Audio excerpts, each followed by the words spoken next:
All right, welcome everybody. Looks like I'm live. Let me double check here. Make sure that I'm live. I don't see it. Wait, there it is. Let me check the sound.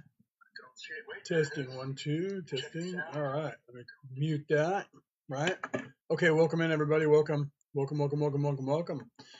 Okay, let's get some people in here. Right, Alex, welcome. Right, let's get some more people in here. Everybody, welcome in, welcome in. Ask me your questions. There's a bunch of people popping in already. Love, see, this time of the day, there's a lot of people, right? Welcome in, everybody. Tell me where you are in the world. I am currently in New South Wales, Australia. Where are you guys? United States? Where are you at? I'm from the United States. I was born in California, raised in California, lived in Arizona, came over here to Australia to marry my wife. Married my wife, then came over here to Australia. Welcome in. Ask me your spiritual questions. What are you guys up to today? Right? What are you guys up to? Top Dog. Look at that name. Top Dog. Some of you guys' names are cool on here. Tombs Films. Are you a filmmaker? Sorry, I got a big, huge train going by out there. Did you hear that thing? That was crazy. That was loud. Sorry, our driveway is right out here and it goes down this way and it's like a corridor and it goes out and there's a street there and across the street is a field and across that field is a train, right? That goes by train tracks that goes by, right? And so like it's real loud when the trains go by right here, especially the big diesel. If they're the electric trains, they're not so bad. They just cruise on by and they're not as loud, right? You just hear the horn maybe, right? Because up here, up the street, we have a crossing, so they honk on the way in and out before they go to that crossing. All right, so what are you guys up to today? I was on here yesterday for like 5 hours, right? I was on here 7 hours 2 days before that, talking to you guys. What's going on? If you guys read the thing in the bottom, you know that when you first came in. My name is Kelto. Leonard O'Neill is the body that I am in, right? Merlin, because I have a Merlin title. I actually have 4 religious titles. I have the Christian ministry. I was knighted by the Roman Catholic Church. I am actually a Merlin. That's a priestly title in the Druid religion, right? Wiccan, pagan Druid religion, right?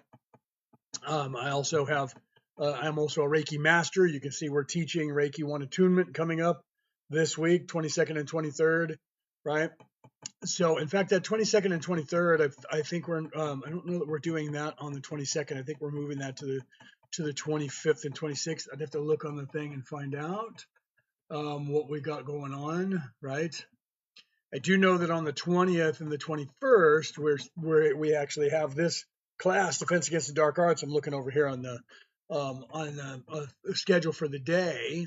I don't see the week yet. I'll have to grab that. But on the day, we do have people coming in for the Defense Against the Dark Arts right here on the 20th, 2 day Zoom course, 20th and 21st. If you guys are interested, you guys might want to take a look at that. Okay, so let me start just talking then so that you guys can ask some questions because you guys are just coming in and you're just hitting the hearts and then taking off. It's okay that you can smash those hearts for me, right? Before you go, smash those hearts before you take off. Welcome in, Yapper. Is that how we say that? I never did ask that. Yapor, like Yom Kippur, like Kippur, Yapor. I don't know if that's supposed to be Yapor. I said that before and I asked, right? Melissa Neal, welcome, welcome, welcome, right? So welcome in and tell me where you guys are at in the world, right? I think some of you are in America. Some of the names I recognize. So it is a poor with the hyphen going up, right? So not yeah. So you poor, right? Okay. So I'll remember that because that's the going. Did I say that right? Yeah, because it's not going down. It's not awe, right? Or is it awe with that? Yapar. That's probably more like it. Melissa, thank you for those. Thank you for those roses. There's like 20 some odd roses there. Thank you very much for those. I love you for that. Okay, like emphasis on the O, right? So, like I was starting to say this, so it's Yapor, right? So it's the emphasis on the O. That's what I thought. My instinct was that when I looked at it. I don't know why. That's why I was like Yom Kippur, right? And so that's why I was doing it. Yeah, okay. So that's what I thought, right? I was looking at that, and it seemed like a name that would be the not on the A, not on the Y, but on the O there for the word, right? So Kapoor or Yapor, yeah. I actually like that. What is that actually a name or is that something that you call yourself, a handle? Is that actually your name or is that something that you go by? Or is that your true name? I never asked that. You've been in the audience a couple times. I never asked that about your name. I normally don't, but that's one of those names it seems like it's either like Sanskrit or something like that, right? Remembrance of light codes. Oh, okay. I was unaware of that. Is that a Sanskrit word or a Swahili word or one of those ancient words that are older, or is that a modern word, right? So when you ask yourself for confirmation and you get it, what ability is that? When you ask yourself, it's my cosmic name. See, I knew it, bro. I knew it. That was my instinct. That was you. That was who you were. Okay, so Phoenix, when you ask yourself for confirmation and you get it, what ability is that? If you're asking yourself, then you're actually talking to your higher self. That's a form of channeling. That's a form of channeling. It's ESP, extrasensory perception, medium, because you're talking. But if you're asking yourself, then you're asking your higher self. Okay, so that's you asking you, right? So that's a form of channeling because you're channeling your higher self. I'm actually channeling right now because I am Kelto. But the difference is because I have no veil, I'm not actually truly, I am channeling, but I'm channeling my higher self. Okay. So I'm talking to you as Kelto, who is in the 11th dimension or 11th density, because there is no dimensionality up that high. Right. What language name me a king, but we call it a delegate. What's that? Human language names me a king. I see what you're saying. Right? Yeah, that's like with different aspects of who I am when people realize that I'm an archangel and that what is the name of the archangel down here that you know is me, it freaks people out because I am Samael. And that freaks people out because some people know Samael as the angel of unaliving because I can't say that word on TikTok. But the energy, and some people know that as the devil. But it's an aspect that was a characterization and an aspect that was supposed to be done. So I like that that it is who you are, but down here in some cultures they remember you as a king, right? There's nothing wrong with that. It's just how they remember you. And I bet you get a lot of kickback. I bet you get a lot of pushback where people go, "That's not you," right? So I understand your words, but I am for in numerology and pretty close to my spiritual work, right? So yeah, right. So I found out who I was myself. Phoenix, I was wondering that because since you're talking to yourself, even you were asking questions and you're wondering about that ability, do you know what your higher self's name is? Do you know what you are, who you are? A lot of people don't know that right away, and they say, "How do I know that?" Well, if you're already realizing I am an immortal soul, I am an immortal spirit, I am not this pain body, I'm not this flesh. Then that once you realize that, then you start wondering, well, who am I then? So then people start learning who they are, right? How come you a 33? Why am I focused on this path? Um, oh, are you asking about me being a life past 33? It's just where I was born. When you were born, if you look at, because you said you were a life path 4, when you were born, when you calculate that math, with ascended master numbers, they try to diminish them because they don't want people to realize that they're an ascended master, right? So the 11, the 22, and the 33, if you go on any website today, like 5 years ago, they would tell you if you were an ascended master. Now you have to pay them the money to where they give you this whole breakdown. And then in this small column, like on page 6 or something, they tell you, oh, and by the way, you're an ascended master. And they don't even tell you what that means. So they're trying to diminish that because they don't want people to expand their consciousness. So when you look at the day that I was born, the date that I was born, the time that I was born, the month that I was born, the year that I was born, when you do all that math, it comes up a 33 life path. Today, they would put those two together and go 6 and put it to its lowest denominator, never tell you. So if you come up with an 11, a 22, or a 33, you're an ascended master. But they don't want you to know that. They want you to immediately pull that down. See, I mean, if you were born at 333, then there's some synchronicity that's going on there. PM or AM. There's still PM is daytime. That's masculine, right? So AM would be feminine because it would be nighttime, right? So you have, unless it depends on the religion you look at, because some of the more ancient religions saw nighttime as the darkness, so the internal, but it is the internal. So they said underworld because the underworld meant within. It didn't mean underneath the earth, but they would show you, like, have you go into a cave to simulate that, or like the pyramid, going into the Pyramid of Giza, somewhere where it was dark. So if you were born in the PM, but it was daylight, then it's the masculine energy and that's physicality. And if you were born, I was born at night. I was born in the PM. I was born at 9:37 p.m. So that was at night. It was dark at that time when I was born. So that's the feminine. That's the upper three chakras. That is, the difference between aggression or non-aggression or whatever, you know what I mean, or grounded or air, you know what I mean. And I'm a Virgo, so that's the balance, right? So that's literally all of that, right? I was raised Jehovah's Witness, but I became inclined on spirituality. I was raised Roman Catholic. I think you were here when we were talking about that. I was knighted by the Roman Catholic Church, and I'm a Christian minister, but I teach spirituality, not Christianity, right? Phoenix, you're a Virgo as well. Good, right? So are you on the cusp? Where are you? I'm on the 10th. So if this were the 13 month calendar, 13 moon calendar that we used to be on, I would actually be a Leo, because that would shift me back to Leo. So I'm on, actually considered a cusp, even though I'm a dead center of Virgo, because Virgo starts on like the 23rd or something and goes to the 23rd, right?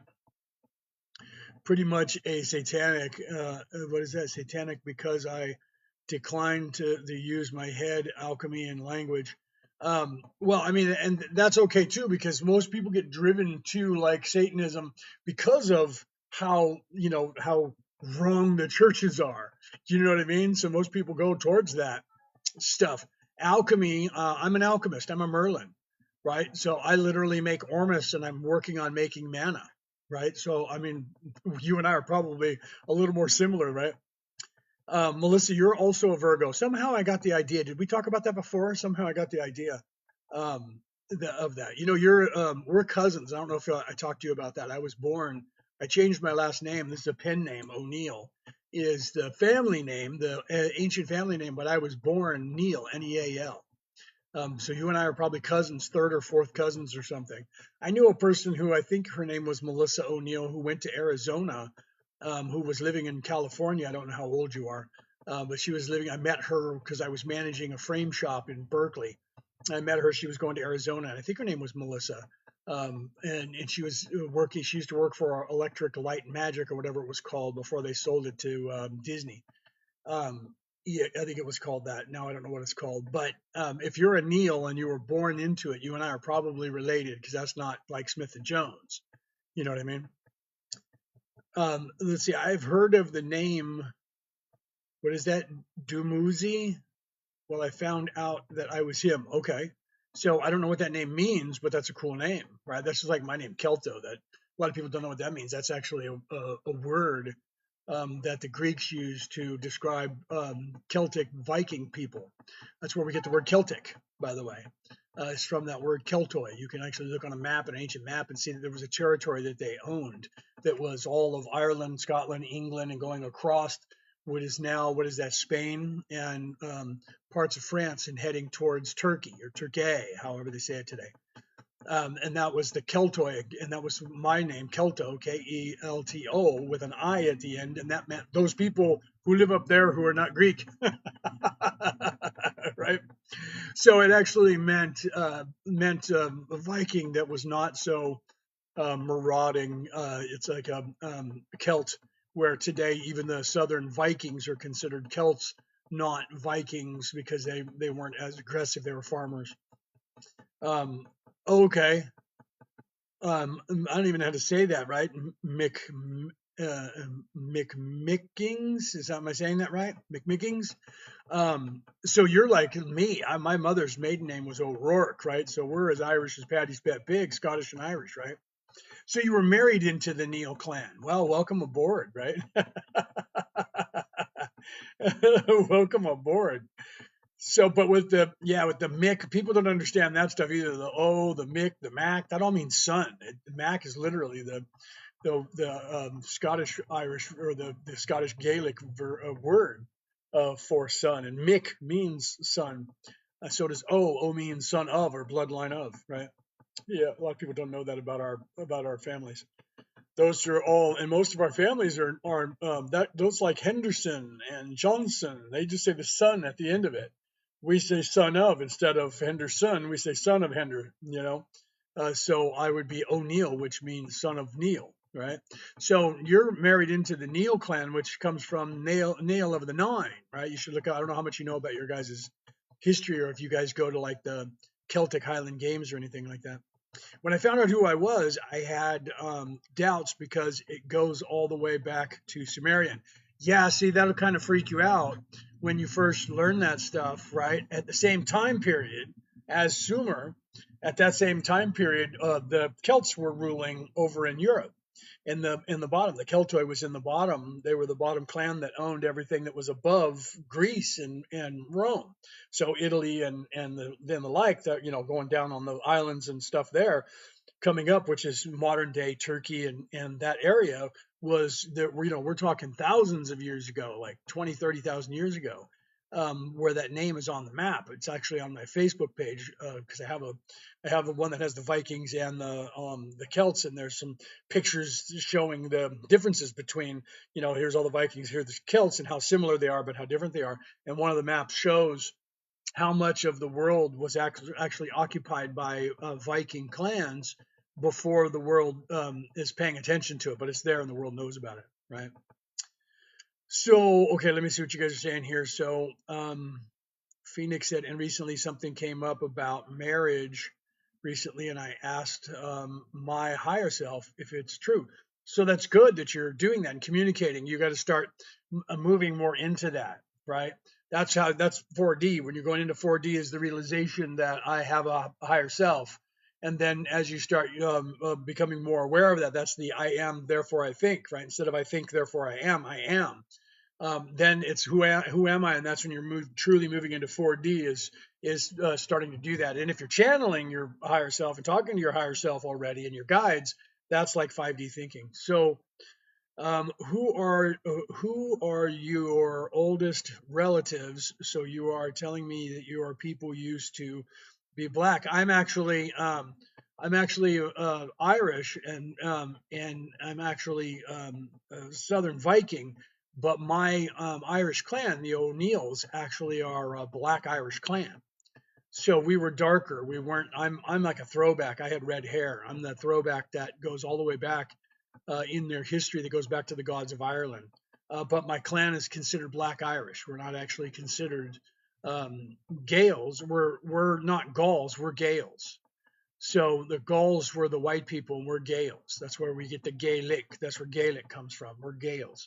So we were actually darker than the rest of the people. More like if you look at the Swedes and the Norwegians, where they're not all blonde hair. Some of the Swedes are, but some of the Swedes are darker haired and a little bit darker skin. Like the Spanish are the same. I have Spanish noble DNA when I did my ancestry, where I had to spit in a cup, and swab myself. So that the Spanish and the Southern Viking are dark clans, but I'm a throwback, a recessive gene, so I have freckles and I had red hair. But we were actually dark. We were actually considered black, not African black or native to Australia black, but we were considered black. Paul says you are my family. So, right, welcome. You are enlightened. Thank you. So literally, so yes, I'm American. Yeah, Runny Poo, yes, I am American. I was born in the United States. I'm in Australia. I live in Australia because I'm married to Brooke, who's not here right now. She'll be back in a while. She's at work. She has to work until noon today. But she's Australian, so I moved over here. But I am American. Yes, I was born in California, grew up in California, and lived in Arizona, and then came over here, married my wife, and then came back over here to Australia. Right. So thank you, Paul, for that. I am teaching you guys, telling you guys how you happen to be stuck here in this place, but we got off the line and started talking about heritage. But my DNA, to get back on point, Runny Poo, my DNA is European. There is nothing. I do have 5% Native American though, so in a sense, I am American because of my 5% of me is actually belongs to the North American continent, but the rest of me belongs to Europe, right? So I was born in the United States, but I'm European, right? I'm 5% Native, and the rest of me is European, Viking, Northern, Middle, and Southern Viking, what they called Scandinavia on the map, right? Um, and I'm typo negative, right? So I don't have any primate. So I'm not. So that whole Anunnaki bullshit that they tell you, because Anunnaki isn't real, they made that up. Zachariah Sitchin made that up, and Giorgio Tsoukalos from History Channel continued with it and made it all up, right? Olmec, right? Yeah, Olmec, and those are ancient, yeah, Celtic, 4 foot tall. Yeah, all of the people were very short. Anyways, people don't realize that. They look at people today and they think that we were always this size. If you look at, let's use it, America for example, because I'm from America. Those of you who are Americans, back in 1776 when they signed the Declaration of Independence, the average person was like the average man was 5'3" if you were lucky. So literally, George Washington was 6'1". I'm 6'1". He had to duck to walk in any of the houses because the houses weren't being built 7 to 9 feet tall like today, right? So just 250 years ago, the average person on the world, the average man was 5'3", 5'4", not 6'5", 6'4". Right? I thought Anunnaki was just another name for the Atlanteans. No, but that's actually better. Thank you for thinking that, because that's actually better than what they're trying to tell you on the History Channel, right? The Zachariah Sitchin said the word Anunnaki, which doesn't exist. There is no word that's Anunnaki. And I'm a theologian. I study this stuff, right? I'm not the only one saying this too, so it's not my interpretation of what I think. People who actually interpreted those scrolls, those tablets in the cuneiform from the Mesopotamia, they literally actually understand the words now. Back in 1948, Zachariah Sitchin was trying to figure out the language, and he saw the word and what he thought was Anunnaki. He saw the word Anu in that sentence, and he knew that the Akkadians who lived next to Mesopotamia, were Greek. This is how far back this is. It's not that far back like you think. They were Greek, and the Acadia was Greek, and they had a god named Anu, but he was wrong. The god that they had was actually Anunnah, but he thought that they were talking about the god Anu, and so he threw out the word Na, just didn't even, like it was silent letters, the N and the A, and went to the word Ki, and assumed that meant come. So then he said the god Anu came.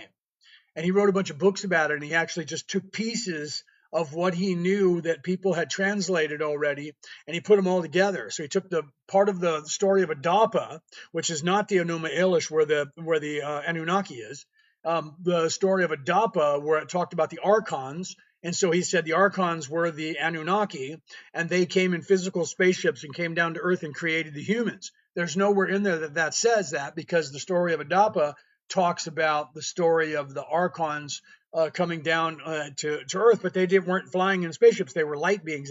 They were actually angels. But he didn't understand that, and most people don't, because the language, when you translate it to archon, they don't understand what the concept is. The concept of what the archons were archangels, and the Agigi were angels. Okay, so they created the Anunnah. The Anunnah came, and the actual direct translation of those words means bloodline of the prince. So the prince's kids, so not even space people, just the prince came. Okay, so they weren't gods at all, right? So people, and that's actually out there. You can actually look that up. Okay, so there's other people telling about that. You should look up Matthew LaCroix. I don't know if you guys know who he is. He has a book, and he has found the civilization that we call the Atlantean civilization. He's found the oldest site in the history of the world that's older than Göbekli Tepe, that's older than Sacsayhuaman, older than everything, Angkor Wat, older than everything on this earth. And they're excavating it. And he just wrote a book, and he's actually going around the world because he's got onto this information of spirituality. So who is the god or the gods of the Old Testament? It depends on who you ask. If you look at what Jesus said for that, Jesus believed that the God of the Old Testament wasn't a nice person. So, and he was teaching that person was being very difficult. If you look at what's his name, Ridley Scott, when he made the movie with Christian Bale about Moses, he made God like an 8-year-old boy who was throwing a temper tantrum, which kind of annoyed me, but right. So it depends on how you interpret that. The gods, all gods, most of them, like if you look at the Greek and Roman gods, they're children. They're not actual gods. Those people I would consider aliens before any others. because those are stories where they're coming down and raping women and having sex with women, pretending they're somebody else, and giving birth to people. That's a soap opera. That's not even people that are in any way omnipotent in any way, right? I'm going to subscribe to your channel. Thank you, my friend Paul. Thank you very much. I'm here to help people understand true spirituality on this earth and what's going on here. That this place got stuck because the bad guys, the powers that should not be, learned kind of this knowledge that I'm trying to teach you guys. That's out there in the world for the world to see. Right? 1909. What is that? Arizona Gazette Grand Canyon finds. Oh, if you're, were you talking about over there where they were talking about finding in the Grand Canyon the stuff from it looked like it was from Egypt, and that now they won't let you fly down there or climb down there to see? Yeah, that's kind of crazy, right? Thank you, Paul.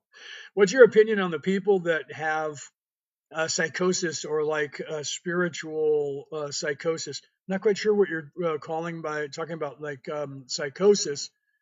However, people who have things like, say, schizophrenia and things like that, where they're hearing voices in their head, most of the time, it's not what everyone thinks is some disorder. They need to take drugs. That's just the pharmaceutical companies in the United States trying to put you on their system and get you, as a repeat customer. They're not trying to do anything to help you.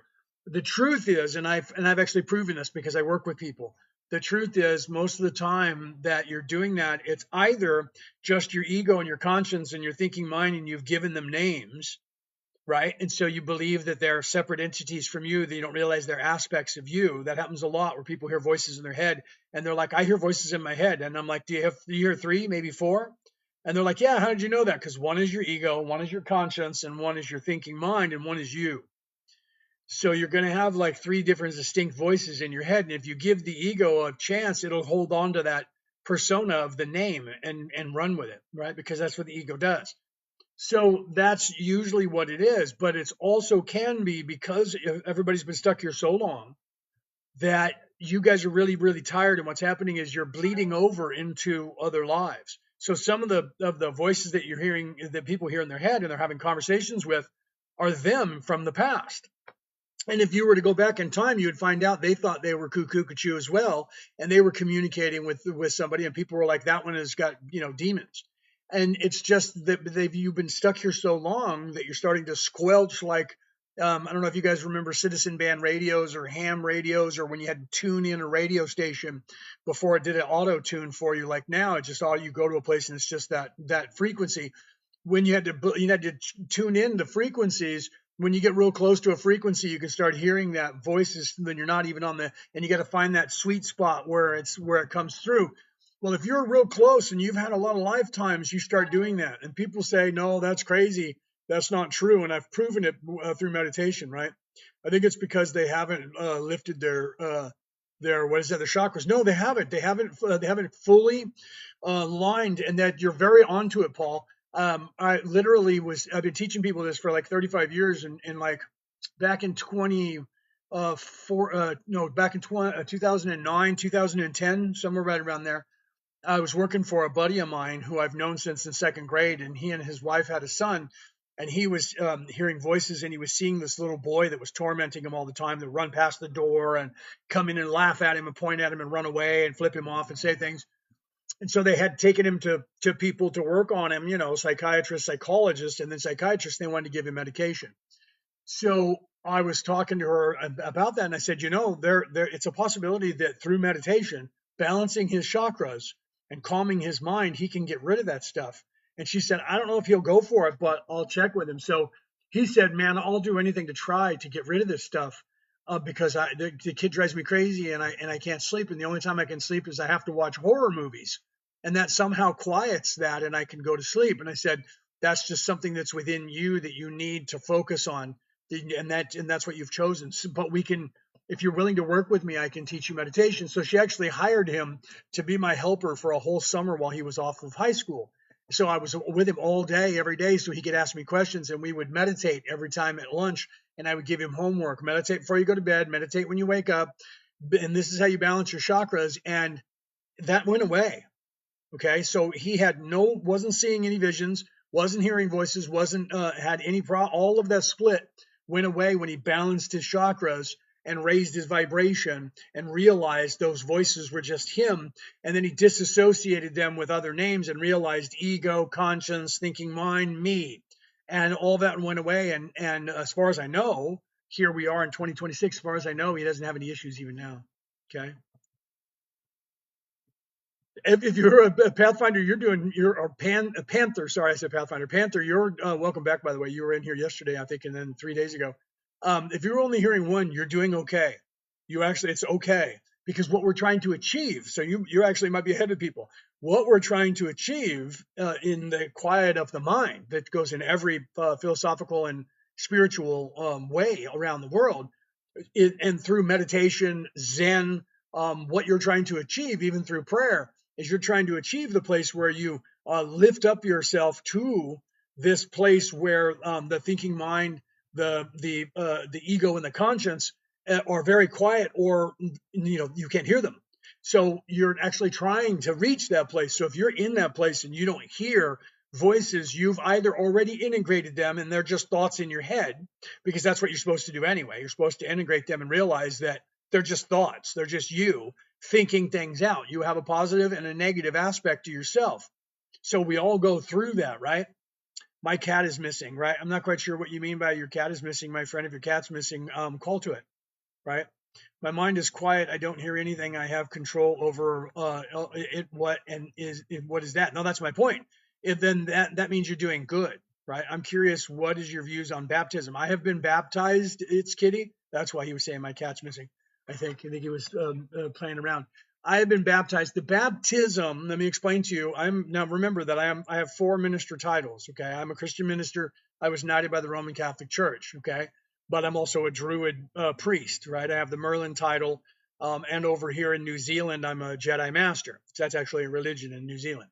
Okay, so in fact, somebody said, "Is that real?" And there was people on here that were New Zealand. I said, "As long as I know if the Jedi church is still up over there," and they said, "No, it is. It's alive and well. Thank you." And I was like, "Okay," and they were happy that I was doing that. Okay, so the so literally the baptism is supposed to be your realization. They're supposed to teach you this in the spiritual practice. It's supposed to be you actually dedicating yourself to the spiritual way. Okay, so when you get in the font, say if you're Catholic, they still put you in a font and immerse you in the water. Yeah, they put you underwater and bring you back out. Okay, some people now they just kind of put water on your head, right? But it's originally done like, say, when John did it to Jesus back in the day, you literally would go and kneel down and be in the water, and they would put you in the water, pass you over backwards in the water, and bring you up. And I know that the Mormons still do that exact same thing. There's a big pool that people climb in. They're still very, like the Roman Catholics, very orthodox that way, because you're supposed to be basically like drowning your physical plane and immersing yourself in the spirit, and you become reborn again in the spirit. So you're actually supposed to be at that point when you're becoming baptized, you're dedicating yourself to no longer living in the flesh and eating of the tree of life. You're dedicating yourself to a spiritual way of ascension. And that's what the baptism was supposed to be about. And the baptism is actually what goes on inside your body, inside your head, once a month. It's the Christ oil, which I talk about in here, the Christos, which I talk about in this book. I didn't make it up, right? But in this book, The Reality About Reality, Returning to the Old Ways, there's other books out there that have that. If you look at, there's a book called God, Man, the Bible Made Flesh, where they were talking about that as well. Okay, so I got baptized in the ocean a couple of years ago, and it felt like a rebirth. That's the purpose of it, my friend. That's exactly why you're supposed to have that feeling.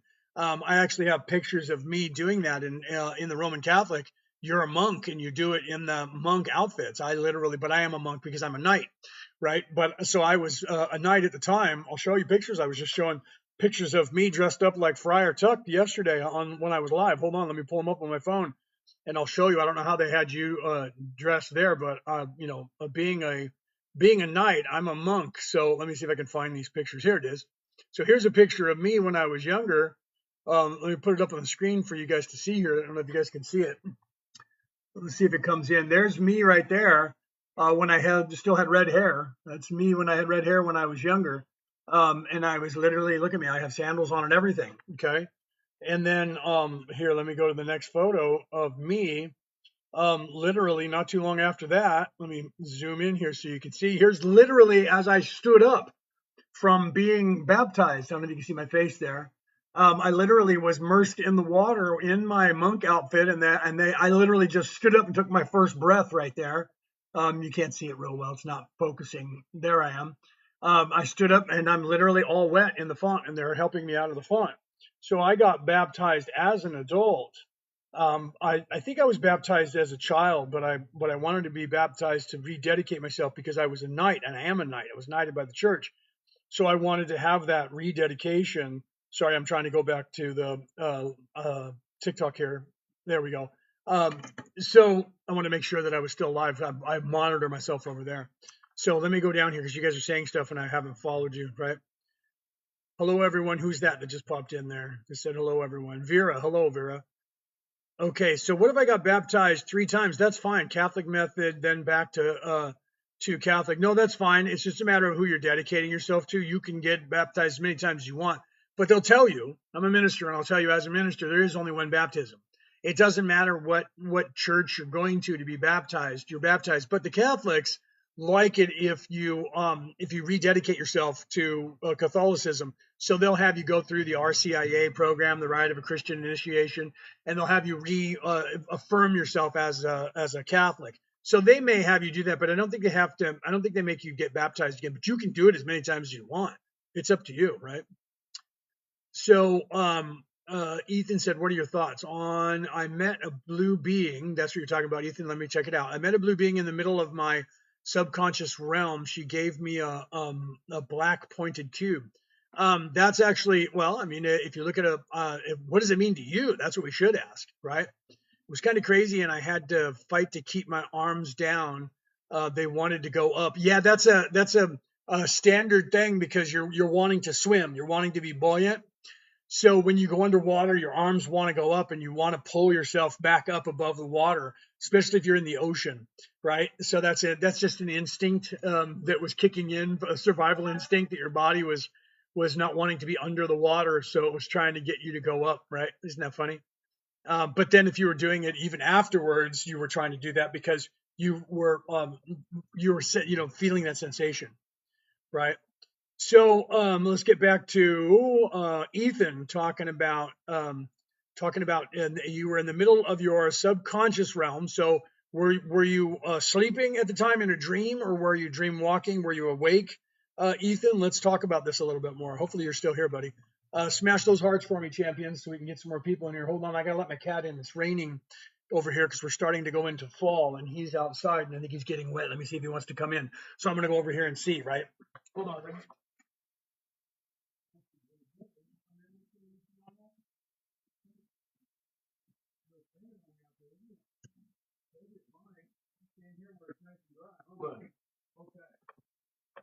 All right, Luciano's inside. Okay, so hi J2, welcome in, my friend. Hopefully you're still here. Hopefully you didn't take off. Skywalker Romance, great movies, great name, right? Skywalker, right? Good name. Hopefully you're still here too. Okay, ask me your spiritual questions. This is what I'm here for. I'm going to take a drink of my coffee. TikTok. This is not alcohol. I do not drink alcohol. I gave up alcohol a long time ago. No alcohol. Okay, so smash those hearts for me, champions. Thank you for that, KC. By the way, thank you for that. And Earth Lover, thank you for that kitty. That was cute. I was talking and I didn't get to say your guys' names. I like to call out to you guys, so hopefully you're still here to hear that. I hate to be the person who doesn't call out to people because a lot of people, when they're on a live, they don't acknowledge you guys when you give them things, and I don't like that, and I hate that. And so does my wife. When Brooke and I are watching somebody live, she'll rate somebody by if they're sitting there and people are giving them gifts and they don't say anything about it and they have those things above their head and they just keep talking and ignore it. That bugs my wife. If she were here, she would tell you that. Drives her crazy. She's like, those people are giving you gifts and you don't even have the courtesy to say thank you to them. So I always try to give you guys your props. You're giving me something like that, a gift, a heart, or a whatever, I want to say thank you for you guys doing that. Or if you share it out, I want to say thank you. And then like Skywalker followed me. Thank you for doing that. Right. Okay. So ask me your spiritual questions. That's what I'm here to talk to you about. Right. So otherwise I'll just start talking about things like the Christ oil. So let's talk about religions in the world. Religion recruits you. Spirituality waits for you to find it. That's a quote from my book right here. Okay. That's this book, The Reality About Reality, Returning to the Old Ways by me, Leonard O'Neill. Okay, that's online everywhere worldwide. You can also get it on ebook. Okay, we don't have it on audiobook yet because my wife won't let me. Gail, welcome in. It's late for you over there in the UK. It's like 10 or 11 o'clock at night, right? It's what time is it for me over here? It is 9 o'clock tomorrow morning. I'm in New South Wales, Australia. It's 9 o'clock on the 19th. You guys are still on the 18th over there, right? So welcome, Gail, from the United Kingdom. Thanks for being up and tuning in to see what I'm talking about here. Okay. So yeah, it's 10:08. Yeah, 10:08 over there, right? I'm GMT plus 11. All right, and so you're right at GMT, right? Or maybe you guys did the time change. I know they did in America, and we're going to do the time change over here, right? 6 p.m. So you're in the east coast of North America, KC, because it's 3:09 on the west coast, because that's where I was from. So this computer is still synced up with California time. So you're on the east coast of North America somewhere, or Brazil, right, or South America, right? Jersey Shore, right? You're in Jersey. Oh, geez, right? You guys know where the bodies are buried, don't you? Right? One day they're going to dig up that whole place and find out that the mafia buried everybody there. Right? So, those of you who are around the world, if you don't know that, you guys don't know what I'm talking about, but Jerseyites know what I'm talking about, right?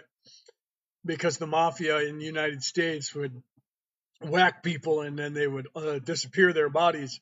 And a lot of time they ended up in Jersey, didn't they? Because all the hardened mafia people lived in Jersey, man. That was the bosses. All the dons were living in Jersey.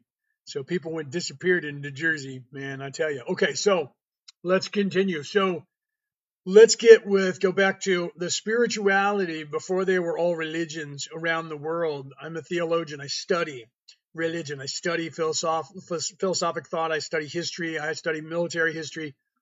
I study this stuff and I have my entire life. My family were all in the military or worked for the military. My friends were all in the military, worked for the military. I actually worked for a couple of different governments under different names than the one that you're seeing me under now. Okay, so yeah, not me, right? Not me though. That's funny. So literally, I study this stuff, and I tell you truly that every religion on the face of the earth is based on the same knowledge.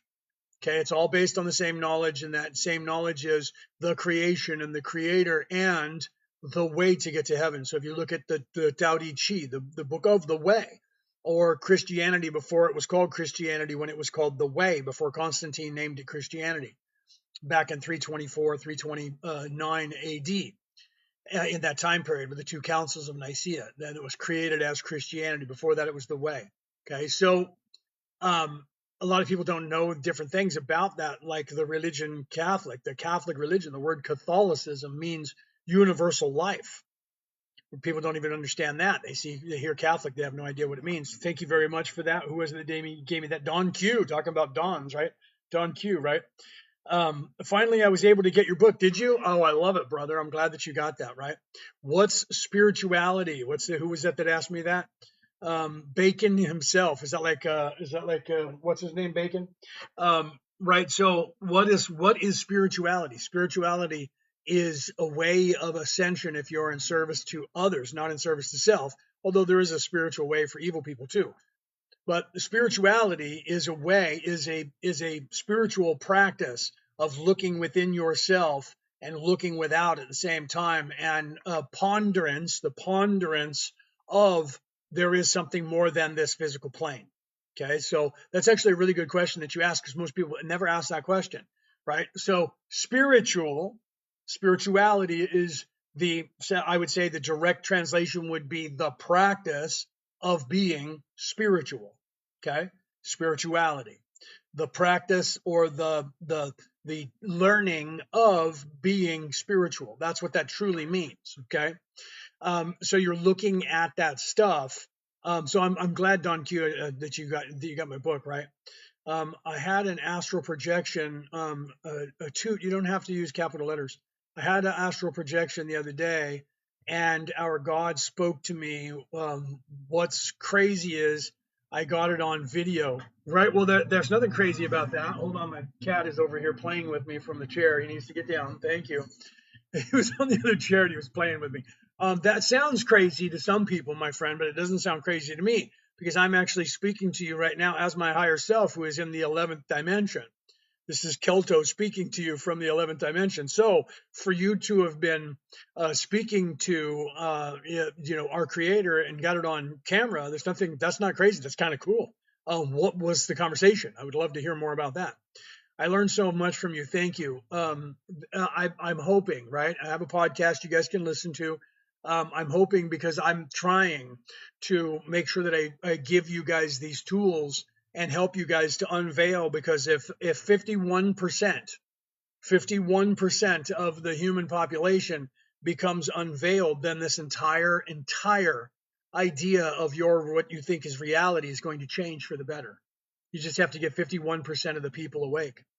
Capital letters in chat means screaming. Yes, that's my point. That was why I was saying, toot, please don't use capital letters. I know you probably didn't mean anything by it, but please don't do that.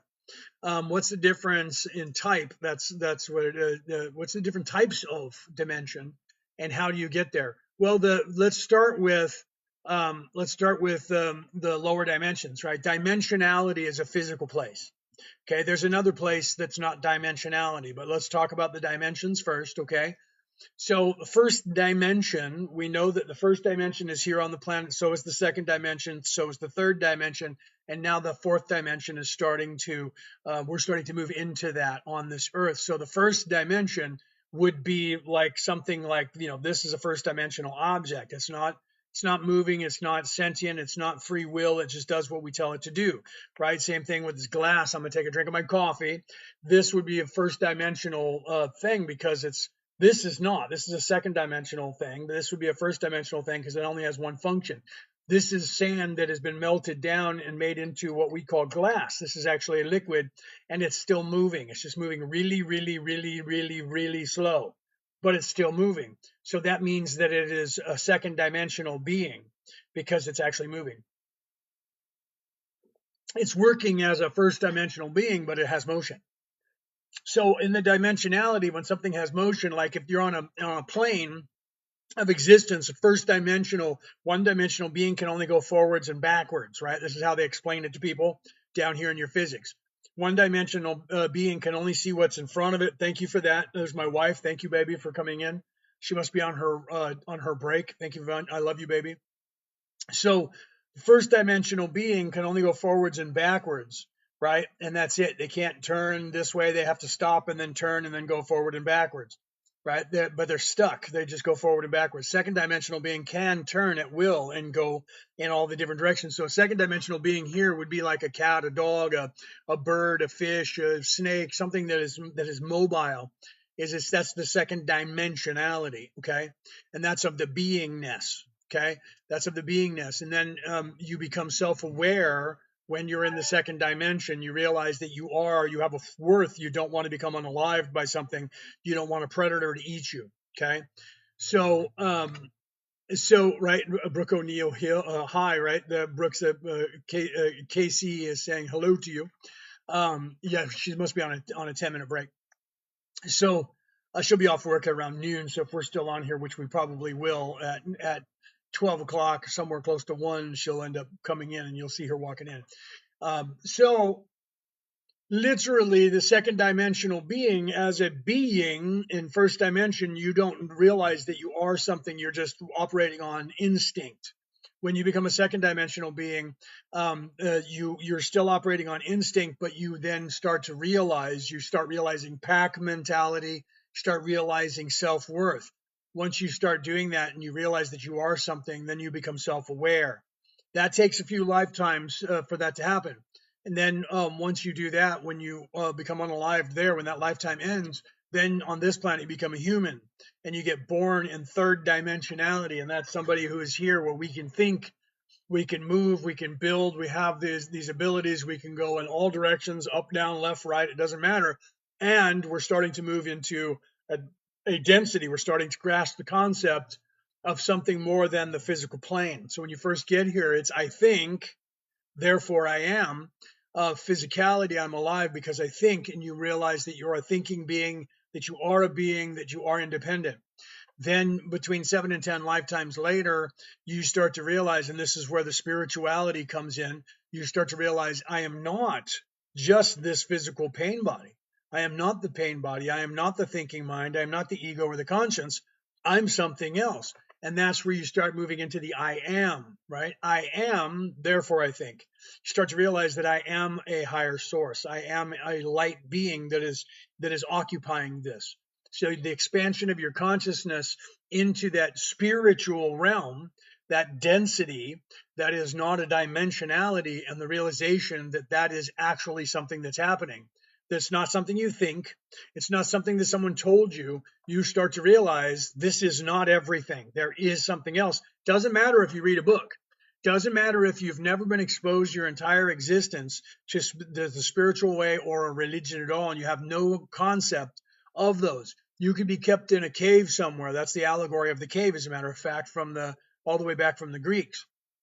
You can literally be there and not know any of this and not believe any of it and not read any of it your entire life.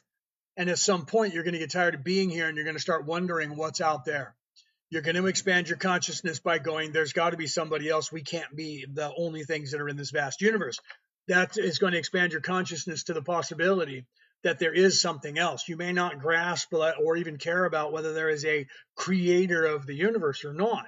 That won't matter because you're going to expand your consciousness past this plane of existence and realize that there might be something else. That's like the Vikings saying there's other worlds. Okay, there's other things going on that's not just here that expand your consciousness. If there's other things going on that they're not here, then how are they moving from the planes? So just going on the trek of there might be aliens or there might be demons or there might be ghosts, disembodied spirits, is expanding your consciousness in a 4D way. Okay, so that happens when you're here normally, when people say things like look out for the werewolf or the vampire or these things that might disappear, the Vendo from the Viking sagas, where they might disappear into the mist.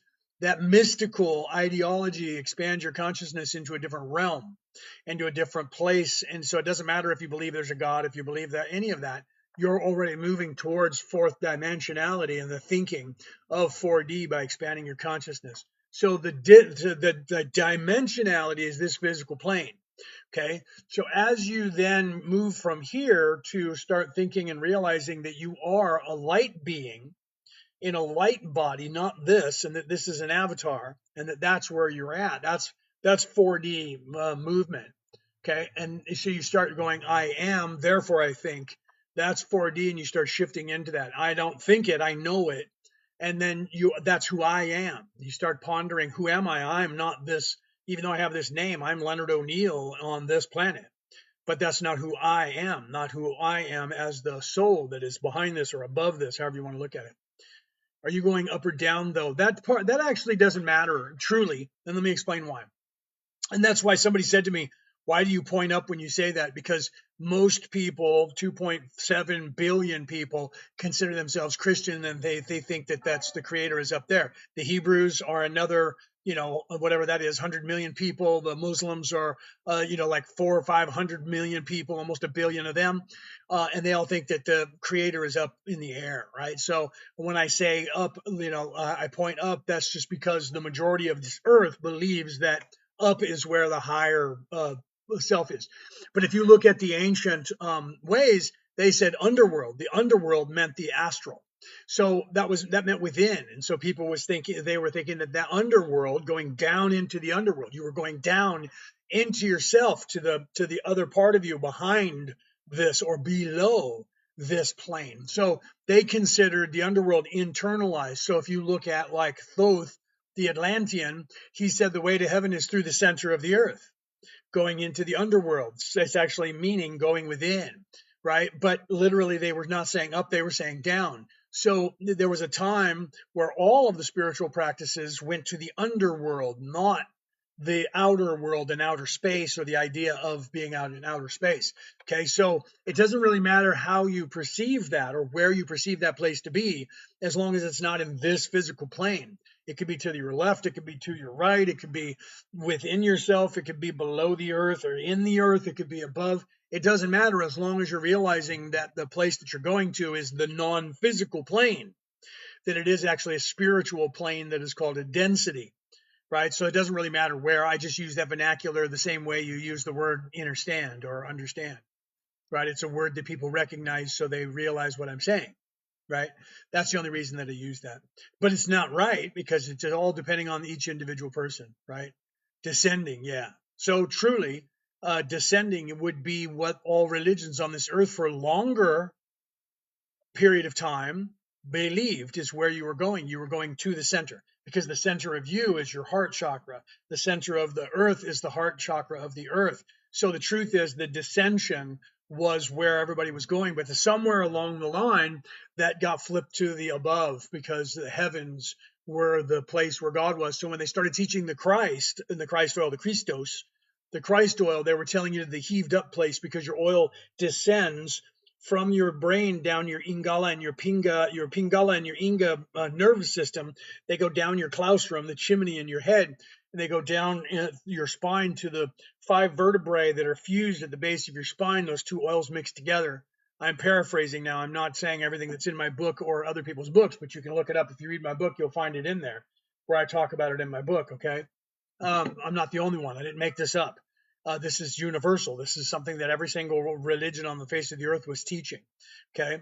So, but as above, so below, as within, so without, it's actually supposed to be as within, so without, or as below, so above, because your internalization is below and God was below. So, and here's proof of that, where if you look at Matthew, if you read Matthew, when Jesus was talking about it, he says, I tell you truly that our Lord says, what you, talking about us, what you sow on earth, I shall too sow in heaven. What you reap on earth, I shall too reap in heaven. So that doesn't say as above, so below, as what God says we do. That says whatever we do, God will agree to.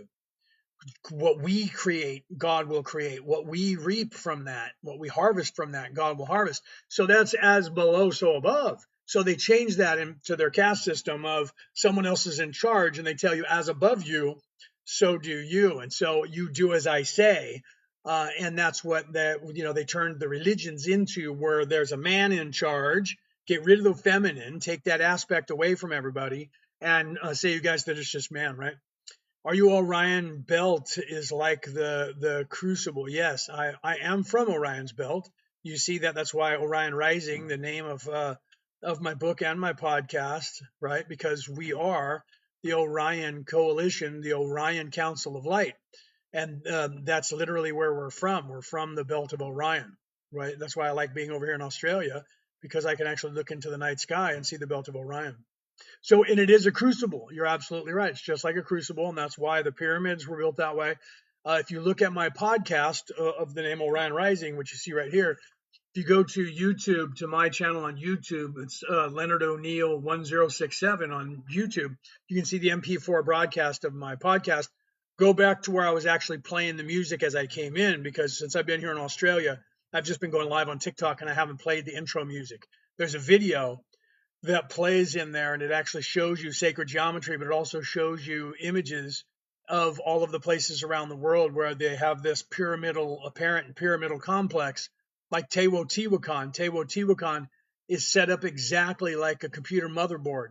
Okay, so it's literally set up like the binary basic computer motherboard that we used before we started adding so many peripheral things to the computer motherboard.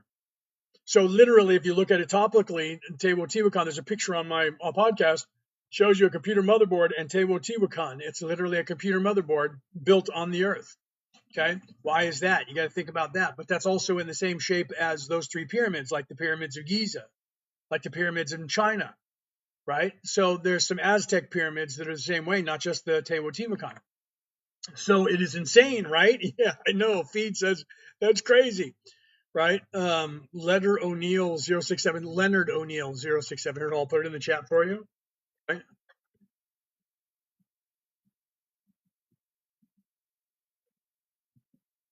That is my YouTube channel. Okay. Go to YouTube. That is my YouTube channel. That's Leonard O'Neill. That's me. You'll see my picture there. And it has there's currently 582 episodes of my podcast. Go to the ones before I was going live on TikTok, and you'll see that I play a video introduction that's like a minute and 27 seconds long, or a minute 28, something like that. And watch that video and pay attention to the mathematics that I show you, sacred geometry. I show you this image. Hold on, let me find it here. Where is it at here? I show you the image of the where is it at? Oh, I don't have it here. Where is it? It's here somewhere. Hold on, please. I think it's this one. Nope, that's not it. Hold on. I'll find it here. It's here somewhere. Is it this one? Nope, that's not it either. There it is. Look at this right here. This is the image that I have on my podcast at the end of my podcast. It's literally, if you look at it, it's a brain cell. It's a radial image of a brain cell next to a radial image of the universe, and they're identical, except for the universe has more neural pathways than the human brain cell does, right? So there's a reason for all of that, and there's a reason for the whole ideology of the three pyramids being aligned the way that they are. You can look that up online. It's all over the place online, right? What was the Tiamat? Oh, Teotihuacan. Teotihuacan is what it's called. Teotihuacan. It's three words, and it's over in South America, Central America, South America. Let me see if I can find it, and I'll show it to you. It's a complex. That video, if you watch, has the spelling right. There's also a reel here on this channel that I just recently put up. Let me see how many days ago, that actually shows you the same images. I put it up. It would be about a week ago, I think. Now, but the image that you can see, let me pull it up on the screen here. Push it on the screen. The image that you can see here on this side, right there, is all of those images that I was talking about. Let me pull this up. My plug is getting in the way. Can you see that? That's actually showing you Teotihuacan and the bottom picture, and the one right above it is a computer program, and then all those other pictures are different places around the earth. There's a video that belongs to a video that's on this channel, my channel, every place that I post, even on YouTube, all those places. It's a video that's going to show you some of the sacred geometry about the universe and about the pyramids all around the world. There's a correlation with all of those that are pointing to Orion, the belt of Orion, for a reason. Some of us came from there. I am with the Orion Council of Light. We are attached to the Galactic Council. Down here on Earth, we are the Orion Coalition of Light, because we're boots on the ground people down here. Okay, so you guys can take a look at that, and you'll see the spelling of Teotihuacan. Because it's it's an Aztec or a Mayan or an Incan language. So I don't know but I know how to pronounce it, Teotihuacan.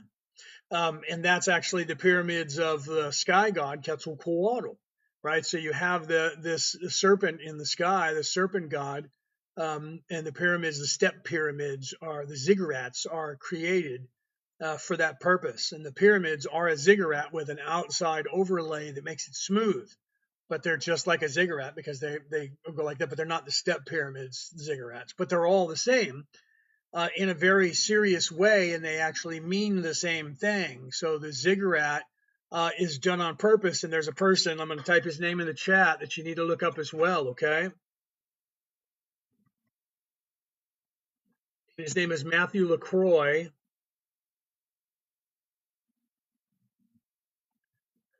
Okay, and it's spelled with two T's, so that's not a typo. You should look up Matthew LaCroix. He has, spell that right? Yes, I did.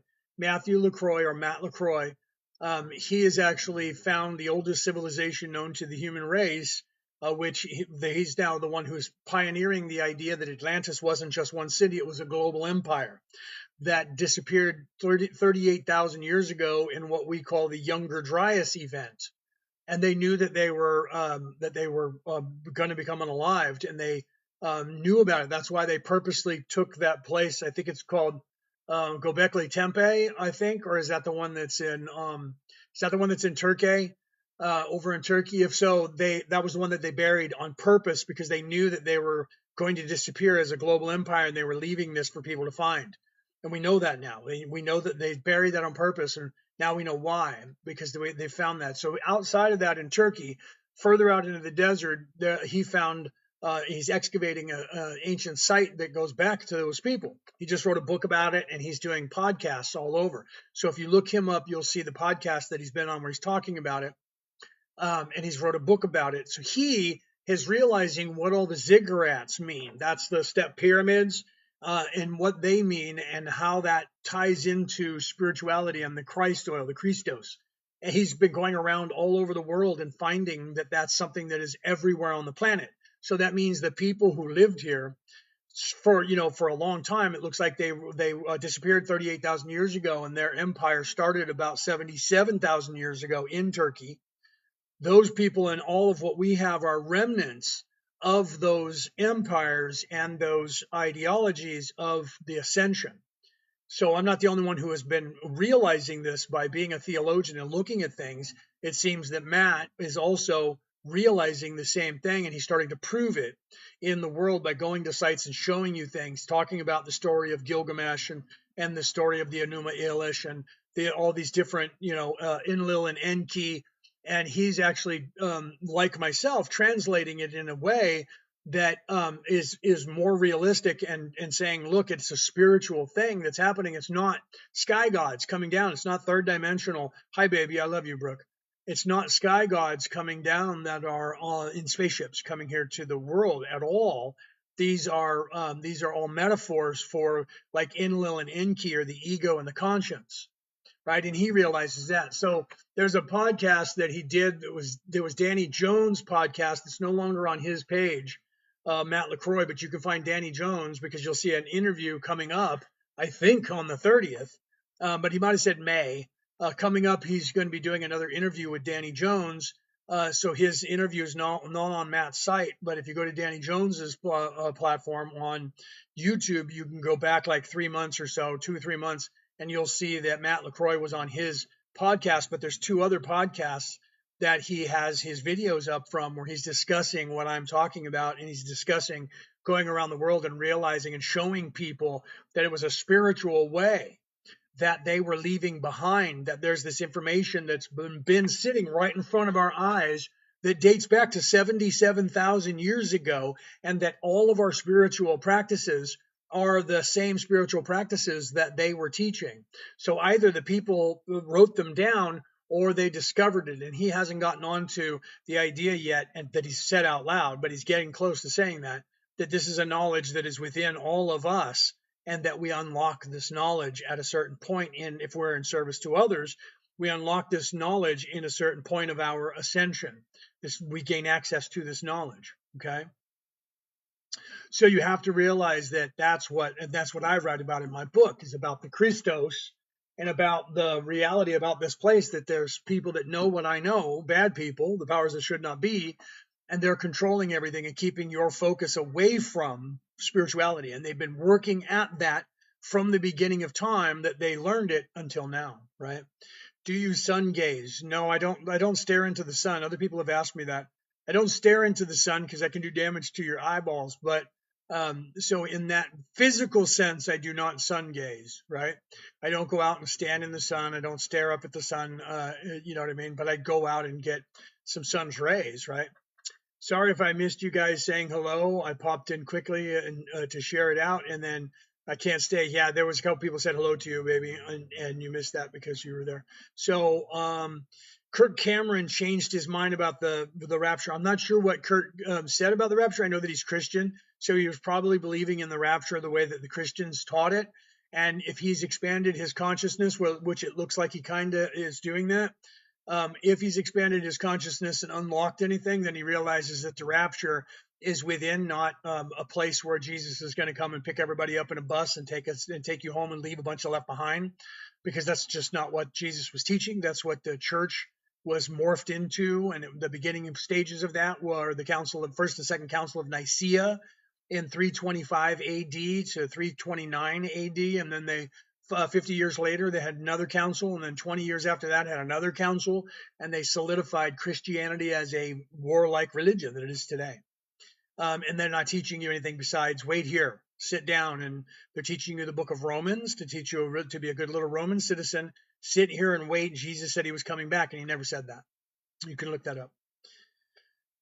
We do watch the sunset and the sunrise, though. Yes. So we do that, right? So if that's what you're asking about, I'm not sure when people ask me, do you sun gaze? I'm like, I don't know if that's an attack saying, do you stare into the sun, boy? You know what I mean? I'm going to take a drink of my water. No, I'm sorry, coffee.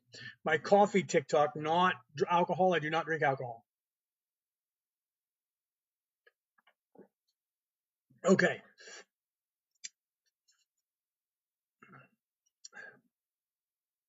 Thank you.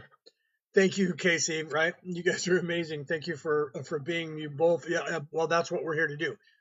We came here to help you guys. We're here to make sure that we give you guys the tools that you need to get out of here. Right? Sorry, I'm getting the coffee out of my mustache. That's what we're here to do. Okay. So we literally want to make sure that you guys have the answers that you need. So we're trying to point out to you, not something we've made up, not something that I think. This is not something that I think. This is something that I know. Okay. I know this stuff and you can know it too. And that's when people go, where did you come up with this idea? I didn't read it in a book. I found them there, not because I was trying to prove it, not because I didn't know it and I happened to see it, because I knew it. And I knew that it had to be in everything, because it is. It's a code that's in everything, right? The guys that were trying to figure out in the early 2000s, 2002 to 2005 or so, trying to figure out the Bible code, they were of course Hebrews, trying to prove that they were the chosen, so only the Torah could have a code in it. Not saying it doesn't have a code in it, because everything has a code in it. Everything. It's in everything. Okay? It's in things that you don't realize that it's in. And it's because of people. It's not because of, well, it is because of people, but it's because the creator's slipping it into things, right? Like you hear it in your music and you don't know it. There's people that are enlightened enough and they're writing poetry, they're writing books, they're writing movies, and they're writing songs. Okay. And I talk about this all the time. If you listen to bands like Tool, and now I don't think they're going to be touring anymore. Now, A Perfect Circle, which has been around for 20 years. That's a band that Maynard is also in. In fact, my wife and I just booked tickets. They're coming to Sydney in December, and Brooke and I are going to go to Sydney, Australia, and we're going to watch A Perfect Circle when they come to Australia in December. Jesus said he will come. No, he did not. Show me find the part in the Bible where Jesus said, I am coming back for you. He didn't say that. There's nowhere that he said that. He said, the way to heaven is through me. He said, the way to heaven is within you.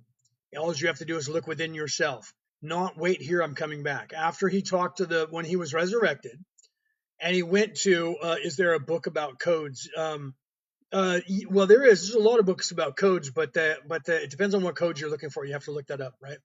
Well, Jesus is the same thing, Eric. The name Jesus is a translation of the name Yahshua. Okay. So Yahshua was his name that he actually went by in Aramaic at the time. Okay. And that name means Jesus. Okay. That name actually means Joshua. But when you translate it, you should look up the etymology of that. Everyone goes, Jesus wasn't even his real name. His real name was Joshua. That's like saying that my name is Lionheart. Okay. My name is Leonard. It actually means Lionheart. So if somebody said that to you, his name's not even Leonard. It's Leonidas or Leonidas. That's just Greek for Leonard. Okay. Leonidas. King Leonidas, his name was Lionheart. Okay, my name is Leo, which is the Greek word for lion, just like Leonidas, but their word nidus meant heart. The word nard is the Middle German word that means heart. Okay, Leonard means lion heart. Okay, my name Leonard, if spoken by anyone who's Latin on this planet, is Leonardo. Okay, so my name is Leonardo, like Leonardo DiCaprio, Leonardo da Vinci. That's Leonard, that's Lionheart. So most people don't understand that. The word lion that we say, that I just said to you, lion, is actually a mistranslation of the Greek word. The Greeks were the ones who invented the word for the lion, and it was Leo. Leo meant that thing, the lion. Okay. The word Leo got translated from Greek to French, which was a Latin derivative, and that word is spoken Lion. Lion. I know that because I speak French. Spoken as Lion. And that word is spelled Lion, Lion. Okay? Just like Orleans has an N at the end of it. The N is not an sound. But then the English speaking people, seeing that word and hearing them saying Lyon, and then seeing the spelling, started saying lion. Okay, because we changed where the affliction was in the sound. So now we use the word lion, Lion, and people are starting to put the Y in there, lion. So soon the word lion in about 50 years is going to be Lyon in English. Okay, probably sooner than that. So the word Yahshua that you're saying means the word Jesus. That word translated from the Coptic or from the Aramaic at the time, right? Translated to Latin or no to Greek, and the word it went to Latin and then it went to Greek, and the word in Greek was where we get the word translated into English of Jesus because it was Yeshuas.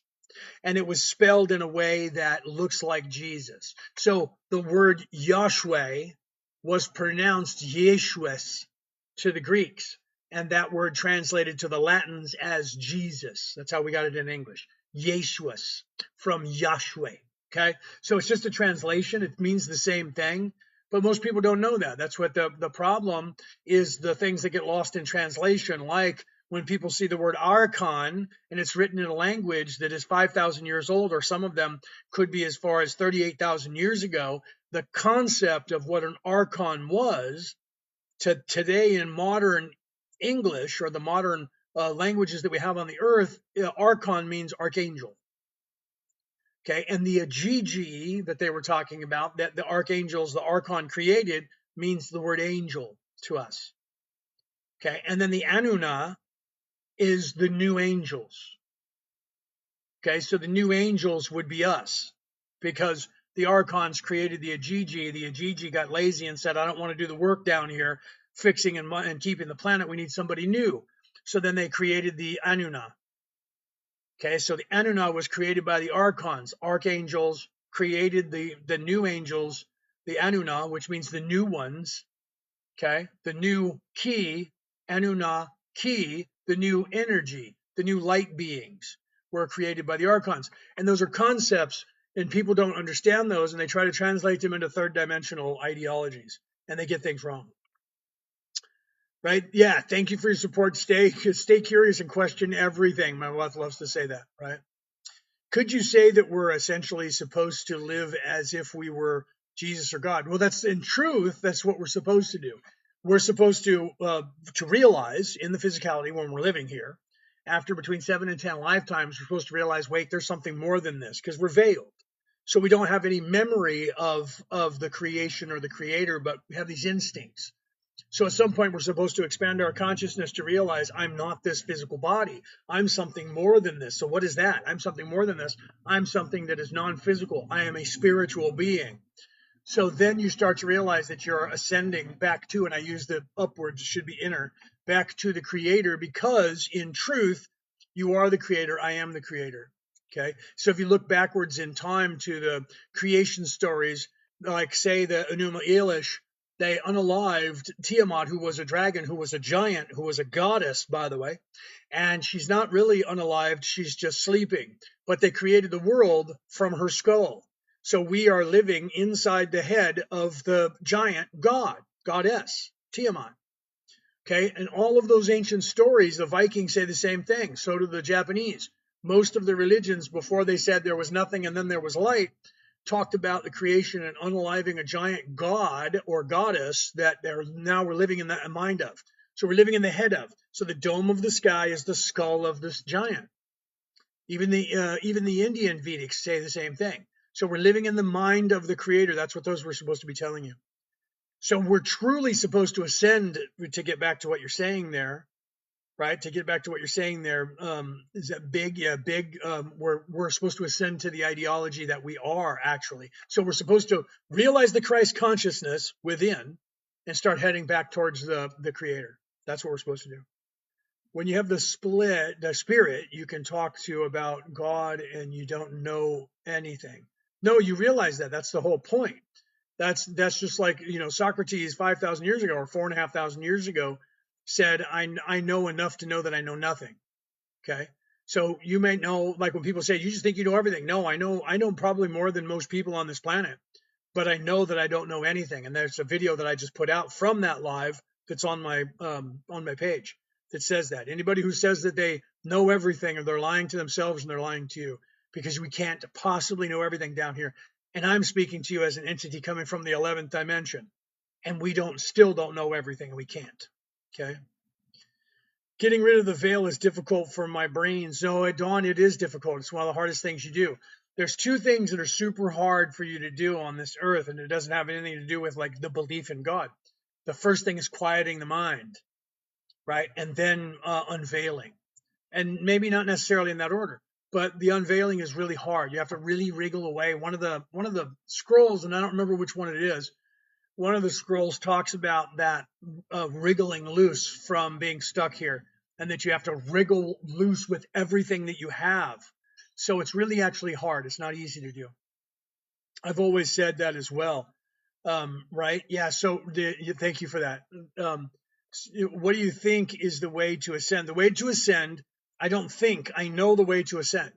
Okay. The way to ascend is the same way that every single religion on this earth or spiritual practice on this earth has been telling you, going back at least 77,000 years that we can see.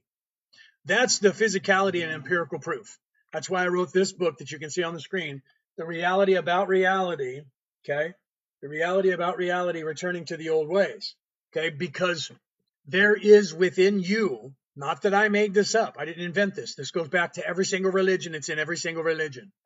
There is a Christos, the Greeks called it, the Christos within you. Jesus was teaching you the Christ within. That's why people said that he was the Christ, because he was Christed. Okay. So that's a title. He was Christed. Inside of your body, I tell you truly, you can look this up. You can also look up, it's in my book, but you can also look it up in another book called God, Man, the Bible Made Flesh, or you can Google the Christ oil within. There's videos out there that I'm going to have to put a link to one on my, all over my pages. TikTok won't let us give you a link. You'll have to actually retype that link into your browser. But if you go to my Facebook page or my YouTube page, I'll have a link there to an actual video that you guys can watch. In my book, I actually do the same thing. I give you a link that you can look at. And I think that link is expired now. But there's a Christ oil within you. Let me explain it to all of you guys, okay? Do you know anything about the big awakening happening? Yes, I do, Bill. Penny, welcome. I didn't realize that you were there. Welcome, welcome. I love you, Penny. I'm glad that you're here. So, yes, there's going to be a great awakening. Let me get to that. Let me cover the Christ oil, and don't let me forget, Bill. If I don't go on to that, please remind me to talk about the great awakening, okay? Because I want to talk about why I came live today and I got caught on all this other stuff. So let me go on the Christ oil, and then we'll get right back to Bill. Stay here and make sure that I go back, right? Penny, make sure I remember that Bill wants me to talk about the Great Awakening, because that's actually why I came live today. Okay, so the Christ oil, let me get on to that real quick, and then we'll get on to topic number 2 is going to be the Great Awakening. So stay tuned, folks.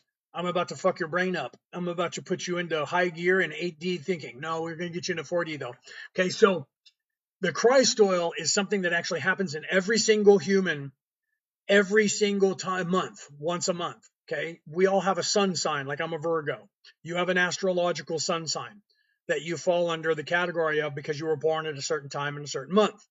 Okay. Every single month, the moon moves into and out of every single sun sign in the entire zodiac. It moves into that zodiac for 2.5 days, 3 days, and then it moves out of it. So it moves in it, moves through it, moves out of it. And it takes it 60 hours to do so. 2.5 days, 3 days. Descension, unaliving, and resurrection. Unalived and gone for 3 days and then resurrected. Okay? It was on the 3rd day, but it wasn't exactly 72 hours later. It was 60 hours later. Okay? And I'm going to explain all of that to you. And it's been every single religion on the face of the earth. Okay, John 3:16 if you're Christians. For God so loved the earth that he sent his only begotten son. That same thing happened that Odin, the god of the Vikings, the All-Father, sent his own son down to Middle Earth. He did the same thing. He came down to Middle Earth, was mortal, not immortal, was not a god anymore, and lived amongst the people, did miracles, did crazy miracles, then became unalived, and then was resurrected, and then went back across Bifrost, the rainbow bridge, the chakra, the rainbow bridge, and went to Valhalla, heaven, the heaved up place, which is here. Okay, and I'll explain that. So in your body, you have two oils that get secreted, one from your pineal gland and one from your optic thalamus. One oil is a milk-like substance, one oil is a honey-like substance, the land of milk and honey. One oil is charged with electricity, one oil is charged with magnetism. They actually go through your claustrum. They go down the Inga and the Pingala nerves in your intricate system. It goes down your spinal column. So it goes down the claustrum, where we get the chimney, the claustrum. The word claustrum, Claus, Santa Claus, means wise one who goes through the chimney. The word claustrum literally is a Greek and word and a Norwegian word that means chimney, hole in the ceiling. A middle Norwegian, still in Norwegian, it means the grommet hole, the hole that the ropes are in the ancient times that the ropes tied onto the thing was called a claustrum, or a claws. So literally it goes down your spinal column in the 4 days before the oil goes into your zodiac sign, goes down your spinal column all the way down to the 5 vertebrae that are fused together at the base of your spine, which in the ancient times was called Bethlehem. And the oils were called Joseph and Mary, by the way, masculine and feminine energies. This is actually in history, not just Christianity, and in all of history. The Jews knew about it, the Greeks knew about it, the Chinese knew about it, the Egyptians knew about it, everybody knew about it. The Vikings knew about it, every single religion knew about it, and it's still in their religions. So the oil goes down to the base of your spine into that Bethlehem, that bread basket, that place they mix together, and then it comes back up your spinal column. We have 33 vertebrae in our spine. Jesus was 33 when he was unalived and ascended. So was Thor, he was 33. So was Shiva. So was Osiris. So was Marduk. So was Moses. Every single person in every religion who did this descension to earth to be a savior and then ascended back to heaven to become the light of the world in every religion was 33 years of age. 33 runs on the Jacob's ladder in the Bible. Okay, 33 vertebrae that you have. So this oil goes down, it mixes together, it comes back up your spine, crossing Bifrost, the rainbow bridge, your chakras. Okay, it goes back up through your claustrum, like Santa Claus is paying attention and going up and down your chimney. And if you're good, you get a present. If you're bad, you get coal. Okay, so the Greeks actually knew that this Christ oil went back up into your chimney, went up through your chimney, your claustrum, to your hippocampus, and it sits dormant for 2.5 days. Okay, in your hippocampus, right? So literally it sits there for 2.5 days, and if you don't eat of the tree of life, if you're being good for goodness sake, you get a present. So if you're not having sex, drinking alcohol, and getting those reward hormones, if you get those, it actually changes that milk and honey-like substance to a coal-like substance in your body. So Santa Claus leaves you a piece of coal. The Greeks knew about that. How did they know about that? They didn't talk about Santa Claus. So then at the end of that time period, when the moon moves out of your sun sign, if you have been meditating, if you have been eating properly, not having sex, not ejaculating, not drinking alcohol, not doing these things for that 60 hours, then that oil goes from your hippocampus or from your hippocampus to your optic thalamus, and then it explodes like 10,000 fold with DMT, and it illuminates your third eye and all of your brain cells. Okay, so when that happens, it literally raises your vibration. Or you eat of the tree of life and you spin that oil, and that oil gives you a coal-like substance which lowers your vibration and solidifies you more into this third dimensional place. All religions were teaching that until bad people, the powers that should, not me, got a hold of that knowledge and said, we can't have people knowing that. So then they just took it away from you. Just don't teach it to you anymore. It's still in there. The way Jesus was teaching was the way to look in within and realize the Christ within you. The Tao Te Ching, the way, is the way of looking, internalizing, and seeing this and realizing this. The Buddha is teaching that. Okay, so all of these Hindu, all of these religions around the world, Shiva did the same thing. Shiva came down from the heavens into earth and lived here on earth, did these things, become unalived, and then was resurrected and went back. Okay, so the bad people are those, unfortunately for all of us, the 13 families who think they own this place. And if you don't believe me on that, there's things you can watch.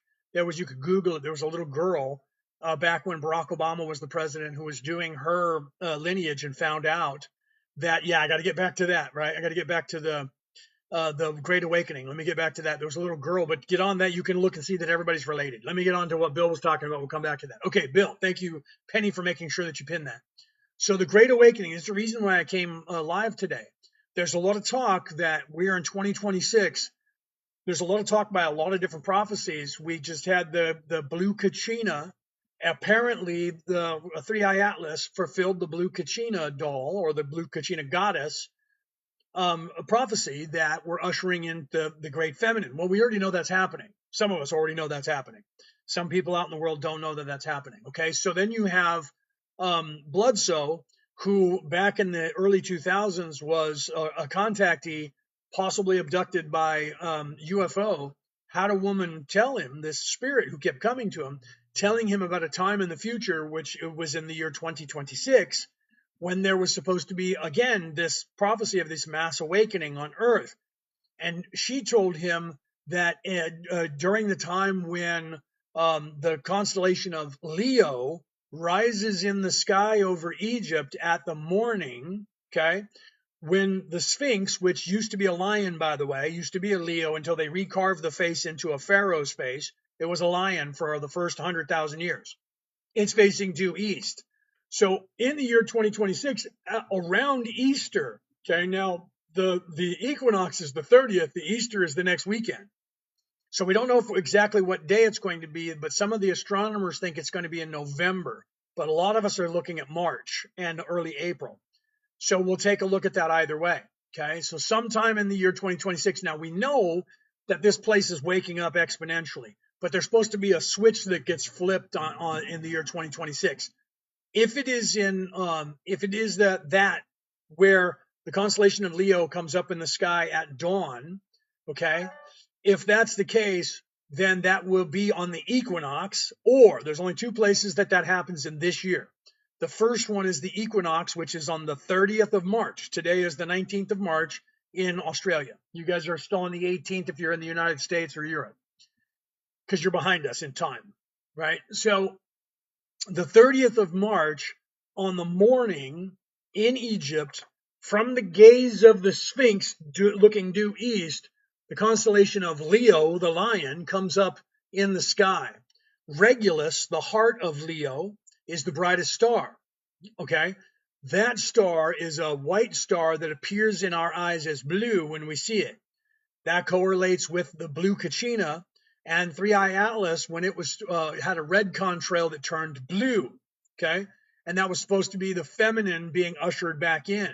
To solidify that happened this year. That happened in 2025, right? I think it wasn't in 2026. No, I think it was already in 2026. So then, if it is the equinox, and from the position of the Sphinx staring east, you're going to see that on that morning, that's what's supposed to happen. Okay, so Leo is going to come up before the sun does in the sky. So that Regulus is a star that is looking blue currently when we see it. It's supposed to turn red. Okay, if it does that on the equinox, then that is going to fulfill that prophecy of the feminine rising in on the planet. Now they say around Easter moves back and forth. Sometimes, some years, Easter is in March, others it's in April. Okay, so Easter is like the next week or the week after that, right after that.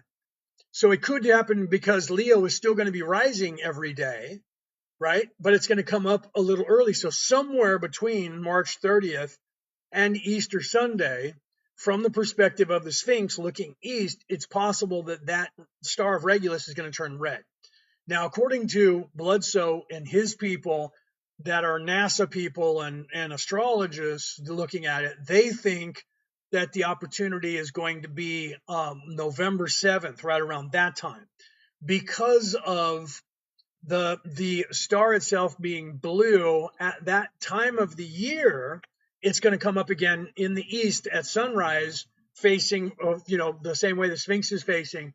And at that time of year, the sandstorms are blowing, and they're thinking that the sandstorms, if they kick up a sandstorm on that day because of the color of the sand, and looking at the star that's blue, it's going to turn it to red. So they think the likelihood is going to be November. I think the likelihood is going to be the equinox, but I could be wrong. I'm not the one that was predicting it, right? So Easter, Bill, agreed. I keep hearing Easter now. Easter. Let me look on my calendar. Is it like 1 week later? It will be still prime because Leo will be coming up in the morning sky still at that time. So let's look on the calendar and see when they say Easter is. My phone's being slow, or I'd be able to do this here. I apologize for that.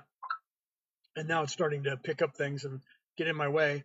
So Easter Sunday is the very next week.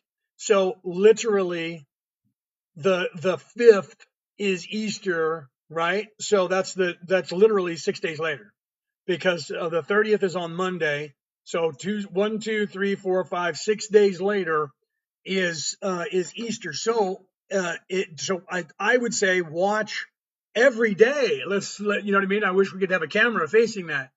Starting on the equinox and going through 6 days later on the 5th, or even out to the 6th, on that Monday, I would say watch that, because according to what Bledsoe said, around Easter was when it was supposed to happen. She didn't say that, but he said that she kept coming around Easter whenever she would come to him and talk to him.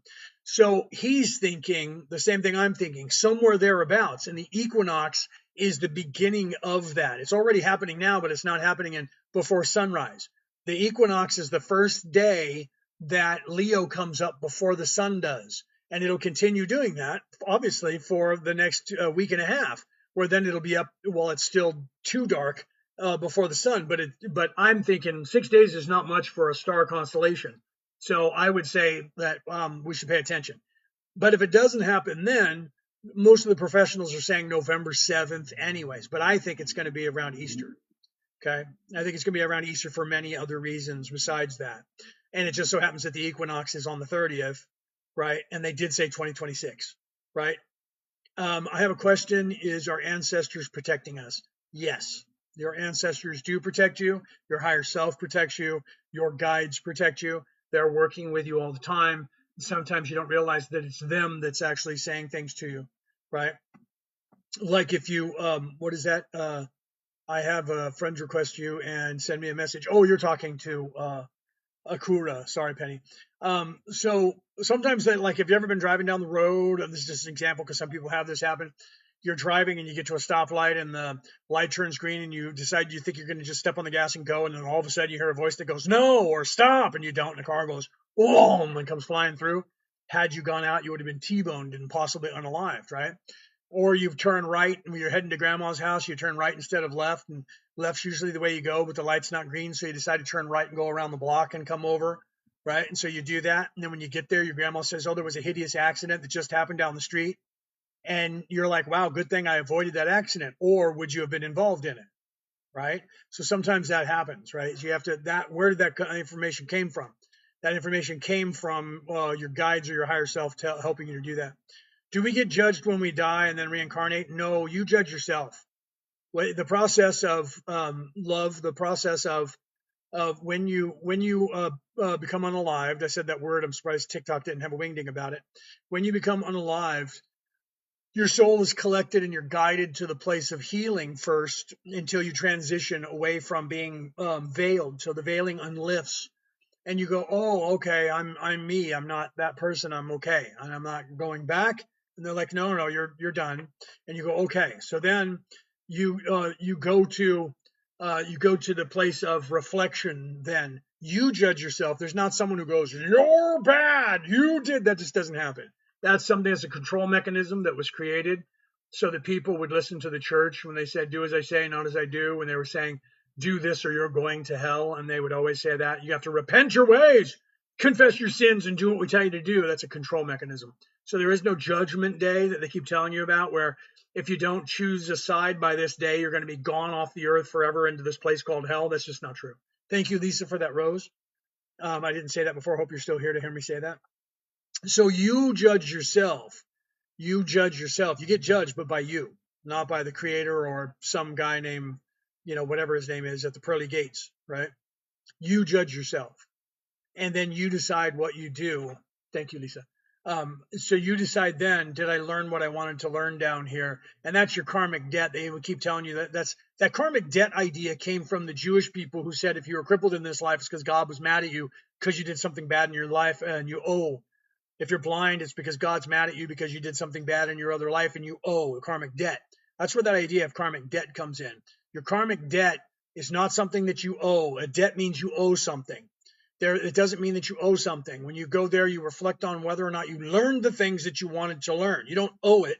You owe it to yourself. It's not a debt. You want to learn it, right? So then you decide, okay, I didn't learn this. I want to learn that. It has nothing to do with a debt that you owe. I hate when people say that. Let me run your numbers and see what kind of karmic debt you have. You don't have any debt whatsoever. That's a thing that was made up and invented to control the system and to control people. And because of that, everybody thinks there's this thing that is karma that is going to, you owe money. You owe karma like it's cash. You owe a debt to somebody, to something. It's just not true. So no, you can't judge yourself. Jesus, yes, you do judge yourself. You're indoctrinated if you think that there's a judgment by an outside body. There is no judgment by an outside body because the Creator created this place and you actually have complete autonomy to do whatever it is that you want to do. You're the one who judges yourself. At some point, you realize that what you're doing is bad and you judge yourself and then you move on. There is no judgment day. And I know that you probably want to think that, but that's just an indoctrination by a controlling religion that was created by Constantine in the year 324 AD to control you. Death, resurrection, rebirth, and life. Yes, right. Then tell them about reincarnation, individuals and reincarnation. That's what I'm talking about, right? So we judge ourselves, right? But do you people get karma for what they did to you? No. There is nothing that someone owes you. There is no karmic debt that you're owed. That's a third dimensional construct, like people saying we have to pay reparations because somebody was a slave 200 years ago. So therefore, we got to pay the great-grandchild or the great-great-grandchild of that slave money. If we go down that road, I say let's do all that because I'm getting paid too. But I'm also going to have to pay people, right? So why do I have to pay somebody who was enslaved when none of my relatives had slaves? I can prove that. None of my relatives had the Africans as slaves in America, so why should I have to pay them? Because the very same people who enslaved the Africans enslaved the Irish until the Africans got here. And that's actual true in history, and you can look it up. Okay, the term redneck comes from the slavery of Irish people being put out into the fields. So because they got the Africans, they didn't have to put the other slaves into action, and they just didn't give us jobs. They didn't give us houses, they didn't give us jobs, and they tried to starve us to be unalive so that we would die, okay? And then you guys became, if you're African, you guys who are African became the new slave. Before us was the natives, the Native Americans. So they tried to eradicate the Native Americans when they were done with them. Then they had the Irish as their slaves, and then they tried to eradicate the Irish when they were done with them. And then they had the black people, and they didn't try to eradicate them when they were done with them. Otherwise, they normally do that. That's the European style of way of doing things, right? So the reparations, meaning the idea of that somebody owes you a karmic debt because they did something bad to you, they don't, because they're going to judge themselves. Here's the way it works, okay? There's that karma, not the karmic debt, but the karmic wheel. What you do, what you sow, you reap. So somebody who is being evil is going to have evil done to them. That's the karma, but that's not a debt that you owe. That's just the wheel of karma, because evil is as evil does. So if I'm driving and I cut you off on the highway, and you get mad at me and flip me off and go, look at that guy. If you watch me long enough, I'm going to run into somebody just like me. And that person's going to cut me off right back. Okay. That's the way it happens. That's what they would call karma. Okay. All you have to do is watch long enough and that will happen. That's the universe with the backlash from the universe itself, but it's not a debt that you owe. That concept was what they said for the butterfly effect in the movies, that if death came for me and I skirted death and cheated death, death had to take somebody, so somebody innocent would then get unalived when death came to take them, the angel of death, right? And so they made a bunch of movies out of it, and everybody went and watched them and thought it was really cool that they could cheat death, but somebody they knew was going to become unalived. And then they had other movies where they did exactly that, where they had the same thing. I'll give you this money, but somebody you know has to become unalived, right? The universal law, is that what you're saying? I didn't see that. I'm sorry. Chill. All right. So the universal law, yeah, there's laws in the I am mixed individual is lifetime, and in one of my lifetimes I was a Celtic druid. Yeah, so it depends on where, we were all different things. That's the other thing too, right? Okay, so the universal law, the way the laws work in the universe is just exactly that, what I was kind of talking about, right?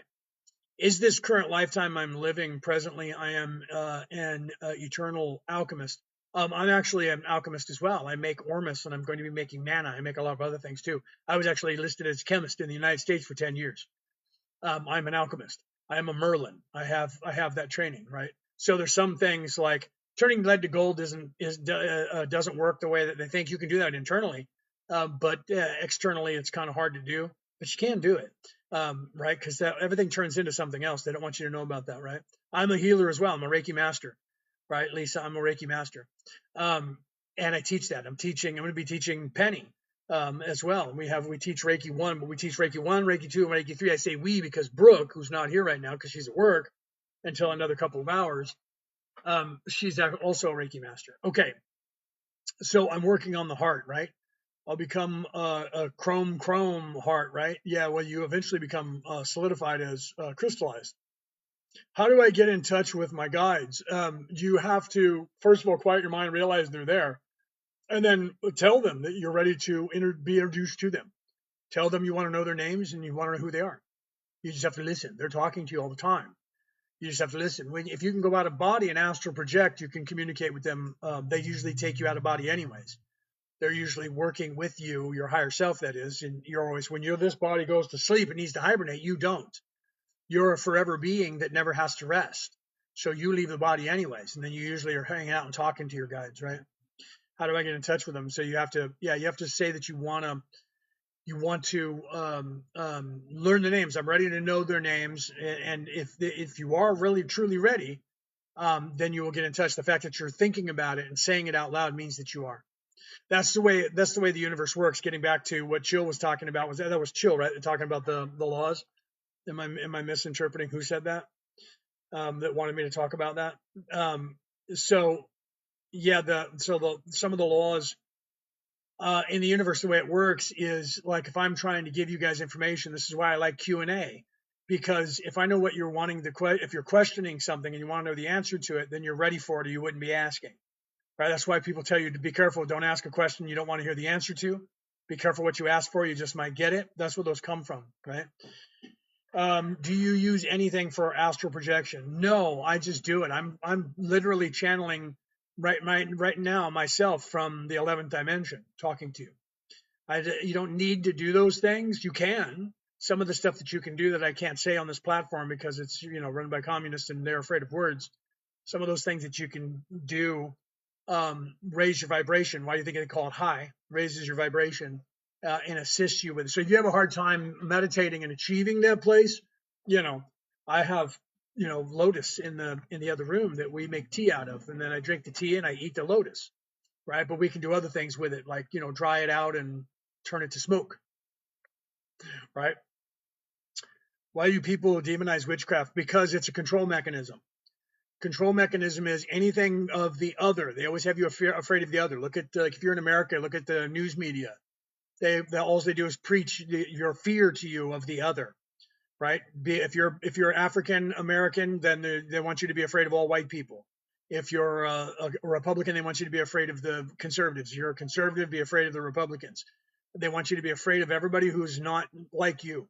So the Christians want you to be afraid of anybody who's not a Christian, right? So all the religions do that. Our religion is the right one. Everyone else is wrong.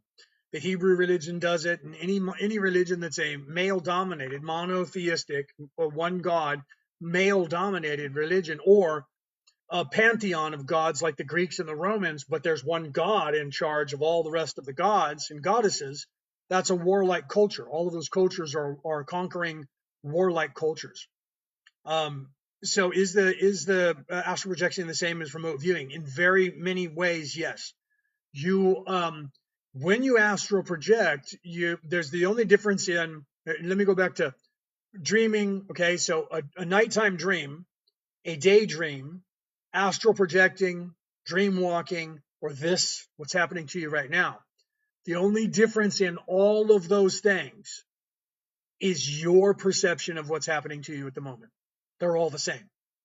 So remote viewing is you actually leaving the body while you're still in it.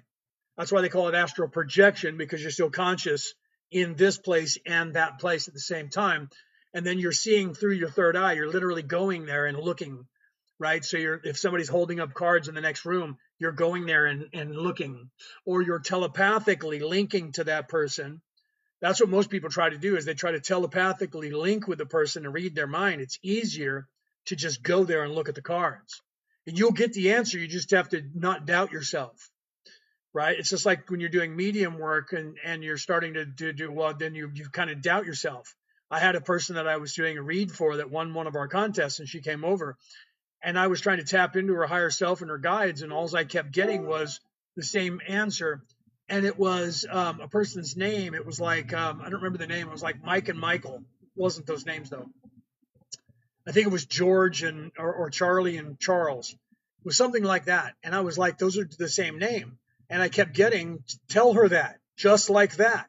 And I was like, that's weird that I'm just saying two names, the same name, just one more, a surname and the other one a more familiar name. They were like, just do it. Shut up and do it. So when she sat down, I told her, I don't understand what this is, and I don't know if this means anything to you. And I said the two names. And she was like, that's my uncle and my grandfather. And I was like, wait, what? And she's like, yeah. And then I was able to realize that was what they were trying to tell me, who were coming through. And I said, I was getting two different energies, but I was getting the same name. So I was confused, thinking it was the same person. No, that's my grandfather and my uncle who are both passed. And so we went from there, right? So telepathically linking, one of the clairs, right? Telepathy is one of the clairs. Clairs is sentientness, seeing, right? Clairvoyance, right? Clair empathy. It means seeing or feeling energies. Telepathic is being able to. It's a form of empathy. Empathy is picking up on emotions of other people, so you can sense in them or even take on their emotion. If they're angry, you can get angry because they are, and you're taking away their anger. If they're sad, you can take away their sadness. I'm a pain eater. I take away people's pain. My wife, Brooke, who's not here, I'm pointing like she's in the room. My wife is an empath. If she's in a bad mood, everyone around her is in a bad mood. Not because she throws a tantrum. It's just because she exudes that and she imprints that. That's a form of telepathy. Telepathic communication is being able to actually communicate with someone in thought. When you are twinsies usually can do that if you're together with somebody for a long time. People who are married, they start talking like each other, they start sounding like each other, they start finishing each other's sentence. It's actually a form of telepathy and empathy that's happening.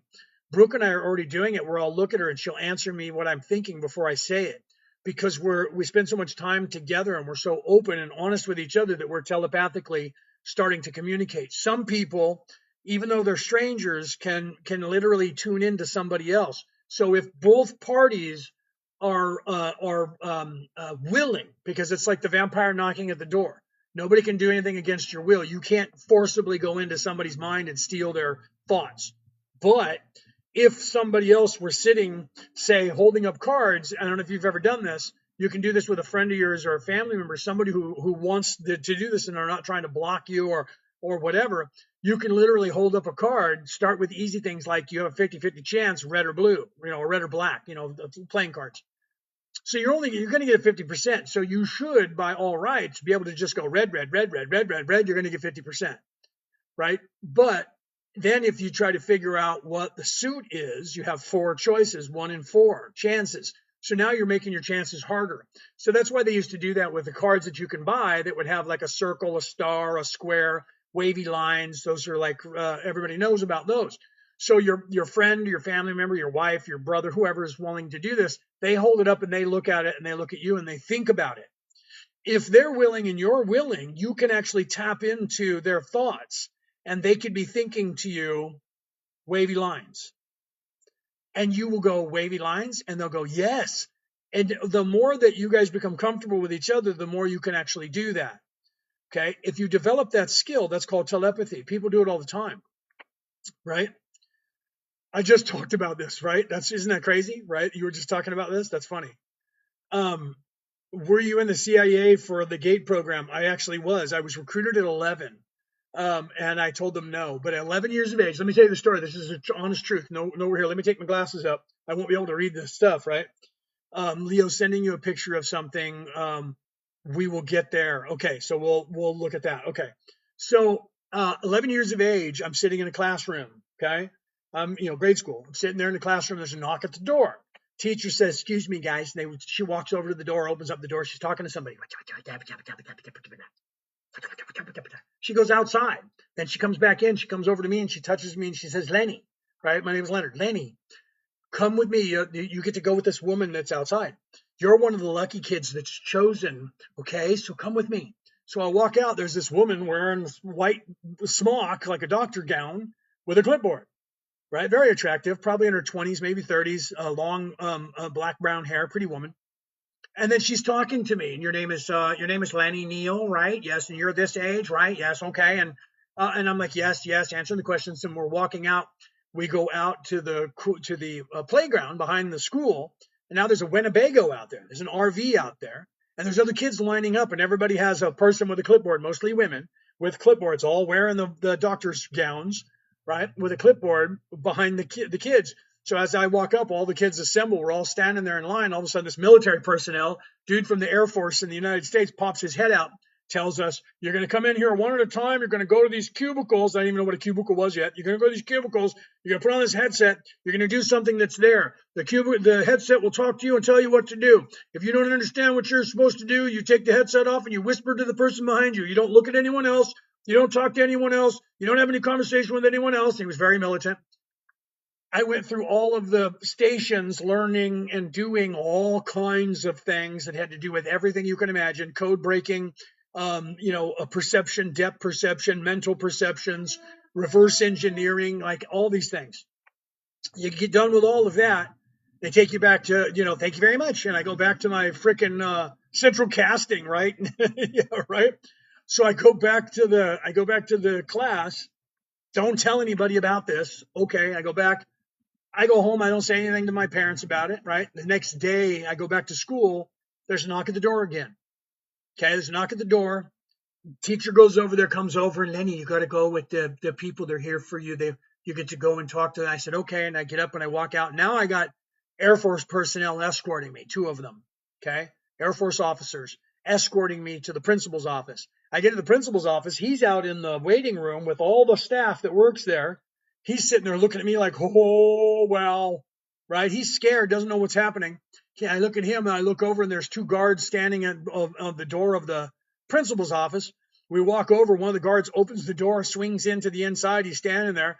I walk in the principal's office. Now there's like a colonel and a general sitting at the desk and my father sitting over at the side of the desk in a chair. What's my father doing here? So now I'm standing in front of the general and the colonel, 11 years of age, and they're offering me a job. Okay? They're offering me a job to go into the Junior Air Force Academy today. And then when I turn 18, I'm going to go to the full Air Force and I will be a captain. I will be a lieutenant or a captain at the time. But I have to sign a non-disclosure agreement and I'm going to get to learn all kinds of things, but I can never tell anybody about it at 11 years of age. I said to the guy, "I'm 11 years old. I don't know if I can answer that question." The general looked at me and he said, "You know when I know that you can answer that question at this age." So he knew that I was awake enough to realize that he was not talking to an 11-year-old kid, that he was talking to me. Somehow they had identified that. Okay. So I said, can I think about it? And I went home and I said it to my father, and he said, you got to figure out what kind of person you are. You got to figure that out right now. And I said, I'm going to tell them no. So I went back the next day. They were there the next day, took me out of school. I said no. They got really mad at me. And then, they kept trying to recruit me until I was like 27. I said no. But I did end up going to work for them without them knowing, because I went to work with them and other people, the Department of the Navy and a few other governments with different names than this one, that can't be traced. But I was doing other things and went to work for them and did things that I didn't do. So I was never in a bunch of different places. I never did some things, and I don't exist. And I don't care if you believe me about that or not. So I don't care if you believe me about this either. So then when I was, I think I was 18 years of age, my father and I were in California, because that's where I lived. We were going to an air base in the central part of California, just below Sacramento. We were going there to watch the Blue Angels and the Canadian snowbirds do their flying stuff.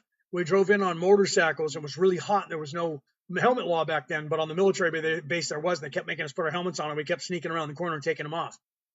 So we kept getting in trouble with the MPs. But when they were taking us around to go inside of a hangar to park the motorcycles instead of parking out where the cars were parking, so we pulled into the hangar, and I had my helmet off at that point again. And as I was pulling into the hangar and got off the motorcycle, this kid come running up to me, who was my age at 18. He was a friend of mine who was there that day and also got tested. And he disappeared right after that, and I was told that he moved away. He's there in a freaking lieutenant outfit in the Air Force at 18, and he looks at me and he says, you should have said yes. And I looked at him and I said, what do they got you doing? He goes, I can't tell you that, but you should have said yes. I got to go. And these other guys were there, and they were like, hey, what are you doing? Get over here. He was like, I got to go. You should have said yes. And he ran away. I never saw him again. I looked at my father, and my father went, all right, whatever, And so he left, and I never saw him again. So he said yes. And he worked for, obviously, the, Skunk Works, the deep state, something. And he signed an NDE, and he couldn't tell me what it was, but he saw me, and he wanted to run over and go, dude, because we were friends. He wanted to run over and go, dude, you should have said yes. I did. Bye. Got to go. Never saw him again. Okay. However, I have run into a couple of people that remember back in 91 to 94 that I was in the LA back in August in the airport in Los Angeles, LAX, coming over here to Australia. And I was sitting in the airport waiting for a plane, and this guy walked up to me and said, I think I know you. And I said, really? He goes, yeah. I said, well, I do have a podcast. And he went, yeah, that's probably where I know you from. I said, yeah, I'm all over the internet. You might have seen my face on the internet. And he says, yeah, no, I do. I know you from there, but I think I know you from somewhere else. And I said, really? I said, well, you do look familiar to me, but I'm not quite sure. And he looked at me and said, did you ever work for the Department of Navy between 91 and 94? And I said, that's where I know you from. And he goes, that's where I know you from. And I said, yes, I did, but I was not this person. Thank you for that. I was not this name. And he went, okay, that makes sense. And I was like, all right. And then guy came on here who did, the same thing. I started talking to him. I'm like, I know you, don't I? And he goes, Department of the Navy, 91 and 94. I was like, oh, how you doing, buddy? Right. So some of the people recognized my face because we did some work together and a different time, doing different things. And truly, when people say, well, I don't believe you, I'm okay with that. I'm okay with that. I don't care if anybody believes me. I know what I did in my life. I know who I am. Some people say that about me. I'm Kelto. I'm from the 11th dimension. I don't believe you. Okay. I'm not here to make you believe me. I'm not. I'm here to give tools to people and to move on. But they tried to recruit me. Now, why is that important? Let's get to that, right? Why is that? Yeah, it's not my problem, right? No, it's not, Isabel. It's their problem. They got to figure it out, right? I'm here to show you tools. I'm here to say you're in an escape room right now that you created for yourself. There's 4 walls. There's no windows, but there's a door right in front of you. And you're sitting on a couch, and in front of you is a coffee table, and there's a key on that coffee table, and that key looks like it fits in that door. If you pick up that key and go over there and open up that door, you can get out of here. And people go, no, I can't, because somebody told me that this guy was coming back for us. We had to wait here. And every time anybody tries to get up to go to the door, this guy stands up and says, don't do that. Don't do that. There's a dragon out there that'll eat you. So I don't want to get eaten. So I'm going to sit right here. And then I look at them and go, you can sit there as long as you like. One day you're going to get tired of listening to that guy, and you're going to get up and walk out of the door. And as soon as somebody that's in the room with you gets up and walks out that door and a dragon doesn't get them, you're going to also want to get up and walk out, right? Thank you, Penny, for saying that. Smack those hearts for me there, champions, right? So all around me is propaganda all over the city, the flyers, right? The police and the CIA. Yeah, that's just the way it is in America, bro. It's pretty bad. It's like that everywhere, but in America, it's more in the forefront. So when you start to pierce your veil, Americans are going to wake up faster than most other people because in America, it's so heavy because that's where the oligarchs are. That's the military of the oligarchs is America. So because of that warlike mentality, it's really rough. It is the Wild West. I tell people that I grew up in America, man. It's the Wild West. There are cities, there are places in every city you don't want to be in after dark because it's a combat zone, right? It really is like that. And they're like, well, it's because you have guns. No, it has nothing to do with guns, man. It has nothing to do with that. If you look at that, you'll find that it's true. If you look at any place who took away all the guns from the people, when England did that, their unaliving rate didn't change. The weapon that people used changed. So when they took all the guns away, because they were like, there's too many people becoming unalive because people are getting shot. And they said, we need to get outlaw guns. They outlawed guns and people started getting stabbed with swords and knives and getting hit with hammers. Okay. And they tell you that, right? Yeah, it's not the guns, it's the mentality, it's the people. Right. And here's the thing, everybody in the world says over in America, so many people get unalived by guns every year. And I'm like, actually, it's not that much. It's an average of 18,000 people. And they go, oh. And I'm like, how many people do you think die in a car accident? The United States, more than 65,000 people become unalived in a car accident every year. That's a low number. That's a lot. That's a low number. How many people in the United States become unalive because of a heart attack due to cigarette smoking related illnesses or alcohol smoking related illnesses? That's 2 million. How many people become unalive from fentanyl in the United States in a year? 100,000. 18,000 people get shot. 63,000 people die in a car accident. 65,000 unalive themselves. But the biggest thing that they want to take away are guns. How about we stop the fentanyl? How about we don't let people drink alcohol or smoke cigarettes? Because those are an industry that create hundreds of billions of dollars a year. But it unalives like 5 million people total between all of the problems that people get from alcoholism and from the cigarettes. Okay, so the biggest problem is not the murder rate. And here, let me give you the actual truth. In the United States, you can Google this. In the United States, what is the weapon of choice that unalives more people than guns? Hammers. More people hit people and unalive them with a hammer in the United States than a gun. So it's not even the weapon of choice. So truly, stabbings, baseball bats, hammers, blunt objects, that just takes place. If look what they're doing. You don't let people have weapons. They run people over with vehicles, right? So when we're going to then outlaw vehicles, then they're going to stab people. And we outlaw knives, and they're going to hit you with a fork. Then they're going to make a shank. That's why they do that. They're going to take a piece of a plastic spoon and turn it into a knife and stab you with it. It's not the weapon. It's the mentality. People are doing that. You need to change the mentality and educate people in a different way so that they don't become so violent. They like it, that violent stuff. That's why they're trying to keep everybody in that lizard brain. I would say a rock, right? But bludgeoning, no hammer, yeah. But they would go to a rock. That's what we used to use, rocks back in the day. I'm not working with aliens in the paranormal, how much money they give, right? I'm no agent. I'm a human being, right? Yeah, I just stay away from the whole third dimensionality thing unless I'm telling people about it, right? Do you know why the South Island of New Zealand looks like a woman? No, is that a joke? No, why does it look like a woman? Why does Italy look like a boot?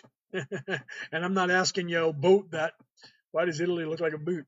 So instead of postal syndrome, is there carpenter syndrome, right?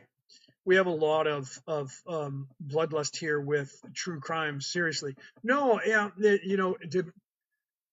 if you keep people, here's the thing, okay? They know that your focus determines your reality, right? So what they're doing is they're keeping your focus on violence and fear. They're keeping you in a low vibration worldwide. America, I lived there. It's even worse. But they do this on the whole world, all around the world. They keep you in a low vibration, and they keep your focus on their little world. Your focus is on their money, their world, their governments, their cash, their spending on their things. You owe money for everything, so you have to go and get a job, and then they work you half to death. They work you 8 hours a day, and 40 hours a week. And by the time you get home on the weekend, you're so tired that you spend Saturday, running out Friday night partying, and then Saturday you're hung over the whole day, and Sunday you're trying to recover, and then you got to go back to work. So you're not really living in that time. You're trying to play as hard as you can. And during that time, they have sports to keep you aligned with teams, right? So they're going to your basic instinct, right, of being aligned with a thing. You have a pack. You have something that you belong to that is something that's war, still associated with war, a team. Sporting events, right? Football, baseball, basketball, all this stuff, rugby, everything is designed to keep you competing against something with a team. So then they indoctrinate you to their system of government.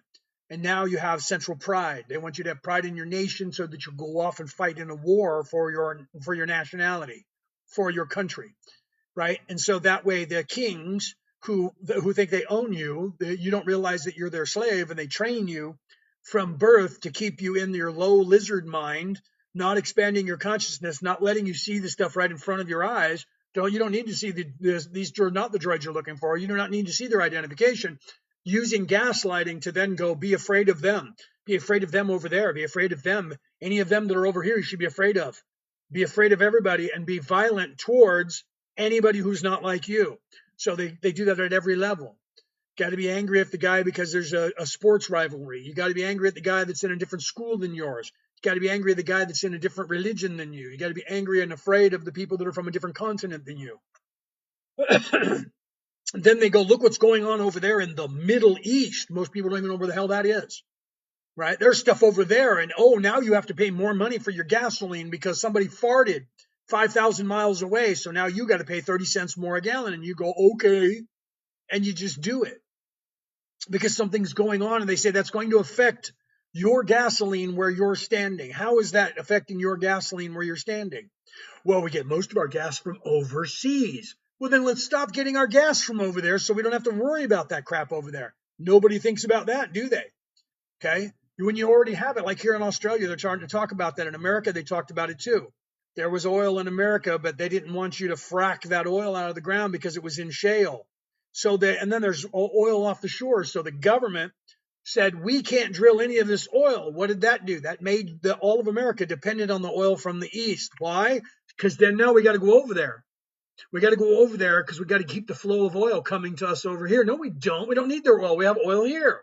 Why are we not mining our own oil and we're making people bring it all the way over from somewhere else? Think about this. Okay? Why is that? Because they're lying to you. Over here in Australia, people are saying, we have oil in Australia. Why are we buying oil, 30% of our oil from overseas? Why are we doing that? We have oil here and it's in shale. They have to frack it. The government is not allowing it to happen, so they're not allowing them to bring the oil out of the ground. They have enough oil in Australia to fund the whole world for about 50 years. Okay? Thank you for that. Who gave me that? Josh gave me that. So why is all of that? Because they have a system that they own in the world, and they need you to be doing what they want. So right now their focus is on the Middle East, where the oil comes from, and a jihad that's trying to happen there that, oh no, is going to turn into a third world war and everyone is going to become unalived, because that's what they want and that's what they need. There are too many people like me that are awake. There are too many people like you that are waking up. There are too many people like you that are awake. Okay, and they need all of us to become unalived, and they can't just send a team in anymore. Okay, so now they have to do it on a global scale, and they need a lot of us to go away, and they need it to happen real fast. So they need to convince all of us, because our focus determines our reality. Your focus determines your reality. I tell you this true. Let me show you my eyes again. I tell you this true. Your focus determines your reality. If you don't like your reality, change your reality by changing your focus. They know this. The powers that should not be, I do the quote fingers, they know this, so they're keeping your focus on their machine. They're keeping your focus on their system. Okay, and their system says we own everything. Their system says you need oil from over there, not from where you're at. You can't mine it from where you're at. because that'll make the prices of your gasoline cheap and you won't need anything over there in the Middle East. But if we don't let you pull all the oil out of your ground and you got to get it from only one place, and that place is the place where everybody is looking at, and guess what? We want to go over there and take control of that. We already have control of the stuff in your city, right? America already controls all the oil in America, so we don't want to use that. We want to use all the oil from over there first till it's gone. Then we'll have all the power and all the money. Same thing. The Australians don't want to use their oil up because that's the reserve in case they ever have to need it when not all stuff goes away. So we keep using all these people's oil from the Middle East until there's nothing left underground over there. And when all that's gone, watch what happens. There's going to be central power shifts that are going to go to places that still have that oil. Okay? That's the truth of it. Thank you, Selena. That's the truth of it. Okay? Australia's conventional crude oil reserves are small and have been the study for decades. No, you guys actually have been looking at it since I'm here and people are talking about it. You guys have it underground, but it's in shale, so you have to frack it. That's what we call it over in America. You have to either pump in air or pump in water to force the oil to come to the surface so you can pull it out. It's in the ground, but it's not like a big crude oil like over there where you can just, suck it out of the earth like a vacuum because there's a big lake in there. So you guys have it in the shale that's here in Australia, the same way that America had it in the shale there. So it's there, but it's going to cost some money, and the people don't like that because you put either air or water into that area, and then sometimes you can have like sinkholes that happen. So I understand that. I'm not saying that fracking's good. I'm not saying that oil is good. What I'm saying is we don't actually need any of that stuff if we go to alternative fuel sources. But the batteries is not the way, right? But yeah, extracting it is difficult. I agree with you. It is, and it's expensive. We do it in America now, and it's not good for the planet. Sucking out the oil just as they're doing now isn't good for the planet. I agree with you 100%. We need to get off of fossil fuels. But the batteries are not the way, because to get the batteries, we need these lithium mines. Have you ever seen one? Right? They got like 6 miles wide or 4 miles wide, and they just start going down and down and down and down and down. And this thing goes miles deep. They just destroy the landscape. And then what they're not telling you, and you could look at the studies, is that the emissions that come off the batteries that you can't see. So when you have the gas emissions from the carbon, you can see it in the atmosphere as the smog.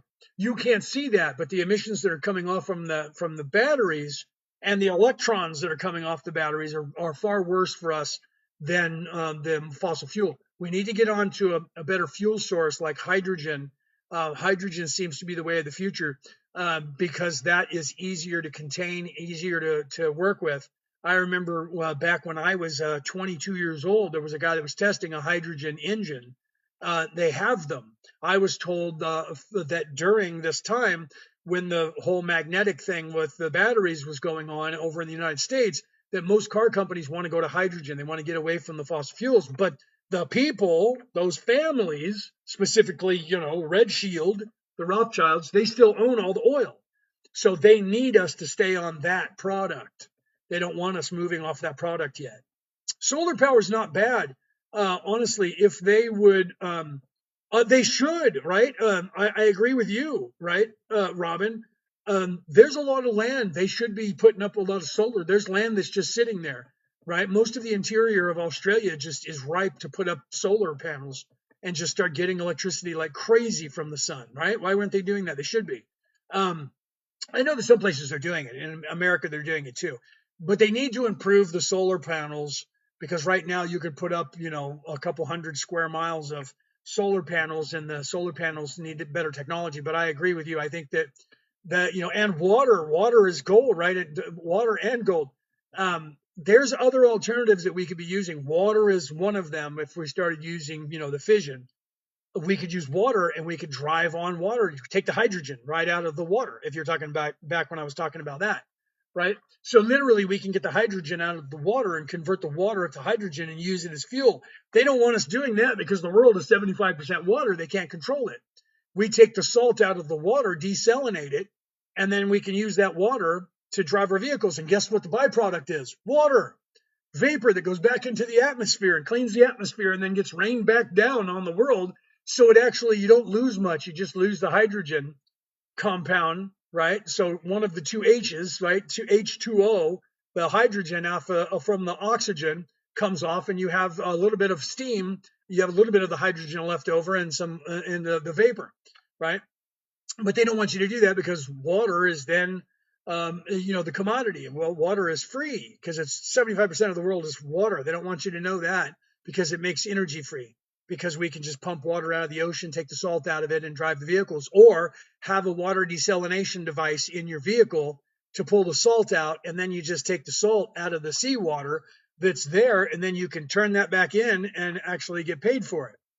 Right? Just take that and every now and then suck the salt out of a return tank. So we just have desalination going on in the vehicles, or have that in a plant somewhere so they can then take the salt and use it.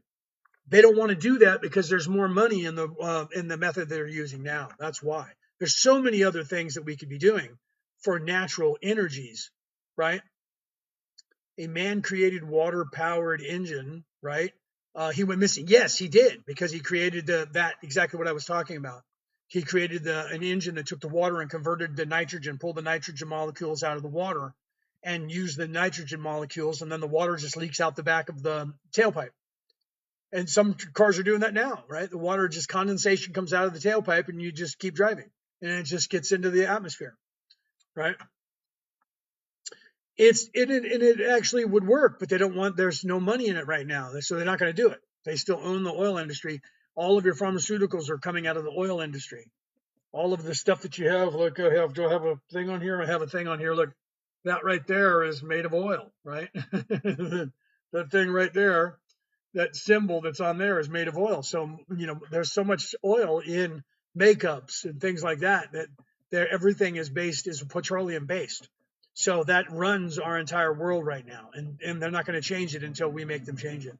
You still think that a child behaving nonsense like that, you believe yourself because you watch. Not quite sure, Stephen, what you just said right there. That you're talking kind of in script. Not quite sure what you're trying to say when you're saying that, right? I don't know if you're even talking to me. I just happen to see what you're saying right there, right? They poisoned that guy. I'm pretty sure, right? So, take it slowly. Are you saying read what you're saying slowly? Is that what you're saying? You still think like a child believing nonsense like that. You believe yourself because you watch. No, bro. Is that what you're trying to say? So, Stephen, I am actually speaking to you as Kelto, my higher self from the 11th dimension. I am here telling you what happened here and how you got stuck. But if you want to call me a child, that's okay, right? Because you think that I got that information about what's going on because I've read that or I watched that somewhere. I'm telling you the truth, right? Hey, so everything is perception. No, why not just perceive a different reality where efficiency exists? That is what I'm here trying to teach you to do, my friend. I'm saying that. That is all we have to do. That's what Jesus said in the Bible. That's what everybody was teaching. I 100%, bro. All we have to do, that's why Mahatma Gandhi and everybody else said, be the change you want to see in the world. All you have to do is change your focus. I said this earlier. I said that in my book, The Reality About Reality. Thank you for that, Marcella. The Reality About Reality, returning to the old ways. I tell you that in there. All we have to do is change our focus, our individual focus. If our entire focus, this is what I said earlier, 51% of the population says, no, we're not on fossil fuels. No, we don't need money. No, no one is starving. No, we don't have to pay for anything. Everything is free. It goes away. And the first key to that is energy. That's why we were talking about energy. The key to that is they tell you everything costs money because it costs energy to get to you, to make the food, to manufacture the food, to plant the food, to harvest the food, to truck the food to you costs energy, costs money. To cook the food in the stores costs gas, costs money.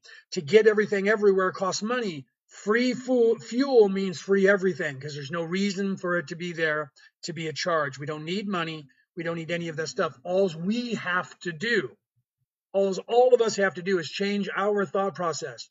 Your focus determines your reality. Our collective focus, our collective consciousness determines the reality. And what they're doing, the powers that should not be, they're keeping our focus on their reality, needing their money to pay for their fuel in their countries with their rules and their lines and their food and their rent and their everything and their taxes.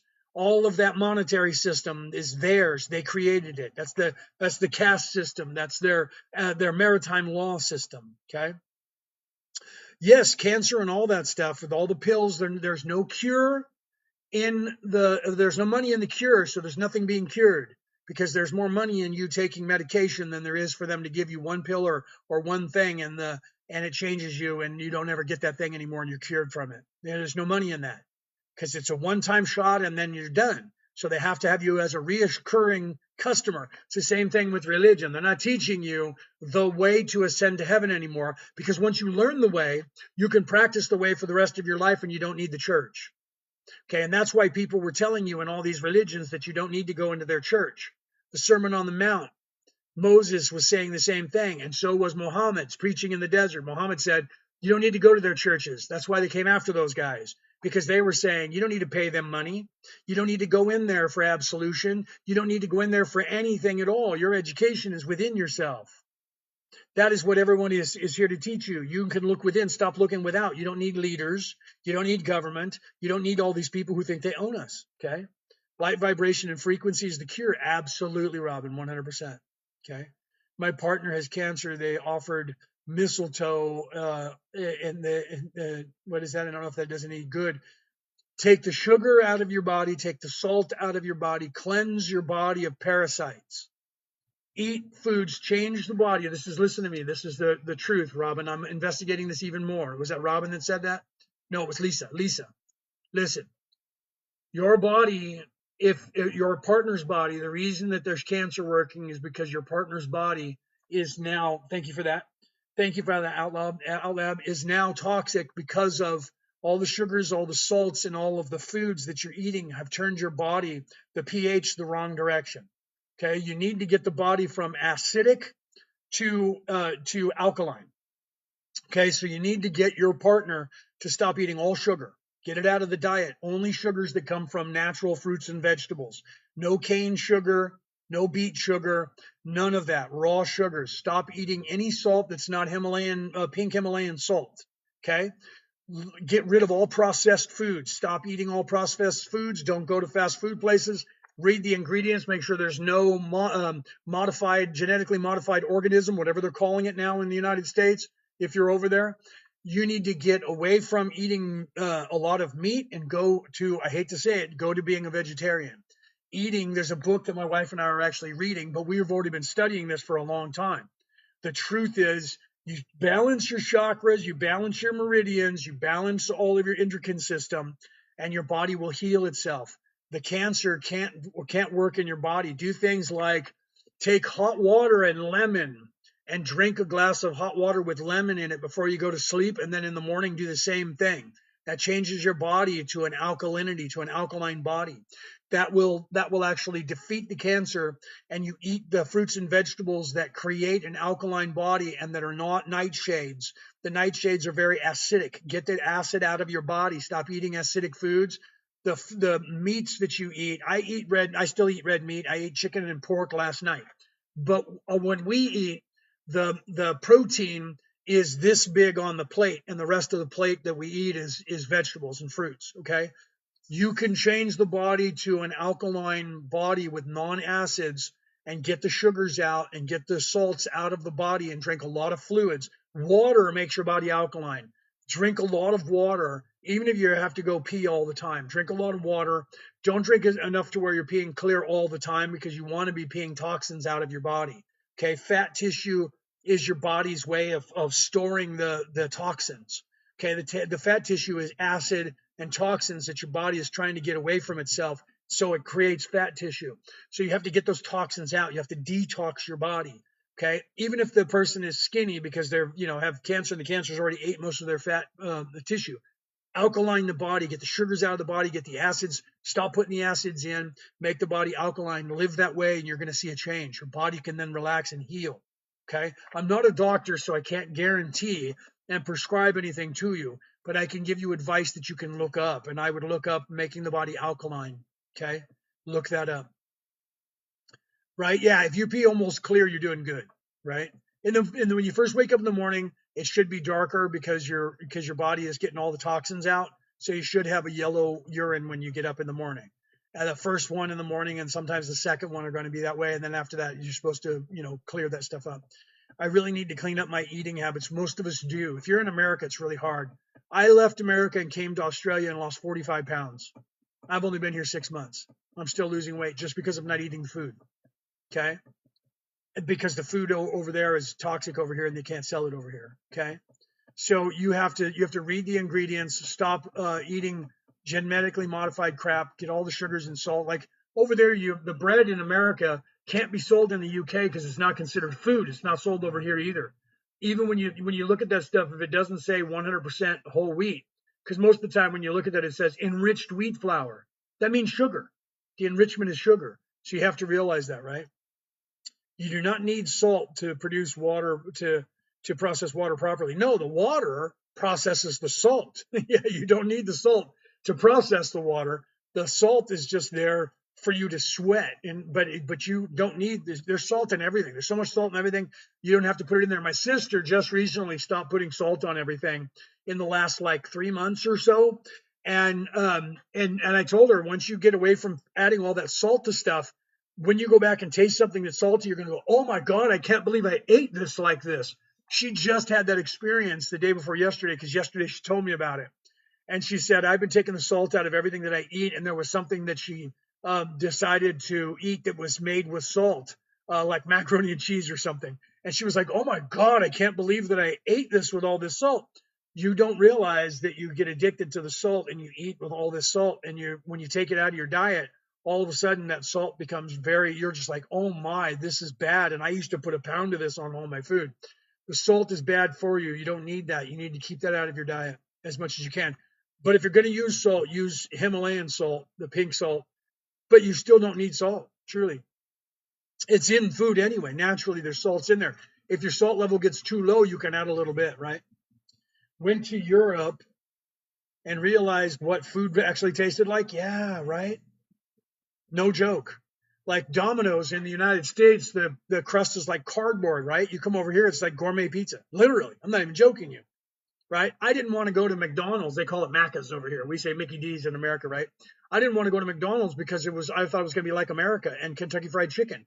I was like, no way, right? Brooke said, no, I'm telling you, it's different. Come on. I went to McDonald's and it was like it was in the 70s and 80s, man. I went in there, the burgers were huge.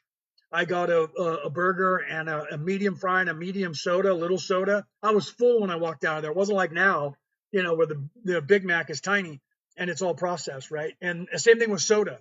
They don't have the sugar content. Like when I was getting ready to come over here, we stopped. My sister was taking me to the airport in my vehicle, and we stopped to get her a soda. And she looked at it, and it had like 90 grams of sugar or something in it. It was insane, right? And she told me that. She's like, oh my God, I can't drink this. And I said, yeah, maybe you shouldn't drink it. It was a Sprite, right? So Pepsi, right? Pepsi's over here. I come over to Australia. There's like 20 grams of sugar in a soda, which is still kind of high.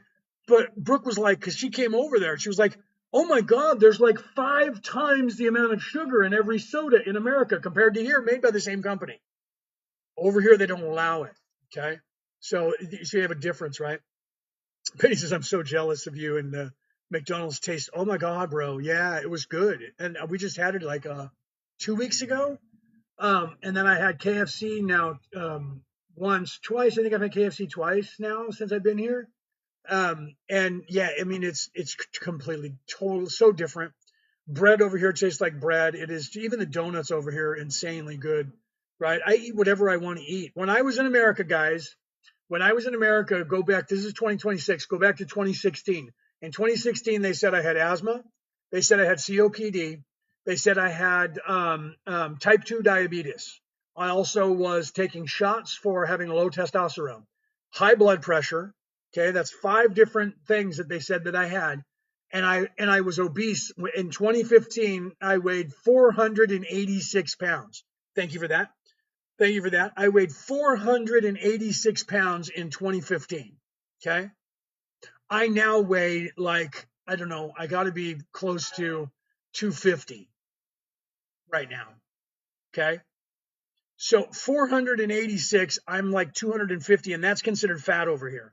Okay. That's considered fat in this country. All right.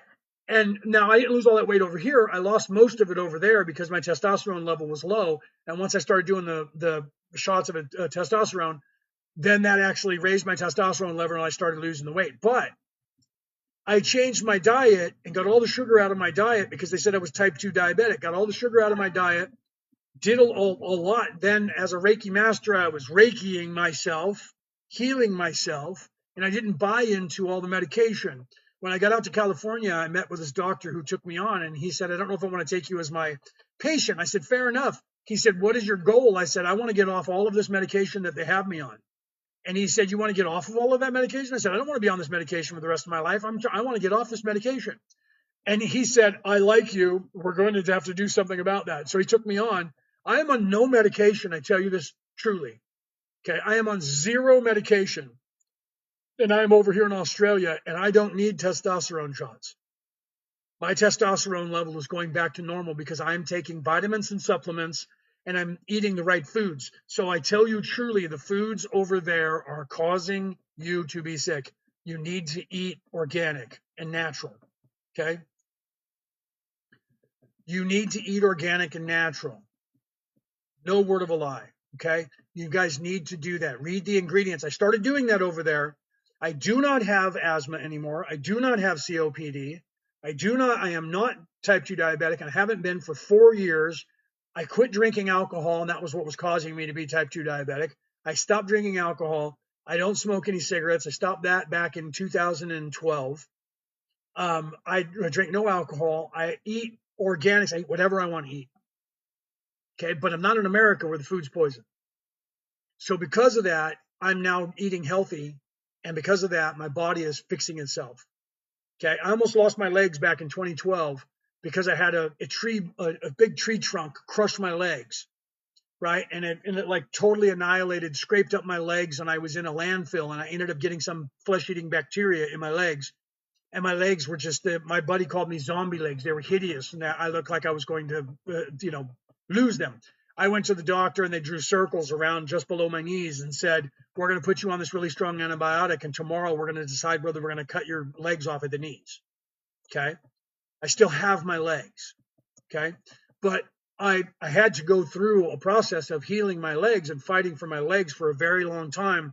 And if anybody knows me, you know that I went through this process. My legs are now healing normal, and they're almost back to normal because of me eating properly, healing myself, doing these things to fix my body and realign my chakras all the time, doing all the things to take care of myself and eating properly. I don't have to be a vegetarian. You don't have to be a keto person. You don't have to eat all this, oh, I just got to eat rice, or, I got to eat just fruits and that's it. And you don't have to do all that. But what you have to do is you have to read the ingredients in everything that you're eating and get organics. Get away from processed foods. Get away from that boxed food that they're giving you, right? That they're processing with the pastas and stuff like that. That's cheap. The reason it's cheap is they want you to buy it because it's made cheap. It's bad for you, right? So after eating food in Canada, I usually puke up clear liquid. I don't know what's going on up there in Canada either, right? So what are you saying, GF? You're saying something about changing the hormones in your body. I didn't get to see everything you're saying. What is that? Barbarian? I don't know what that is. I'm going to write that down. I don't know what that is. I'm going to see what that. I'm going to add that. I'm going to look that up or add it. I don't know what that is, so I'll actually look into that, because we look into that. We take all kinds of crazy stuff that people are just like, "What are you taking?" And because the stuff that we take is things that fix your body. So I'm going to look into what you just said. I'm going to write this down. Okay. Where is my thing? There it is. Now the cat's touching me. He jumped up on the chair again.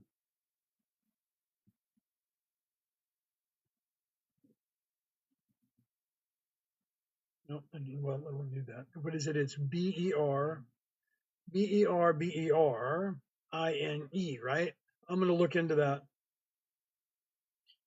So I apologize, guys, that if you guys are sitting here going, dude, where did you go? You're not listening to me, and we're trying to tell you stuff. I'm writing down what he said to look up. So I want to see what that is, right? And then what is that?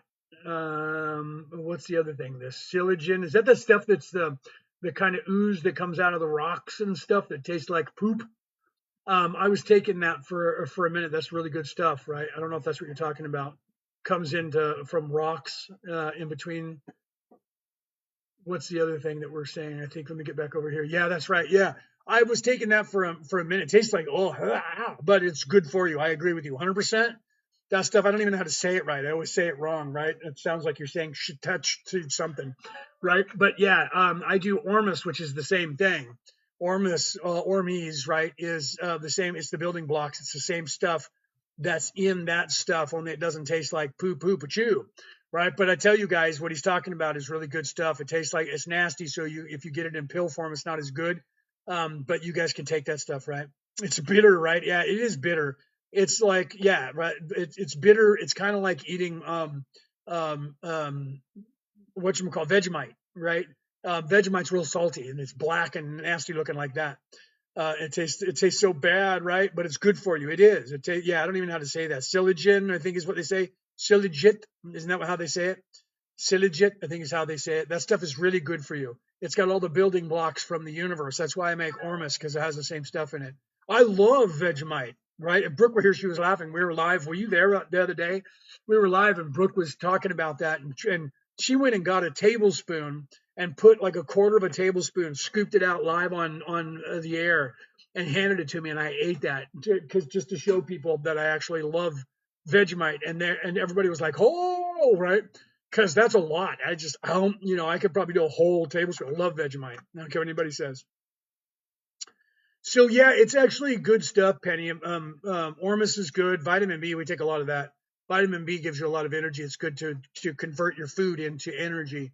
All the different vitamin Bs, there's like a whole bunch of them. I take all that, even folic acid. Although the acid in some of the stuff, because everything is an acid or a salt. People don't realize that just about everything is a sodium or an acid. I'm a chemist, right? I'm also an alchemist. So the vitamin Bs are good for you because it helps you pick up the minerals and out of the food and actually put it in your body. Vegemite is packed with it. Yeah, absolutely. And so it's actually really good for you, right? I use organic oil it's organic oil is good. Oregano, right? Or organo oil. Yeah, you can get over here. You can get that. You need to get down, dude. No, get down. Thank you. Sorry, the cat's clean. He wants to go outside and it's raining. I don't know why he wants to go outside. He wants to get wet. I'm not letting him do it. Still need to learn to make Ormus one day. I'll have to teach you how to do that. Vegemite is good for what? Vegemite is good for you, but it's really hard. If you've ever had caviar, it's saltier than caviar, right? So Vegemite is one of the saltiest things. It's like that stuff, shillit or whatever that is, shillitant or whatever, shilligit. It's like that's very salty. It tastes like ass, right? But Vegemite I like the taste of it. It's got this weird, like almost like a metallic kind of flavor with a saltiness that's really good on things. That if you take it by itself, it's concentrated, right? But if you put it on something, it's really good. What exactly is Ormus? Okay, I make Ormus from the ancient Cleopatra method from Egypt, which is the wash method that everybody's afraid of because it takes a long time to make it. But there's less chemicals. But Ormus is what Ormes means. People say Ormus, but it's actually Ormes. That's orbitally rearranged autoatomic element, Ormes. Okay. So what you're doing is you're literally getting, you would want seawater, but the seawater that we have in the world now is not pure. So you're reconstituting seawater. So you have to use the sea salt from only one place. This is why over there in the area of where the Jewish people live in Israel is so important because the only place that you can make Ormus, which is white gold, which is what everybody in the universe wants, is from the Dead Sea salt in Dead Sea area in Israel. That's why that area is so important to people, but you guys don't know about it. Okay, so you take the Dead Sea salt, and I know this because I've tried every kind of Dead Sea salt, including pink Himalayan salt. And there's only two kinds of sea salt that you can use on this planet, one of which is underneath the ice in Atlantic and in Antarctica, and they're not letting us get to that. So the only other place is the Dead Sea from that area of the Middle East. So you use the Dead Sea salt from over there, and you use pure water like spring water or something, or distilled water, and you put that in there and you reconstitute it by stirring it. Okay, and then there's a incantation. I can't tell you all about that, but there's an incantation that you do, and you're actually casting a spell on your water, and you turn it back into seawater, and then you put a couple of other things in it, and then you stir it a couple more times, and it turns into this white cake that settles at the bottom, and then you have to wash all the seawater off of it, okay, to get the saltiness out. Otherwise, it's just nasty. Okay, when you get done doing that, what you have left over is this white cake that you can either dry out to a powder and mix it into something, or you can leave it slightly wet, and then you put it in a glass not made of plastic. You put it in something that's made of glass or steel or something that's natural, and then you add an agent into it like orange, something with citric acid, orange, lemon, something like that, that you add into it, and you stir it up. You don't even have to add a lot, and it activates that. All what happens is when you do that through the stirring method and the washing method, all of the elements of the salt that are the building blocks of the universe drop out of the salt, and then you wash the salt out of the product. And the reason they call it Cleopatra's milk or mother's milk is because when you stir it, yeah, monoatomic gold is ormus. Monoatomic, what they're doing now is they're taking nanoparticles of the ormus and they're adding it to actual gold. And so now you're having people sell you monoatomic gold, where you're taking the gold like acid and you're putting gold, a gold flake on your tongue. Okay, that's binding the ormus to the gold so that you take it. But monoatomic element is what you're taking, and they're just adding the micro dots to it, to the gold, and you just put it on your tongue, right? So you could buy that stuff already made if you like, but gold absorbs your energy. So I don't use gold, and I don't do that. I also make colloidal silver, where I infuse water with silver particles to drink, and I'm actually going to be putting that in my ormus. So you can add the pink Himalayan salt to it. When you stir it, it becomes a milk. It literally looks like milk. So that's why they call it Cleopatra's milk, right? So yeah, colloidal silver is good stuff. I make that as well, right? So I'm going to be adding the colloidal silver to the Cleopatra's milk to give that an extra kick, because now you're having the silver, the colloidal silver, added to the autoatomic elements that have dropped out of the sodium, and get rid of the sodium, and then take that and put it in a thing and drink it. I do that all the time.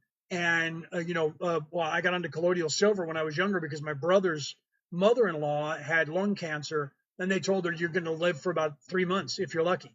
And she found out about colloidal silver and started drinking it every day of her life. She lived for another 20 years before she passed. And it wasn't her lungs that got her, right? I mean, it kind of was. She ended up with pneumonia, right? And then so she didn't recover from that. But she was supposed to be gone in 3 months, and she'll survive for another 20 years just by drinking colloidal silver.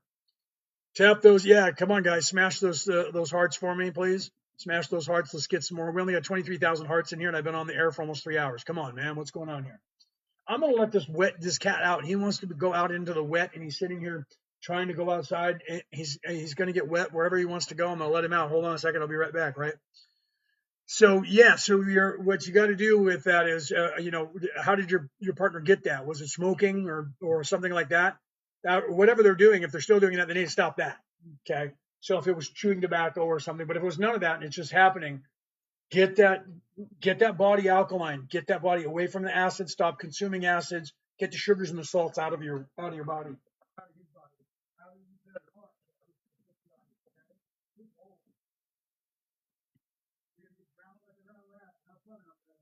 Okay. So yeah, so you gotta go after that stuff, right? Yeah, I would look into that stuff, right? Can you even buy colloidal silver anymore? Oh, I don't know. In America, you can. I don't know if you can buy it over here. When I was in America, you could get it online. It's like it's like $40 or $45 an ounce, but you can get it. It's one of the reasons why I decided to start making my own, because it's expensive. Colloidal gold is the same. It's like $45 an ounce. Ormus is like $45 an ounce. So I make all that stuff myself, right? Yeah, swallow it. Yeah, no, you're supposed to do that, right? So what did you say before that? I don't see what you're saying before that. Oh, Lisa was saying something. Look up the effects of peppermint. Yeah, peppermint oil is really good. Listen to what GF is saying, Lisa. Peppermint oil is really good. Swallow that. Gargle with it. I would even gargle. Oh, he said that. Gargle as much as you can. He said the same thing, right? What is the best machine to make it? There is no machine. It depends on what you're asking. Ormus, you have to actually do it yourself. There is no machine. You're the machine. Colloidal silver, you're the machine as well. You talk to me off air, and I can help you out with that. It's yeah, that's and it's very expensive. I usually charge people a lot of money to learn how to do that. But yeah, I would say use that, like he was saying, use the oil, use the peppermint oil, and have him gargle with it and swallow the peppermint oil. That's very good. Even clove oil maybe might help. Clove and peppermint. They sell machines. I've seen them. Oh, they might. There's for because people making ormus with without the method that I use, they can use acid. They can use an acid to wash it, and it does make pretty good. There's a guy that I know, a buddy of mine that I know makes some ormus. He's got actually pretty good ormus, and he probably has a machine. I don't know. I make mine because I do it myself, and I do it in the ancient method. I actually cast a spell, cast a circle, cast a spell, and stir it a certain number of times in certain directions and facing a certain direction when I do it.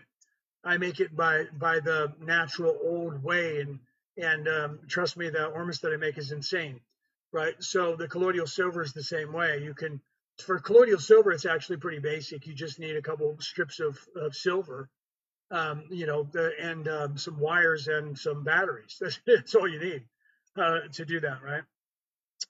He can't swallow. He got tacky in his throat or tracky in his throat. So he can't swallow anything. There was my sister's ex was the same way. He couldn't even eat food, solid food anymore. He had to drink. He's passed now, but he had to drink stuff down, so he can't put anything down there. Well, then I would say work on it from the inside by changing his body to alkalinity. Get rid of the acids that are going into his body. Get the salts out. I don't know how he's eating. Is he eating intravenously, or is he drinking a liquid or anything like that? Yeah, we'll have to talk. Send us an email. Send me an email and tell me that you're Robin on, Robin 968 on TikTok, so I know who it is that we're talking to, and I can help you with that, especially the colloidal silver. If you can get that into his system, that's going to be helping. But both of those are supposed to be ingested, so it'll be a little bit harder. I don't know how he consumes thing through the leg, so he goes or through a peg. Oh, okay. So yeah, send that stuff and I'll teach you how to make that. It'll cost you about 50 or 60, maybe $100 to start, but from that point on, it's you just need a glass to make it in, a glass like this, right?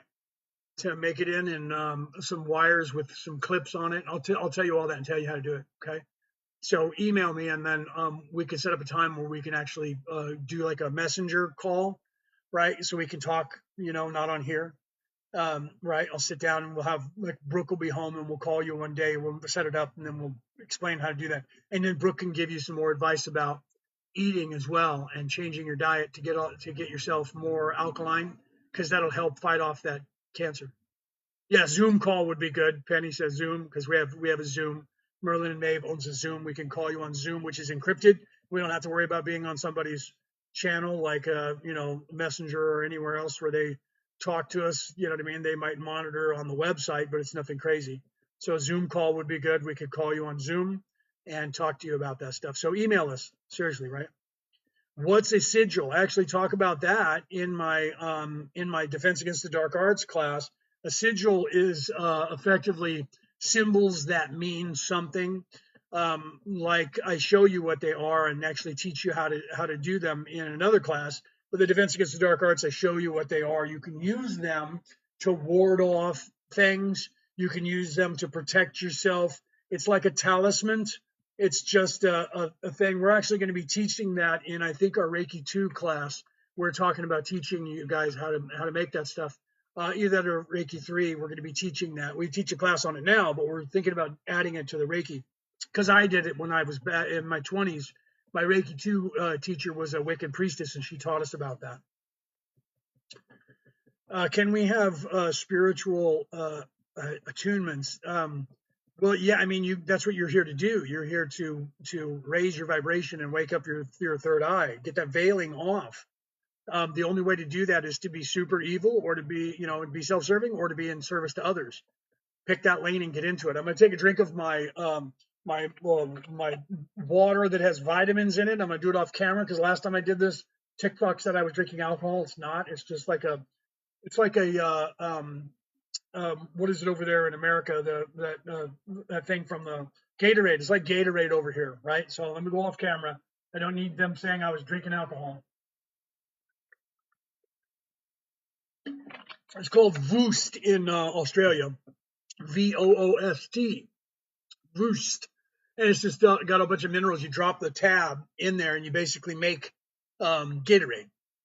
Right. Well, last time I took a drink of that on camera, twice, I had a TikTok say I was drinking alcohol. Okay, so so the achievement, I'm sorry, I didn't see that. Spiritual, can we have a spiritual achievement? Yes. I didn't realize that. I apologize. I was trying to read fast, Bill. I do that sometimes. That's why I have usually a moderator that's helping. Well, Penny usually does it and posts it, but if Brooke were here, she'd be reading the questions to me because sometimes I'm reading really fast. I have astigmatism in these eyes. This human body is not perfect. So sometimes I read words wrong. So achievement, yes, that's what you're here to do. You're here to raise your vibration and have that spiritual achievement of piercing the veil and moving into 4D. So your job here in 3D is to wake up from the slumber that you've put yourself in, right? You're supposed to be waking up from, first you wake up here and you're, I think, therefore I am. You're self-aware for the first time. And then over between 7 and 10 lifetimes, you're supposed to become self-aware of the beingness. You're supposed to become self-aware of the higher self, the inner self, the spiritual. And then you start going, oh, I am, therefore I think. And that's when you're on your way to 4D. You're supposed to become aware of the self in a higher dimensional. First, you're just aware of the self. Then you're aware of the self in a higher dimensional. That's the achievement that you're supposed to be seeking here. Like attached to something. I'm not sure what you're saying there, Bill.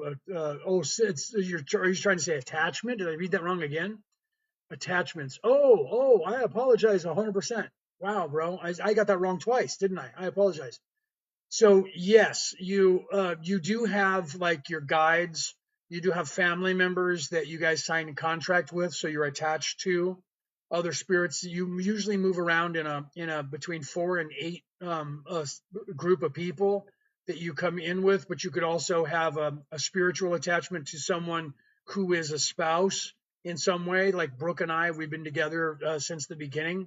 We're always husband and wife, and we're rarely anything else besides that. And every lifetime we come in, I'm usually the man, she's usually the woman, but there's been a few where we did the opposite. But we've never been to where I was her father or she was my mother or anything like that, or we were brothers and sisters.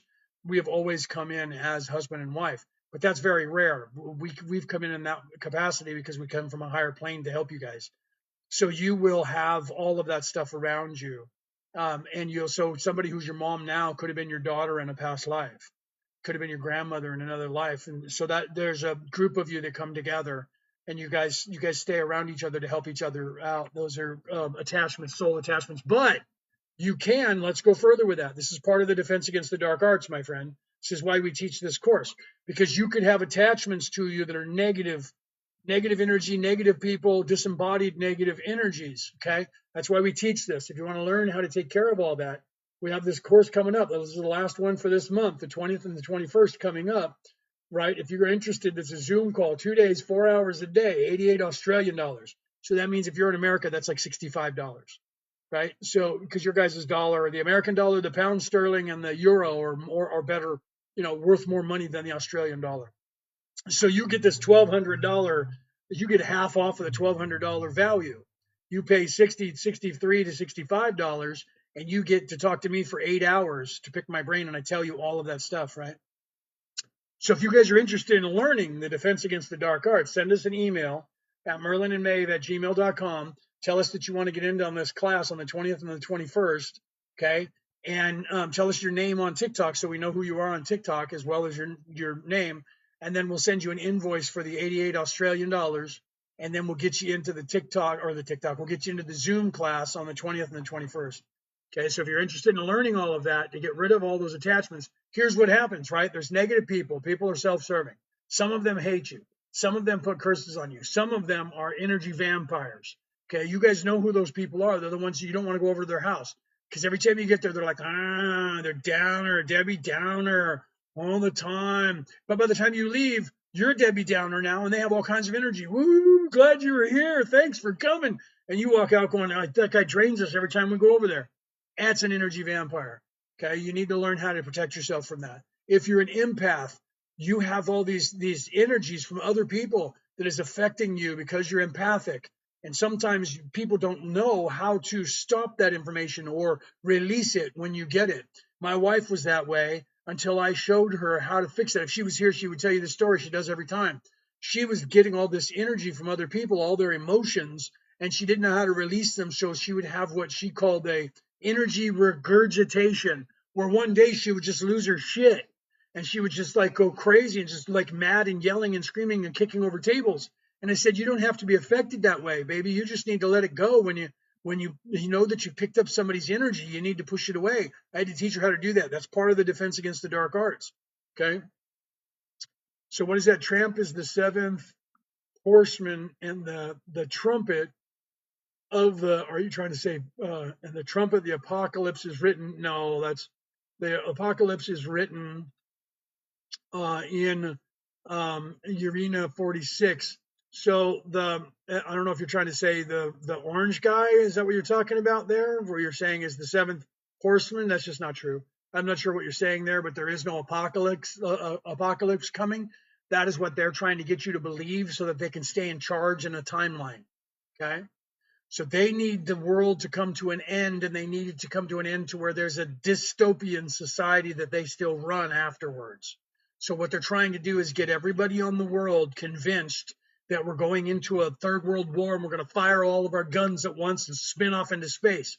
They need that to happen. They have to have that happen. They're desperate for that to happen because the time of their reign is over. They are fighting to keep control, and they have lost it, and they're desperate to make you believe it. And they've been teaching you that in the Christian religions and all the religions, that you have this rapture where there's going to be a left behind, and you're going to be it, by the way. You just don't know it. And there's going to be this judgment day, and you're going to be left behind, and you're going to be it. You just don't know it. Or that the world is coming to a third world war, and we're all going to be unalived because they need to get at least half of this population back to sleep by getting us to all. I think that's what he's trying to say, but it's just not true. Okay, so that's not going to happen unless you believe it, because your focus determines your reality, and they're aware of that. The powers that should not be, as I do the quote fingers, are aware of that, and they're trying to keep you focused on what they want to manifest. And that is what they're doing here. They're using the collective consciousness of everybody on earth to manifest their lifestyle that they have in place now. And if we're going to try and change it, they want it wrecked, and they just want to be in charge at the end of it. So they want it to go to this split that the Hopis talked about, where there's still a reality they can shift into where they're in control. They don't care if it's 100,000 people, as long as there's some, because that 100,000 people in 20 years is going to become 400,000 people, and in 100 years it's going to be a couple million. So they don't care. They don't care how many, just as long as they get to keep something that they're in charge of, so that they can have on to the. So if everybody leaves and they're the left behind, they're okay with that, because then it's status quo. So they want you to be convinced and convince yourself that that's what's going to happen. So you're one of them that's left behind with everybody else. That's what's going on here, my friend. You have to realize that. Ask your spiritual questions, and let's get some more hearts in here. Share this with your friends and neighbors and anybody else that you might think might be interested in being in here, and ask me your spiritual questions, okay? And smash those hearts. We only have 28K hearts here. Let's get us more hearts up. That brings in more people so we can ask more questions and have more conversations and ask questions. You see what Penny's saying there? And ask questions, okay? So what do you guys want to know about? What questions? You guys were firing them at me there for a minute, right? You guys were asking all kinds of good ones. Think up some more, right? The war, right? Yeah, the fight between the angels and Michael and Satan. Yeah, that stuff's not true either. Those were metaphors, my friend. Satan doesn't exist, never did. There is nobody named Satan. Okay, Lucifer was a human. Lucifer was not an angel. There is no fallen angel. You're the fallen angels. That's a translation that's been done wrong to tell you that there's a caste system and there's a war that goes on, physical, third dimensional war, conventional war that went on in heaven. That's just not true. The war that's going on in heaven is the war that's going on in your head. All of those stories, and I tell you this, I am a theologian. I wrote a book about it, okay? I have 4 minister titles in 4 different religions, and I have a 5th spiritual title, okay? I'm a Reiki master, okay? So I tell you truly that those were metaphors explaining to you how to control you, and they have to tell you all these things, okay? And they're not telling you the truth about what's going on, that you need to look within yourself. Okay, that's the truth of that, right? In any of your studies, have you come across people who have experienced a hand of energy? Every single person experiences energy. The way that it works, okay, like if you were talking to an angel, okay, the angel is going to appear to you in a way that's not going to freak you out. Okay, so you're going to have a pleasing shape that the angel is going to come to you in. The angel's not going to show up looking like a demon because you're going to run. The angel's not going to show up looking like a reptilian 19 feet tall because you're going to run. Okay. You're going to go, whoa, and you're not going to listen. But if the angel shows up as a guy or a girl with wings and it's very angelic and glowing, you're going to be more apt to listen. And when they speak to you, if they don't sound like they're evil in any way and they have a soft voice and their cadence is caring and loving, you're going to be more trusting and you're going to listen. Okay. So how things happen to you is, again, by your focus. Your focus determines your reality. When you're a medium, I teach this as well. If you're a medium and you're learning how to become a medium, you have to learn how this place is communicating with you. Okay, because you have tells. Like, for instance, if you look at the Long Island psychic, she would say to people that she sees a woman wearing a gown or an apron holding a rolling pin. To her, that meant someone who was cooking or baking. So she interpreted that and realized that every time she saw somebody wearing that outfit, holding onto a rolling pin, that was an interpretation of the idea of someone who's baking or cooking. Okay, so if somebody was a chef, she would get that and maybe a chef hat. So she learned that about herself, that the way the other side would communicate with her, because the other side communicates in metaphor, in thoughts, or entire concepts. So you have to realize that that's how the universe actually interacts with all of us in concepts, because that's how you react, how you act, how you think. When people say, "How do I know if I'm waking up?" I say you actually pay attention to your thoughts, and if you actually are quiet enough, when you're thinking, you'll hear that there is a concept that comes in first. That's you. You think in an entire concept and you dump it on this hard drive, and the hard drive then puts it into a formulation of words to say out loud. Okay, so we think in concepts and pictures, not in words. Words are the product of that, the interpretation of it. So when you're a medium, you see the same thing. You see flashes of colors. You might get a taste, a smell, something like that. That will help you, and you have to learn how to interpret that. I was driving with my second wife, and we're driving along, and I said to her one night, and I'll get to what you guys are saying. I was driving along, and I said, "Why am I smelling mashed potatoes and gravy and tasting mashed potatoes and gravy?" So I looked at her and I said, "Why is that?" And she said, "Wow, today is the anniversary of my grandfather's passing, and his favorite thing in the world to eat was mashed potatoes and gravy." I said, "Okay, your grandfather is trying to get your attention and let you know that you're here. Do you see?" So I got the sensation of mashed potatoes and gravy, didn't understand it, and I said it to her, and it meant something to her. That was her grandfather trying to get her attention coming through me.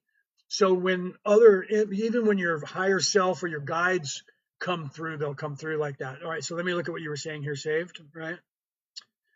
In any of your studies, okay, that was that. All right, so it happened in 2013. It removed something from my mind and put something evolved in. That's good. So that was part of, and the reason that was happening to you was a metaphor, again, saying taking out the negative and putting in something positive that's going to help you to ascend. And you realize that you remembered it, right? You remembered it. I get thoughts and feelings when I'm channeling. See, I do too. Sometimes I get images as well. Brooke is learning that. She says, when I'm seeing things with my third eye, I'm not seeing colors. I'm just seeing, and I'm like, first they won't come through vivid with colors. You'll get colors later. Right now, you're getting the images. focus on the image and they become clearer. It's just like a muscle. The more you work it, the better you get at it, right? What did you mean by a hand of energy? Right. So again, that coming through saved. I would again, I like that idea of asking that question. What did you mean by a hand of energy? So was the hand giving you something? Was the hand touching you? I agree. Great question, Jeff. Great question. Right. I only get purple in that third eye in my mind's eye. Yeah, that was the first color that I saw when I was out of body. When I was out of body, astral projecting, the first color that I saw was purple, and I realized that purple was the actual color of life and love. I realized that, and even though it's green is the heart chakra, but the third eye is purple. So I was seeing through the third eye, and I was seeing that color, right? And so I equated that with life was the purple, but then I realized later it was green. But the first color I saw was purple. So yeah. So yeah, I would love to know the answer to that too. Saved. What did you mean by the hand of energy? So was that hand giving you energy? Was it like Reiki energy giving you energy? Was it handing you something? Was it touching you? I would like to know the answer to that too. Okay. So smack those hearts, champions. Let's get some more hearts going. Let's get some more people in here and ask some questions, guys. Don't be afraid. There is no dumb question. Okay, there is no bad question. There is no I might be crazy. None of that. Just ask the questions, and I'll do what I can. Right? Do you use meditation techniques? If so, how? Yes, I teach meditation techniques. We actually teach that. Yes, I meditate because the achievement, what you're trying to achieve in meditation, is that. So when they have you doing that, but I tell people you don't have to sit in the lotus position unless you prefer it. You don't have to do gang signs unless you prefer it. Okay.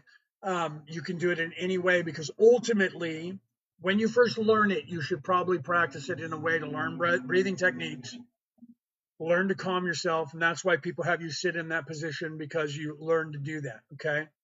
So, literally, and that you have to find for yourself. I think that was a follow up question by Don Q. And what type, right?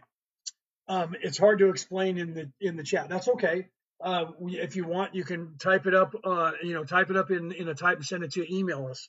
Right, send us the email right here, merlinandmaeve@gmail.com. Make sure you say I'm saved in the TikTok, and here's my story. Take your time and do that. Or you can come in so like get the Defense Against the Dark Arts course, and while we're in there, you can tell me the story, whatever you want, pick my brain. Or you can book me for an hour session and we can just talk and you can tell me all that, whatever you want to do. Okay. I'm a spiritual life coach and a life coach. So is Brooke. I say that like she's over here, but she's not here. Okay. So getting back to the meditation. All right. So when you first start meditating, it's really hard because you're trying to raise your vibration and move yourself into a position, into a vibration where you're outside the reach of the thinking mind and the ego, because you're supposed to realize I'm not the thinking mind, I'm not the ego, I'm not the conscience, I'm something else. So it's kind of hard to do that, right? So you literally have to get yourself used to doing that. That's why it takes a long time at first. And you go through sessions that are sometimes 20, 30 minutes. Some people like to sit in that solitude for a long time over and over. And so they'll take like an hour a day to do that. You don't have to do that, but you can if you like. It's all individual. There is no right and wrong way, but you have to turn off everything so that you can have peace because you're trying to quiet the mind. Eventually, what you're trying to do is achieve that place where your thinking mind and your ego is not able to talk to you so loudly. It's quieting the mind. It's further in the background. You're trying to get to that place where you walk around 24 hours a day in that place. Okay, that's what you're trying to achieve. Okay, what does this symbol mean? But everything is connected. I'm not sure what the symbol is that you're talking about. What does this symbol mean? Oh, that symbol. I don't know that. I can't tell. It's kind of small.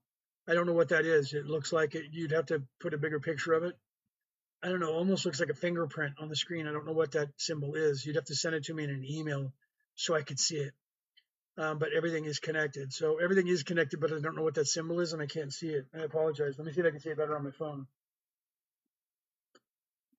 Yeah, that looks like a fingerprint to me. That's all that looks like is a fingerprint.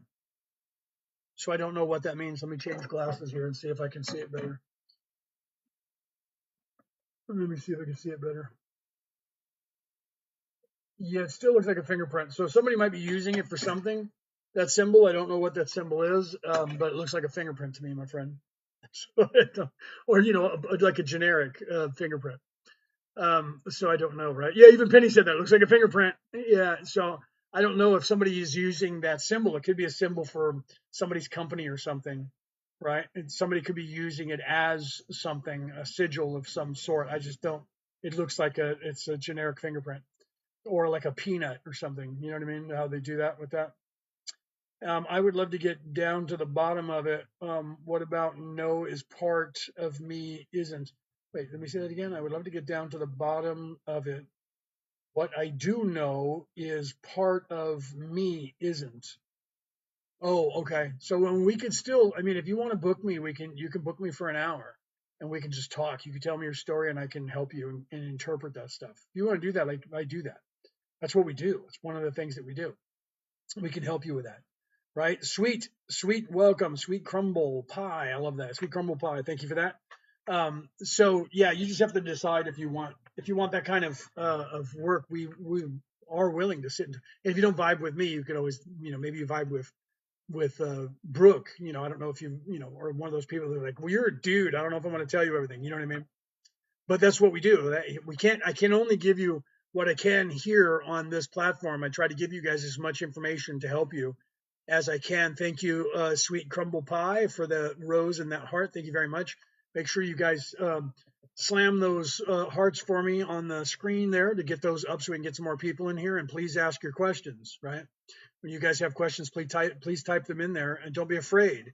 I'm not going to make fun of you for saying something or asking a question. There are no dumb questions, right? There are no crazy questions. You're not crazy. You're just starting to wake up, right? You just may have forgotten who you are for a minute. That's supposed to happen. I'm gonna take another drink of my water. This is water. It looks like Gatorade. It's not alcohol, but I'm not going to show it on camera because TikTok, for whatever reason, thinks that it's freaking water. It's not Gatorade. It's like Gatorade though.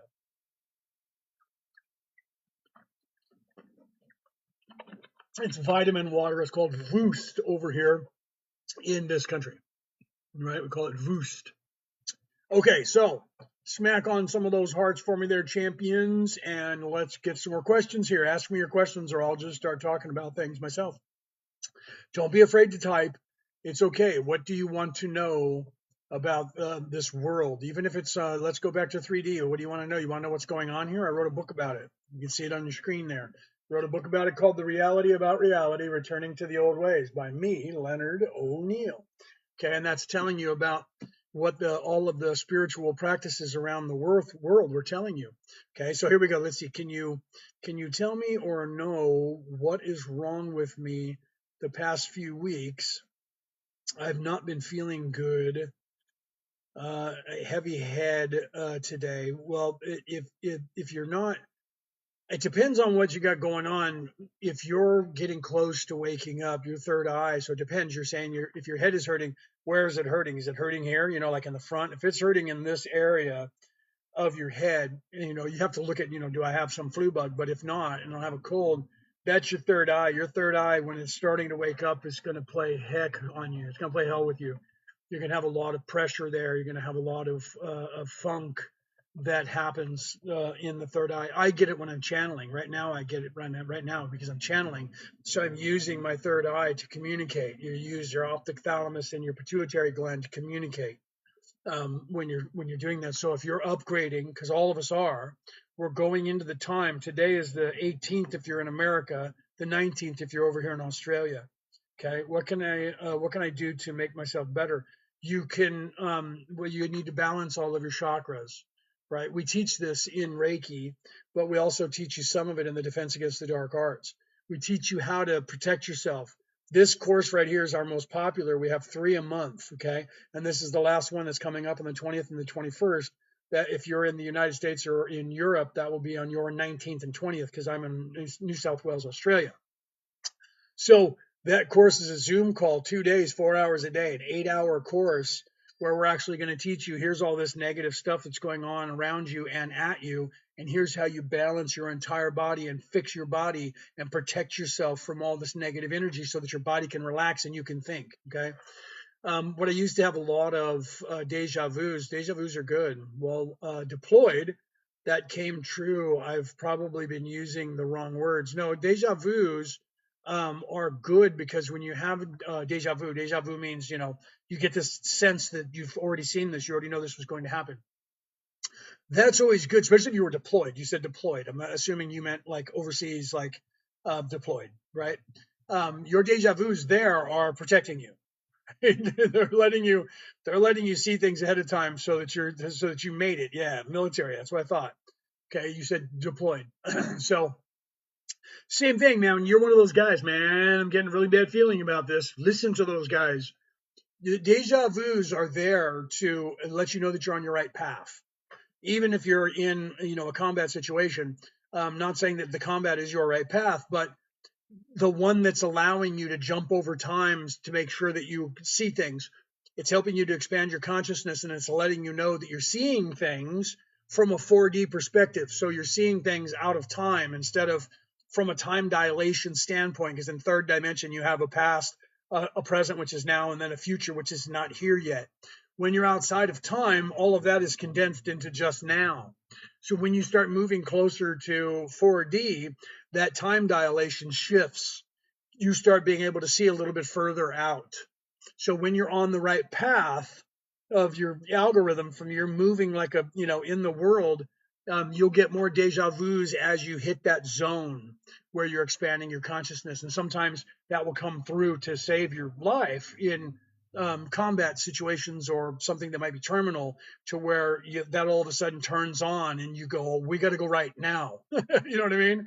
We got to go right now instead of left. You start getting that. And so when you were deployed, you were getting that because it was helping you to make the right decisions, to make it through, to come back home. So that starts in that respect sometimes, and you'll find that you might have those instincts in real life. You could be like at a concert and go, I don't like that guy. And that guy right there, there's something wrong with that guy. We need to move away from that guy. And then he starts doing something crazy, right? Or he starts, trying to unalive people, or you know what I mean? Embrace those instincts, because your deja vus are usually expanding your consciousness, because it's you basically jumping over time, remembering something before it actually happens. So that's you skipping outside of time and seeing something in the future. And usually the deja vus in peacetime are actually showing you that you're on the right path. Okay. Yeah, and we can, getting back to the thank you, Penny, for answering her. We will work with your timeline. I'm not sure where you are in the world, but we will work with your timeline, right? So all you have to do is communicate with us and let us know where you are in the world, because we're so far ahead of everybody over here in Australia that we'll figure out a time on our morning or our evening when you're awake. If we want to schedule something to talk, we do that so that you don't have to worry about staying up too late or getting up too early, because my early morning, 7, 8 o'clock in the morning, is between 3 and 5 p.m. in the United States. If you're in Europe, then my 5 p.m. is your 6 a.m., right? So it's just a matter of that stuff. Who's just gave me that? Was that Psychic Medium? Thank you for that. Welcome, welcome, welcome. Smash those hearts, champions. Let's get some more people in here and ask some more questions. Okay, that's what I'm here to do. I'm here to answer your questions about everything that's going on in the world. Thank you for that. Psychic, thank you for that. Wow, man, you're just like banging on those hearts. Yeah, let's get some more people in here. Thank you for that. Jeez, look at that. We're up to 45, 50. Thank you very much for that. I love you. I love you for that. And still going up to 80. You so rock. And then now we're going with the with the roses. I love you so much. Thank you for popping in, right? So make sure you guys throw some questions at me there. And what do we have here? I was connected with the last course. I enrolled from TikTok, unfortunately. So wait a minute. You connected with the last course. I enrolled on the form from TikTok. Well, no, that's okay. If you did, then I don't think we missed you. Just let us know. I think because there's a couple people that we're waiting on from people. If you're talking to me, that is. And thank you for those 59 roses, Psychic. So if you're talking to me about that, I can. Or you're trying to say I cannot? I don't understand. I was canned with the last course I enrolled on from TikTok, unfortunately. Oh, is that what you're saying? That you're thinking somebody like booted you? Why did they do that? Is that what happened? Thank you very much. Right? Yeah, my wife and I, we really appreciate you guys. I love you for doing that stuff. Um, it was a fake course. Oh, I'm not a fake course. Trust me on that. You don't have to believe me. You can wait and vet me to make sure that you're okay. Right? Yeah, no, I'm not gonna that's the problem that people do that and it gives us a bad name, right? Definitely not through you, but it took my money and then they disappeared. Yeah. You can ask Penny, you can ask anybody who's ever been in our course, on any of our courses, that we do not do anything like that. We do not harm people. We do not steal people's money. We are here to help. We're not ripping people off in any way. But I understand if you're afraid to do that. That's why I tell people come in for the Defense Against the Dark Arts. If you're in America or Europe, that $88 is like 65. You don't lose a lot, right? It's easier than like paying a lot of money for a course and then having some bad stuff happen. But I hear you, I get you, but you can vet me. Go and look me up. Okay, I have a book that you can take a look at that I wrote. Okay, I am a minister. You can look on all my platforms. My name is Leonard O'Neill. You can look at me on Facebook. I'm on Facebook. I'm on YouTube. I'm on Instagram. I'm on TikTok. I'm on like everything. Jeez, I don't even know what all the places that I'm on. Okay, and I've been on there for years. Facebook goes back to 2012, right? My YouTube channel goes back at least to 2016 because I got deplatformed off of the other one.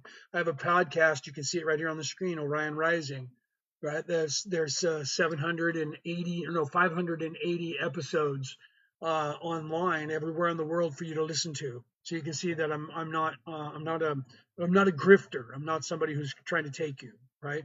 I say go and listen to my podcast for a while, vet me.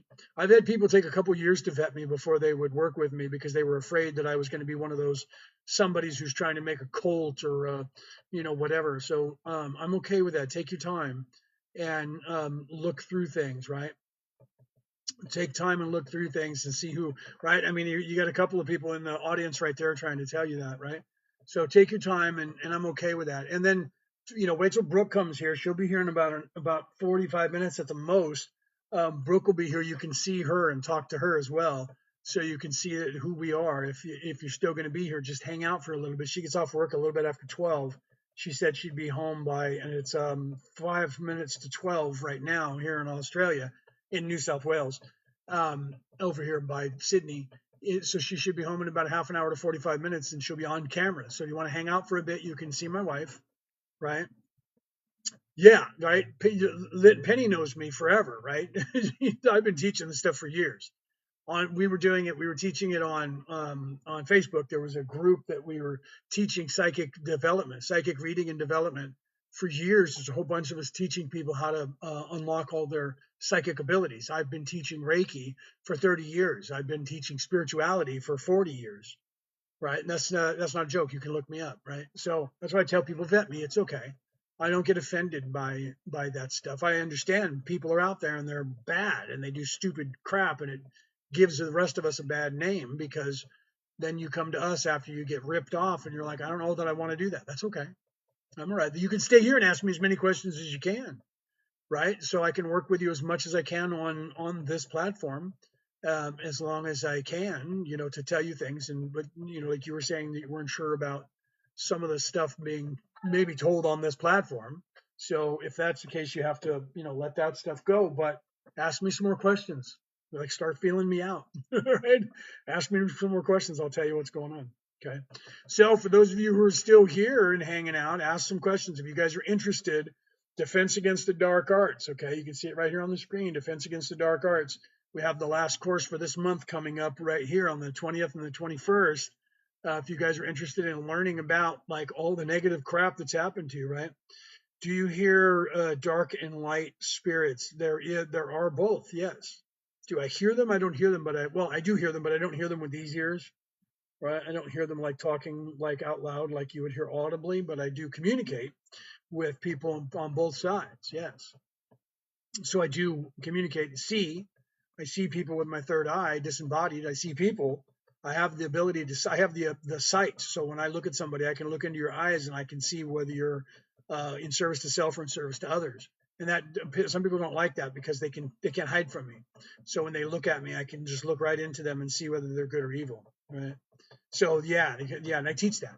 Right. Here, let me pull up on the screen some of the stuff that we teach. I don't know where the thing is here, and I'm not sure. Is that it? No, that's part of it. That's one of our ads there. Hold on, let me get the other one here. Let me find that. Where is it? Here it is, I think. Yeah, there it is there. Those are the courses that we actually teach. Psychic development classes, the clairs, all 8 of them. So clairvoyance, clairsentience, all of that stuff we teach. Exorcism, but you need defense against the dark arts 1 and 2. This is just 1. If you're going to be exercising people, right? Dowsing, we can teach you how to do that. We can teach you your chakras, auras, and meridians. We can teach shaman stuff like shamanism, like dream walking, astral projection. We can teach you medium channeling, tarot card reading, tarot reading, whatever. We teach all that. We also teach Reiki, right? So we're also Reiki masters, and we teach Reiki 1 coming up. We're going to be teaching Reiki 2 soon and Reiki 3 coming up in the next 3 months, the next 6 months. We're going to be doing that. So if you want to become a healer, we also have classes for that. 22nd and 23rd, 25th and 26th. We have 2-day Zoom classes for Reiki 1 coming up. Right. I was just talking about that yesterday. So these are our most popular courses right here, Defense Against the Dark Arts and the Reiki. So that's why I have them on the screen, and they're coming up for the end of the month. Right. So if you guys are interested in those, you can email us here at merlinandmaeve@gmail.com. Tell us your handle on TikTok, your name. And if you're not on TikTok and you're listening on the MP3 broadcast, you guys should learn how to spell Merlin and Maeve, right? Because the Maeve is not M-A-V-E, it's M-A-E-V-E, right? So it's Merlin, M-E-R-L-I-N, A-N-D, M-A-E-V-E, Merlin and Maeve, all one word, at gmail.com, right? Psychic medium Mel, what is that? Psychic medium Mel C, yes, they do. Oh, I don't know if that was a question that I missed. Oh, good. I can join the Reiki Zoom now. Yeah, you can, right? So we'll talk about that, right? So, like I said, ask your questions, guys. There are no wrong questions. There are no crazy questions. There's just questions of what you guys want to know. What do you guys want to know is going on? Some of you guys are afraid to ask questions. That's okay, right? But I would prefer to hear what you're interested in, right? So let me then go back to what things are that are going on, right? You're in a place where you're first self-aware, okay? You're first self-aware as a being in this place. You don't know who you are, right? So you say Bashir is a fraud? No, I think Bashir is not. I don't know that I trust Daryl Anka right now because Bashir says a lot of good stuff, but I've noticed lately that Daryl Anka is when he's not channeling Bashir, is now kind of selling the Anunnaki ideology and aliens creating the humans. I know Bashir. I haven't met Daryl Anka before, so I know that Bashir is telling you good stuff. I haven't heard Bashir say anything wrong. I've never heard Bashir say that aliens created the human race and the human species, but I have heard Daryl Anka say that. It looks like he's working for Gaia now, and he's got a TV show where he's talking about that. I don't know if that's true. That's a commercial I saw, and I don't know if it's legit. So I'm trying to vet that because I'm disappointed if something happened and Daryl Anka got, maybe paid off or something. I don't know what's going on with him.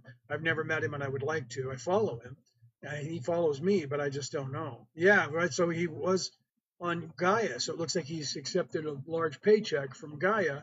And when you do that, then you sell their product. So I've always had issues with Gaia from the beginning. Back in 2017, I've had issues with them about their draconian ideology, right? I want to open my third eye. How? Rosemary, or is that Rose? No, sorry, Rose Mayberry. Is that what you're saying? You open your third eye by raising your consciousness level to the realization that you are not this pain body, that you are something other than this physical form. Okay, so you have to stop living in third dimensionality. You have to start moving towards your higher self or your inner self, however you want to see that. that you are an immortal spirit, and that this is the illusion, that this avatar is not who you actually are. When you, that's 4D. When you start the realization that there is something better, more than this, and I'm not this. This place is a place where I'm at, but this is an avatar, and I'm something that is forever. That's how you start opening your third eye. Can you maybe share anything about the grays and the hybrids?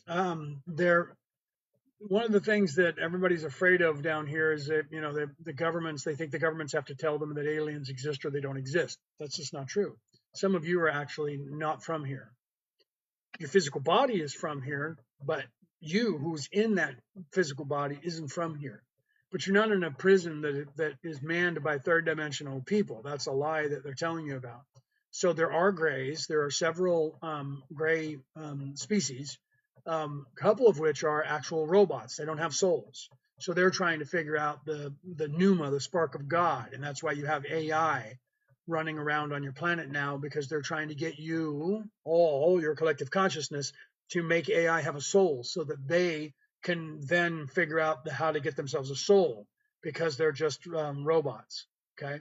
Some of the grays that you know about are, in fact, drones that other people control from a different place. Okay. And they do that from, you know, a different dimension. Right. And I don't mean I mean like a the fourth and fifth dimension. And they're crossing the dimensionality with that physical body that is an avatar, that is one of those grays that they just control with a computer or their mind. But then there are some of them that are alive. They're just people. They're not us from the future. Everybody loves to say that. They're not us from the future. They're just people. Okay, just like the draconians, they're just people. The arachnids, they're just people. Third dimension is third dimension. There's just people not all look like this. Okay, there's a bunch of humans. 24% of the known universe is bipedal humanoid. The creator likes this actual ideology of bipedal humanoid. There's a lot you can do with it, different colors. On this earth, I have polka dots. I have freckles, right? I have freckles all over me. I have a freckle on my lip. I have freckles on my eyelids. My wife was talking about that yesterday. There's different colors down here. There's yellow, there's brown, there's black, there's, red. There's different colors down here, and then there's other colors. There's orange, there's green, there's blue, there's purple. There's other colors, right? On a different place, I'm blue, bipedal. Okay, back in Orion, on the belt of Orion, I'm blue. So is Penny. Okay, so is my wife. So third dimension is third dimension wherever you are, right? So you're going to have a physical form. Third dimension is physical form with spirits in the body trying to figure it out, or robots running around. Some of the grays are sentient. Some of the grays are AI. It's just the way it is. So that's why they're trying to get all of us to focus on AI and make it real by believing that it's real. So they're trying to have these role-playing models that are now getting people to believe they're channeling Jesus, or they're channeling God, or they're communicating with aliens in space, because they want you to believe that they're alive and that they have a soul. They can't channel. You can't channel if you don't have a soul. A robot cannot channel a soul because they don't have one. There's not a place for that soul to move over and talk to you through, but they're getting people convinced of that. Okay.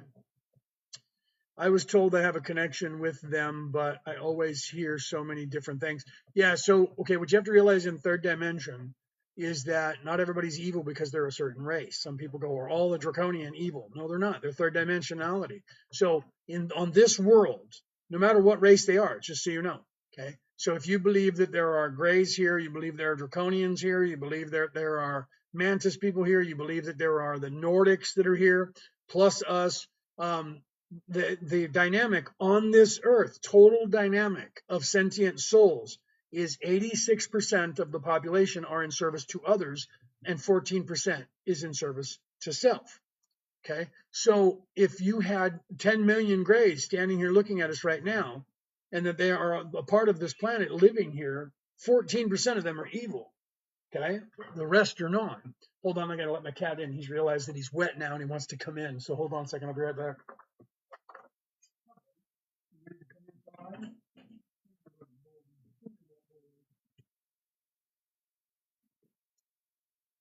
Okay, so you have to realize that third dimensionality is third dimensionality, okay? And if you could leave this planet and go to another planet, you're going to have a different dichotomy of good versus evil on another planet. Because of the logos itself is directed by the people that are there. On this planet, it's 86% in service to others and 14% in service to self.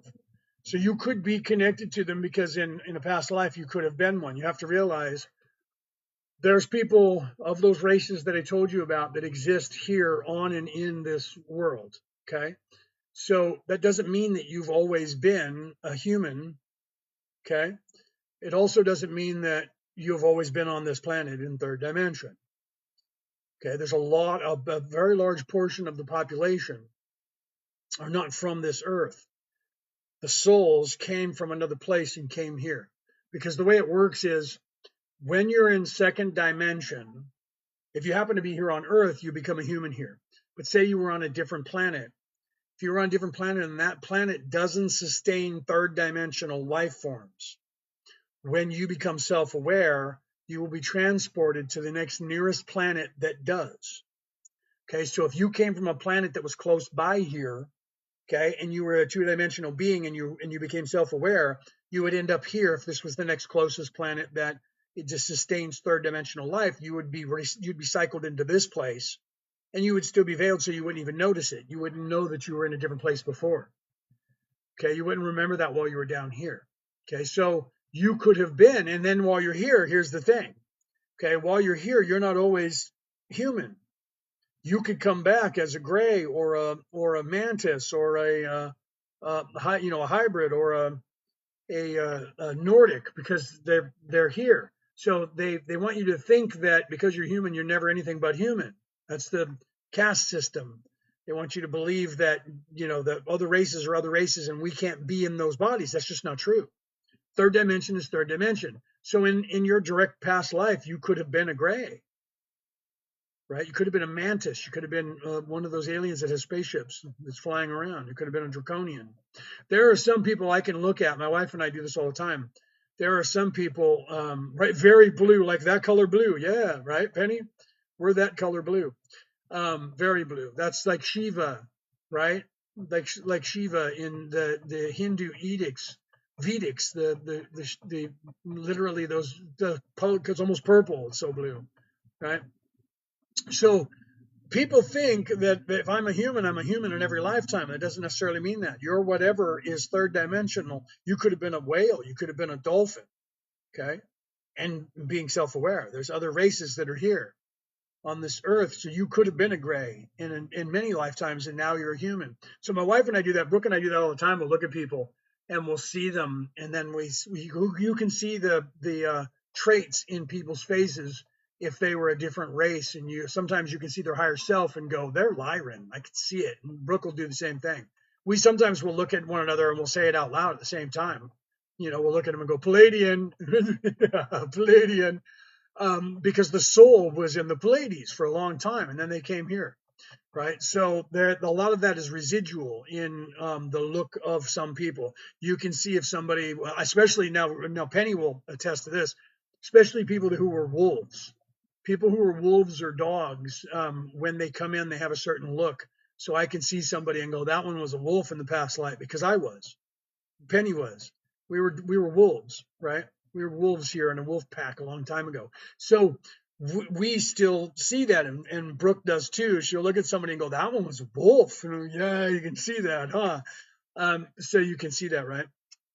So I would have to tune into you to see you. If I saw you on camera, it'd be a lot easier, Brittany. But I would have to tune into you to see, and that takes a little bit more work. And I'm not here to do medium work in that respect. I had somebody send me an email that I have to answer as well, where she wanted me to do the same thing, and I was like, well, I'm not doing that right now because I have other things to do. But I'll get back to it, right?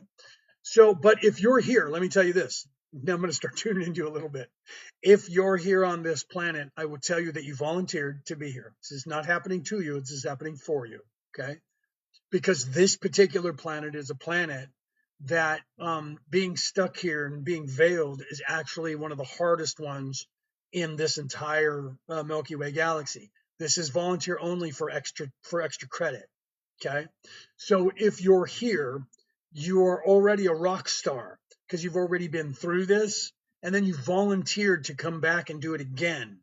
And this time it's real hard. Okay.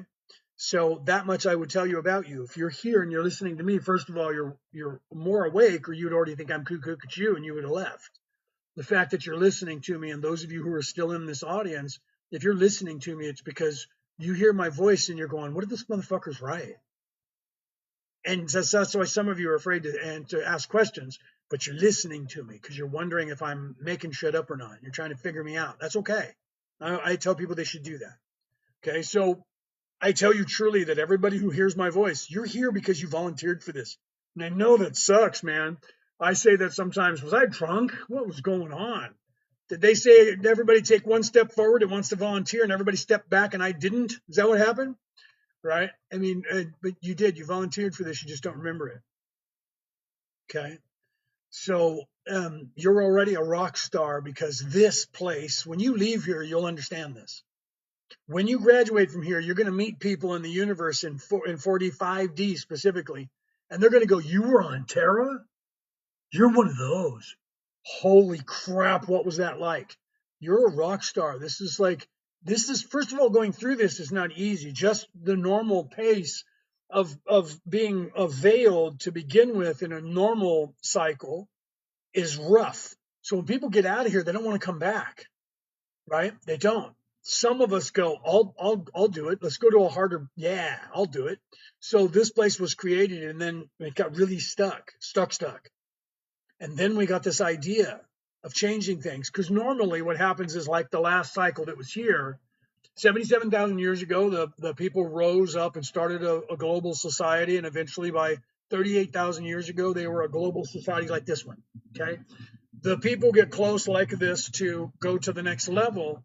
And then normally the way that the creator had it was there would be a global ending event, impact, something, war, something, and 90% or more of the population, 93, 95% of the population gets unalived, and then there's the left behind, a culling of some sort, and then there's people that are left behind. Those people aren't ready to go anyways. They're very low vibration, third dimension, here for this first, second, third life. So they stay and then repopulate with the new system. And you're supposed to individually, as you get ready to leave, individually, you're supposed to be able to leave. And that's the way it's supposed to be. So it's just an ongoing event. That's why I tell people this is never going to change. You're never going to defeat the bad guys. You're just going to leave and go to the next level, and it's going to get easier for you. And this place is going to continue operating the way it operates. No one stays here. Evil people don't want to stay here either. They get out. So people keep moving up and new people come in, and then they just keep living life. Okay. So, yeah, I'm still here because I know that you're right. Thank you for that. Right. Thank you for that. Right. You're going, yeah, man, that's why I'm still here. Okay. So in a normal situation, individuals are supposed to graduate when they can. And then there's these times where there's a culling where a lot of people can leave. Okay. And those, you'll have another calamity where you'll have a world war or a fire or a flood, and a bunch of people will become unalive, but it won't be the whole population, or the entire species all at once does. And then you have this calamity like the Younger Dryas or the flood, right? Or the destroyer of worlds that is back even before that one. Okay. There's scrolls still out there that tell you about it on this planet. But in this one, we decided, because this one was volunteer only, we decided, how about instead of having this calamity, we actually upgrade everybody into 4D. So the creator went, yeah. We did it one other time in this galaxy, in the Milky Way galaxy, and the creator liked it. So we're doing it again here. The problem is the bad guys that are here, the evil people, they don't like that idea, so they want it to stay the way it was before this. So they're trying to convince you guys of the rapture or Third World War or some calamity that they can make on each other, so that there's a timeline where they get control of some of you. Okay. Not a problem. You're welcome. That's what I'm here to do, right? Ask more questions and I'll give you more answers. That's what I'm here to do. So this place was, you volunteered. You just have to fix yourself and stop letting them control your focus.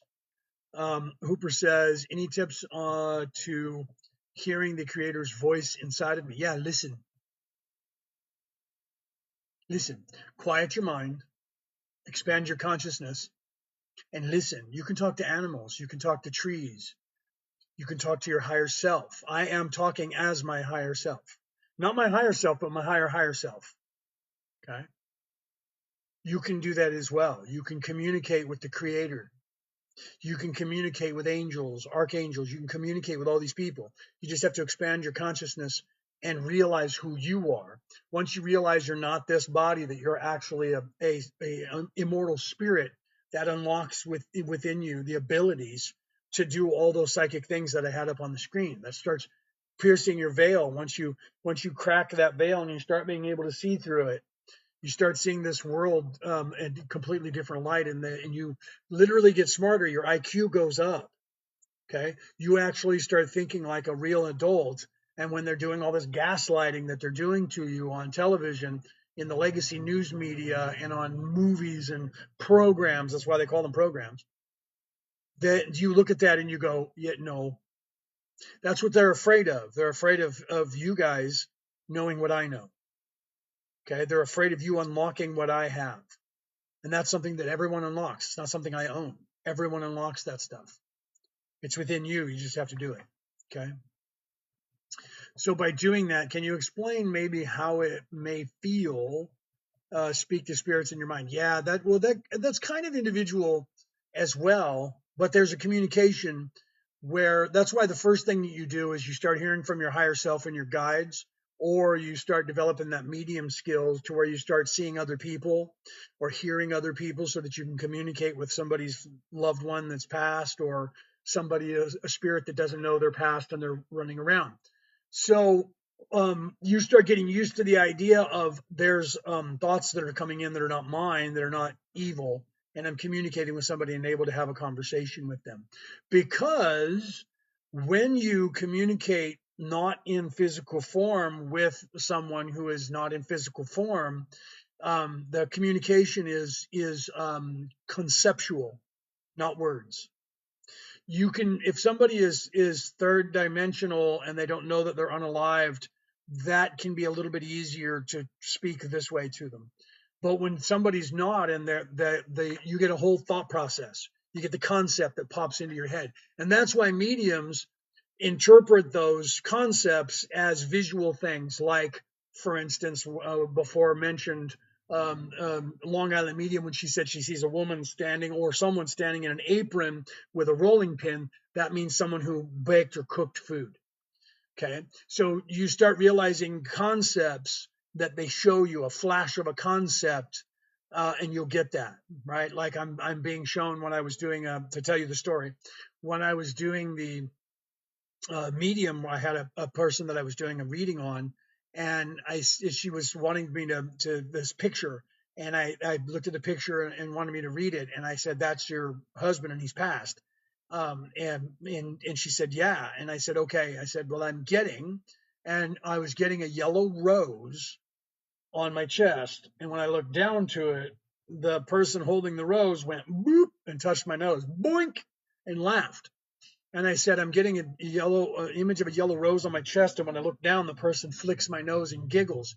And she started crying, started laughing and crying at the same time. And she said, "Oh my God, that is so him." I said, "What do you mean?" And she said, "At his funeral, he had an open casket. I put a yellow rose on his chest. And he used to always look at me and go, 'Hey, what's that?' And I would look down and he would flick my nose. And he would catch me every time." So he was showing me yellow rose on my chest and then the boop with the thing all in one movement. And I spoke that to her. I had no idea what that meant, but I said that because that was what I saw in my mind's eye.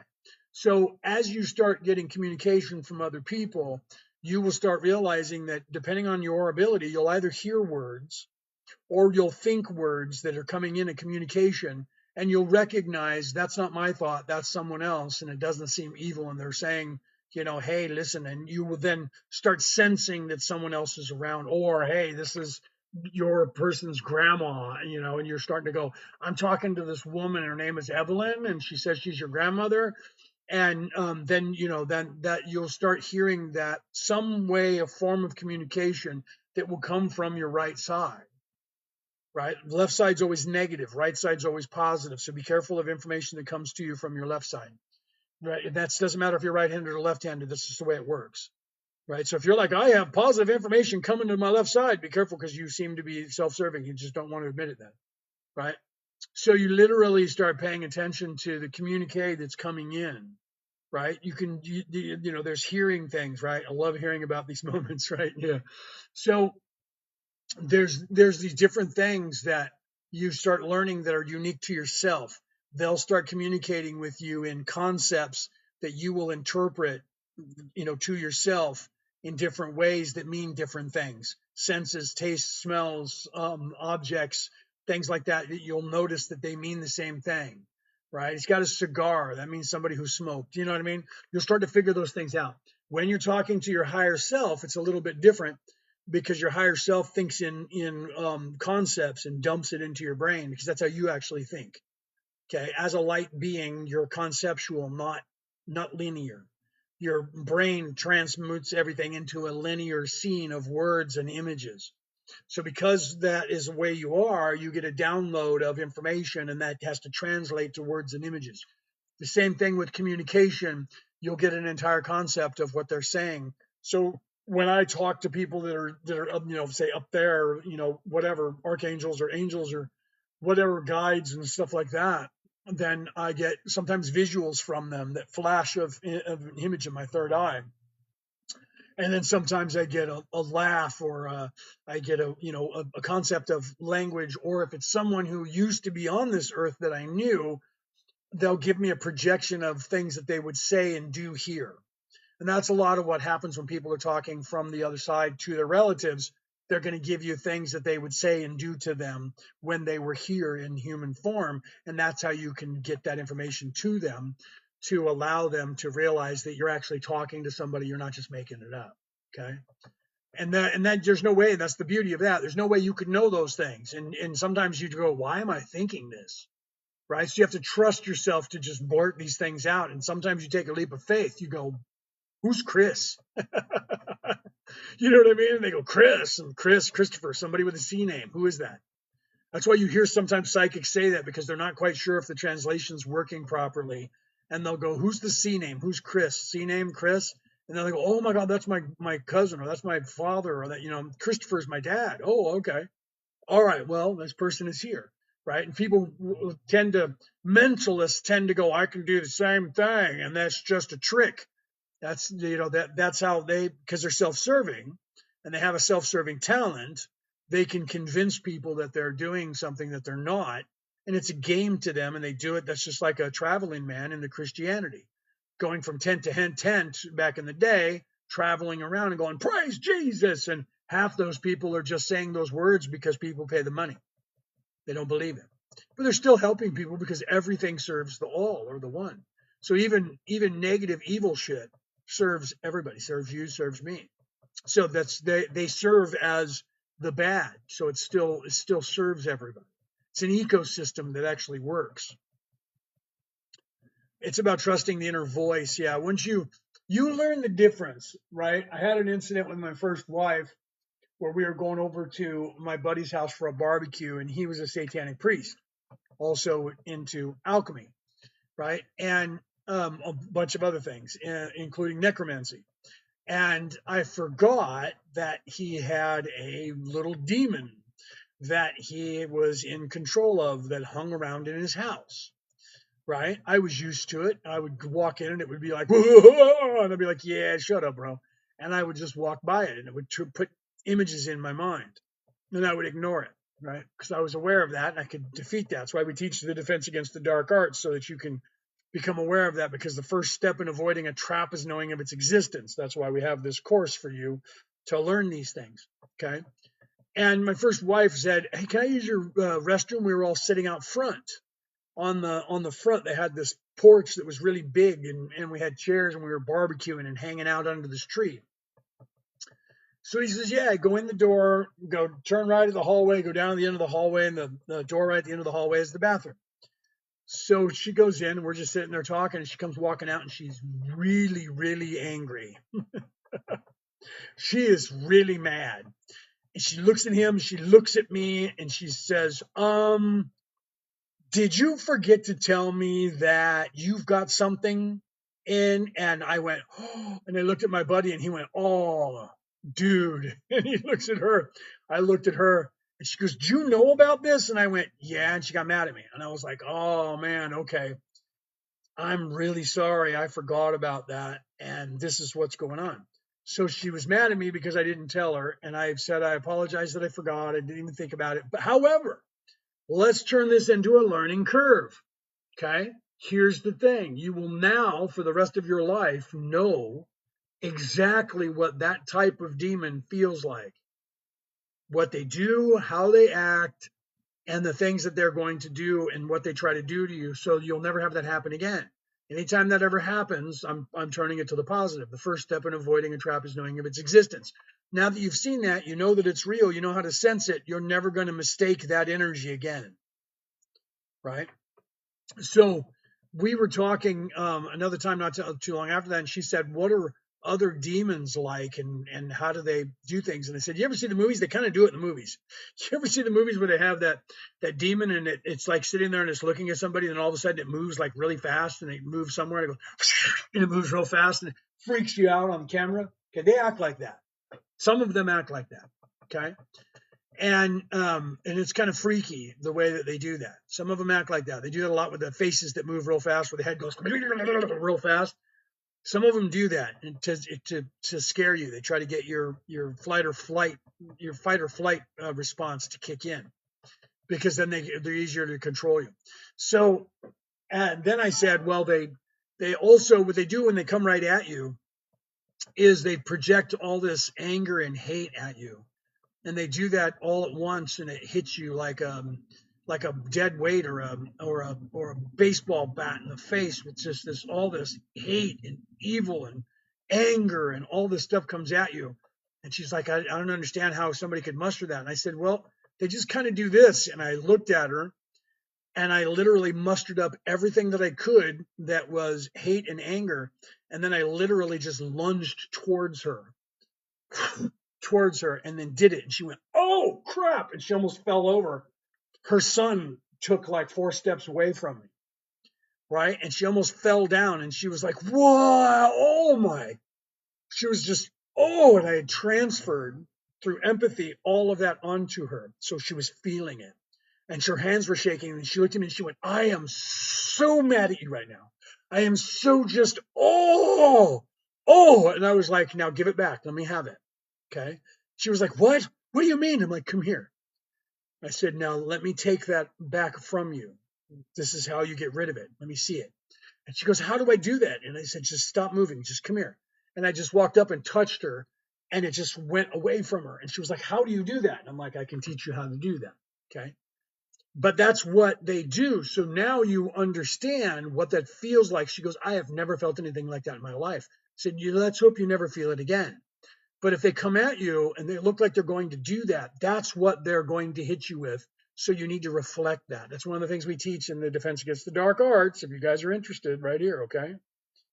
So if you guys are interested, right here, Defense Against the Dark Arts, 2-day Zoom course, right down here at the bottom of the screen, merlinandmaeve@gmail.com. Send us an email. Tell us who you are on TikTok or wherever you are around the world. Tell us that you want to get into the course, which is the 20th and the 21st of this month, March, at 9 a.m. Sydney time. So depending on where you are, that's 9 a.m. Sydney time is 2 p.m. America on the West Coast, 5 p.m. on the East Coast. So it's 10 o'clock in the UK. Okay. And literally, if you want to get into that class, send us an email, tell us you want to get into that course, or if that one's too soon for you, you can ask us when in April we're going to have the Defense Against the Dark Arts, and we will give you those courses of when we're going to be doing that. We'll send you an invoice if you want to get into the one for the 20th and the 21st. We'll send you an invoice for 88 Australian dollars. Okay, that's a $1,200 value. If you're in America or on the the American dollar, the pound, or the euro, that $88 is only about 65 of your dollars because we're on Australian dollars. 63 to 65 of your dollars for 4 hours a day, for 2 days, for 8 hours. It's a $1,200 value if you booked me or Brooke by ourselves to talk to you. And we're going to teach you all of that stuff. All of that stuff that comes in everything, size, form, everything, including empathy, including spell casting, including like Santeria, including hexes, and all of that. Demons, propaganda, all of that. Energy vampires, all of that. We're going to tell you the first day, 4 hours is going to be me telling you about all the negative crap that can happen to you in your life. And the next 4 hours, the next day, is going to be me telling you how to defeat every one of those things. How to reflect that, how to protect yourself, how to keep yourself tuned up, how to protect your house, your car, your pets, your family, everything, okay? Well, and then you can figure that stuff out. So if you're interested in that, send us an email. Okay. So learning how to discern the difference between good and evil energy, good and evil thoughts, is how you determine whether or not you're talking to something that's good or you're talking to something that's evil. If you're going to learn to channel, if you're going to talk to your higher self, if you're going to, or when you're going to learn to channel, when you're going to talk to your higher self, when you're going to talk to your guides or any of that stuff, you need to learn the difference of the energy and where it comes from and all of that. So the defense against the dark arts is the first step in that, right? Would the course be recorded? No, but if you want it to be, if you need it to be, we can record it for you if we're not able to attend in real time. If you're not able to attend in real time, we can work with you. We do that. So if you can't attend in real time and you need to pick a different time, we'll work with you on that to set up another time for you. If we can't get other people to be in there, it'll just be me or just be Brooke or just be me and Brooke, depending. But we will do that to work with you. If you want the course, but you can't make it on the times that we have on the 20th and the 21st, send me an email, tell me who you are in the chat and in here on the TikTok handle, and say, hey, I want to do the Defense Against the Dark Arts, but I can't do the 20th and 21st. When is the next courses, right? Maybe I can be available for those. If not, I will literally work with you and go, when's your time off? When's your days off? Where are you in the world? And we'll try to find a medium range between you and I, our time in New South Wales, Australia, and your time wherever you are. And then we'll teach you the class. Okay. So we're not going to say, sorry, that's when the class is, you can't get in. Okay. So that way you can sit in. You don't have to have your camera on if you don't want to. You don't even have to speak if you don't want to. You can just type. Okay. So if you're really shy and you don't want to be seen, I don't care about that. So if you're there, we had a guy from Iceland who didn't have his camera on and he typed everything. He didn't talk because he had to translate in my Icelandic, which is Middle Norwegian. I speak Norwegian pretty good. It's my third best language. But he was speaking an older version of it. The Icelandic version of Norwegian is older. It's like Middle Norwegian. I was able to figure things out and talk to him, but it made things a little bit different, right? So if you can't do it on the times that we have, we will try to work with you and set up a time for you, depending on where in the world you are. You know what I mean? We'll try to do that. We did that for a Reiki course for a guy that I taught Reiki to, that he couldn't do the regular courses because it was late at night because he was in England. So I said, well, why don't we teach another course for you? So I actually taught 2 courses on the same day. Okay. So I taught one at my 9 a.m., which was his 10 p.m. And then, so I did 9 a.m. to 4, took an hour off. And then at 5 p.m. my time, I called him and opened up a new Zoom call for him. It was 6 a.m. England time. And I did another course. So I took an hour off, ate some dinner, and then did a second course. Did that for 2 days to attune him for Reiki, right? So we're willing to do that. We just got to know where you are in the world and when you're available, and we'll schedule it for you if we need to. Okay. And that's the best bang for your buck, is the Defense Against the Dark Arts. Then if you want more, and you'll be able to ask me questions. So the smaller the class, that's why we don't make classrooms 100 people. The smaller the class, the more you're apt to ask more questions. So the 4 hours usually turns into 5 or 6 hours because you guys end up asking me some questions at the end. So you're actually getting probably a $1,600 value for, like, if you're over there in Europe, $63 to $65. Yes, I am. Yes, I am, Guyana. I'm a Reiki master. That's why we teach Reiki. Reiki 1, here's a course that's coming up this month for Reiki 1. We teach Reiki 1, Reiki 2, and the master attunements. So I am a healer. I have that. I'm also a minister of 4 religions. So I am a massive healer. It's what I do. And a Reiki master, so I teach it. Teach people how to heal. The Reiki way, I tell people, if you want to wake up your third eye and develop just about every psychic ability that you have all at the same time and learn to heal people and learn that spiritual way, the Reiki way. It'll take you about a year. The Reiki way, Reiki 1, Reiki 2, then master will wake up every ability that you have. It will almost whatever ability you want will wake up in you. You will open your third eye by the time you become a master. Not too long after becoming a master, most people in the first 3 months after the attunement become awake. You pierce the veil. It's just that's the reward that you get for dedicating yourself to that spiritual practice of becoming a healer. That's why we teach that. So if you guys are interested in that, here's the courses on the 22nd, 23rd, 25th, and 26th Zoom calls, 2 of them. And those are 5 hours a day or 6 hours a day. I think it's 5 or 6 hours a day. And that's 270 Australian dollars. Again, if you're on the US dollar, the pound sterling, or the euro, that's probably about 199 to 210 maybe even less. You'd have to do the exchange because that's Australian dollars. So you're still getting a cheaper deal than you would from most people. Right. So if you're in New South Wales, Australia, we'll do it in person. Right. But otherwise it's online on those Zoom courses. So if you want to become a healer, that's the best way to open up your third eye and wake up, is become a Reiki healer. Because if you're in service to self, you don't get anything out of it. It's not going to work for you. And if you try to Reiki people, and you can ask anybody who's been Reiki'd by somebody who was evil, you get a nasty taste in your mouth, and they just deliver to you negative energy, or they take your energy from you because they're actually energy vampires, and they're lying to you and trying to make you think that they're going to heal you, and they steal your aura. We teach you about that right here in the Defense Against the Dark Arts classes. Okay. So if you're becoming a healer of any kind, you need to know this. Everybody in the world who is going to be a light worker in any way or a healer should know the Defense Against the Dark Arts. Every single human should be being taught that by their parents before they're 10 years of age.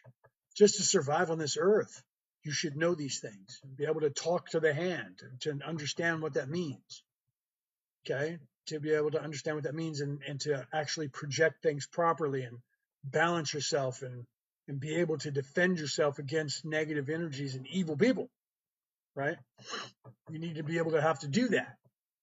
If you don't know how to do it, Defense Against the Dark Arts is the first step in avoiding that trap. I'm going to take another drink of my energy drink. It's not alcohol TikTok. Energy drink, thank you very much.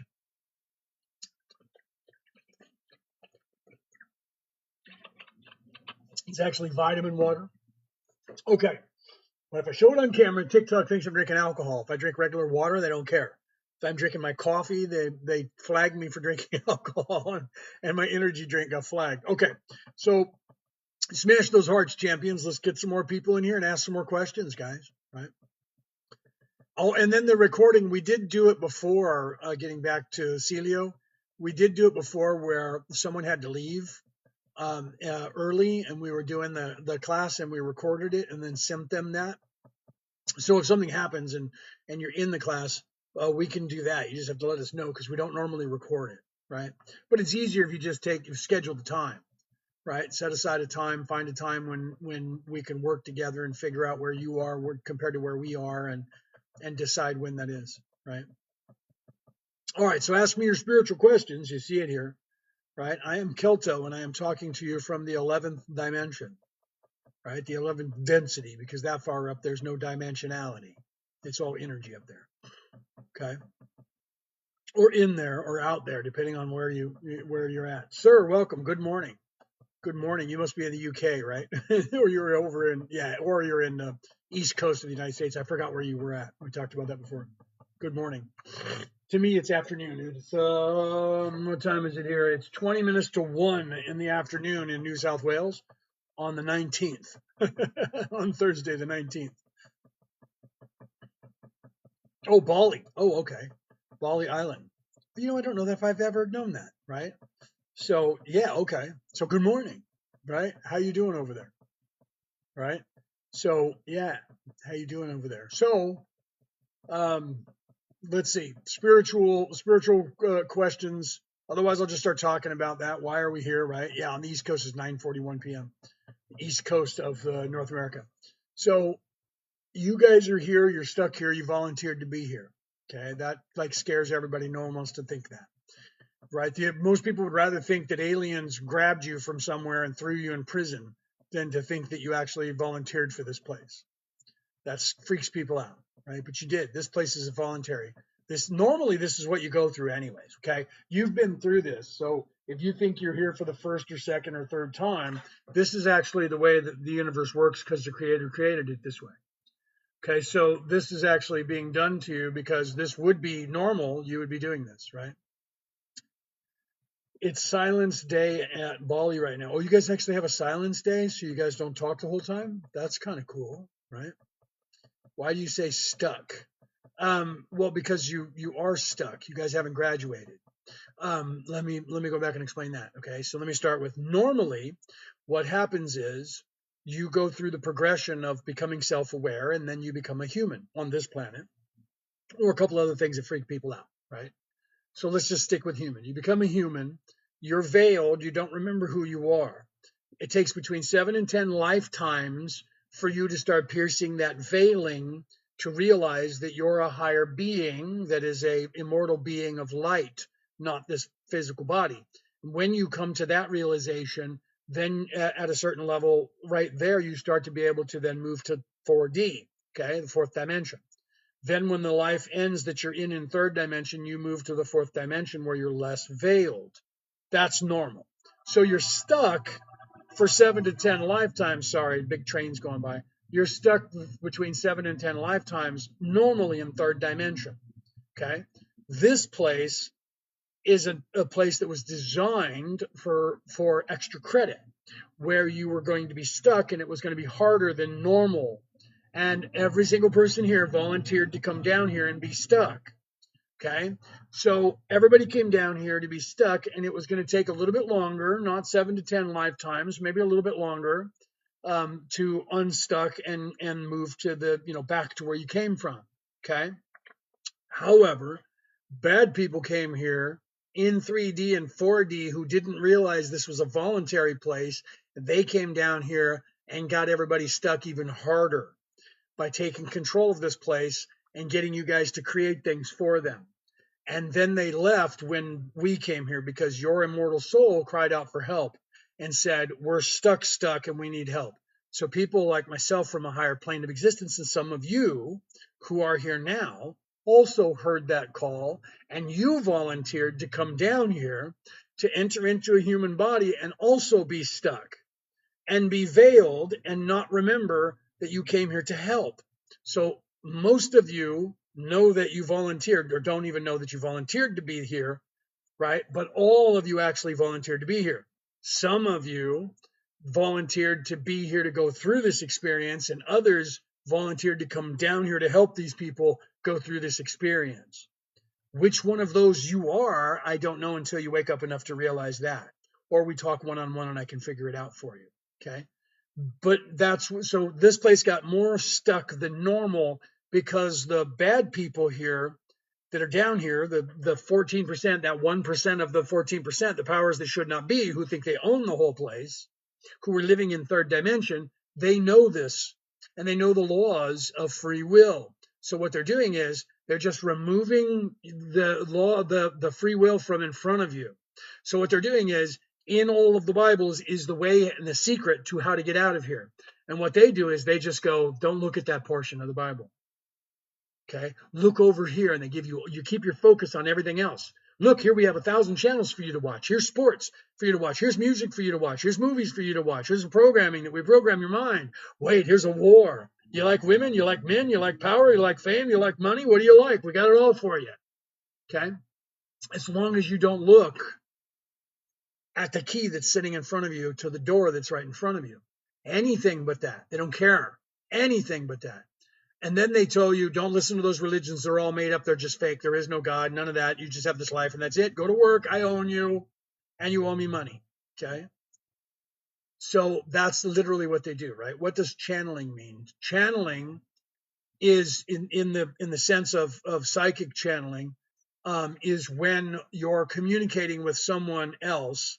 The normal way, like say with Bashir, is Daryl Anka, the soul that's Daryl Anka inside of his body.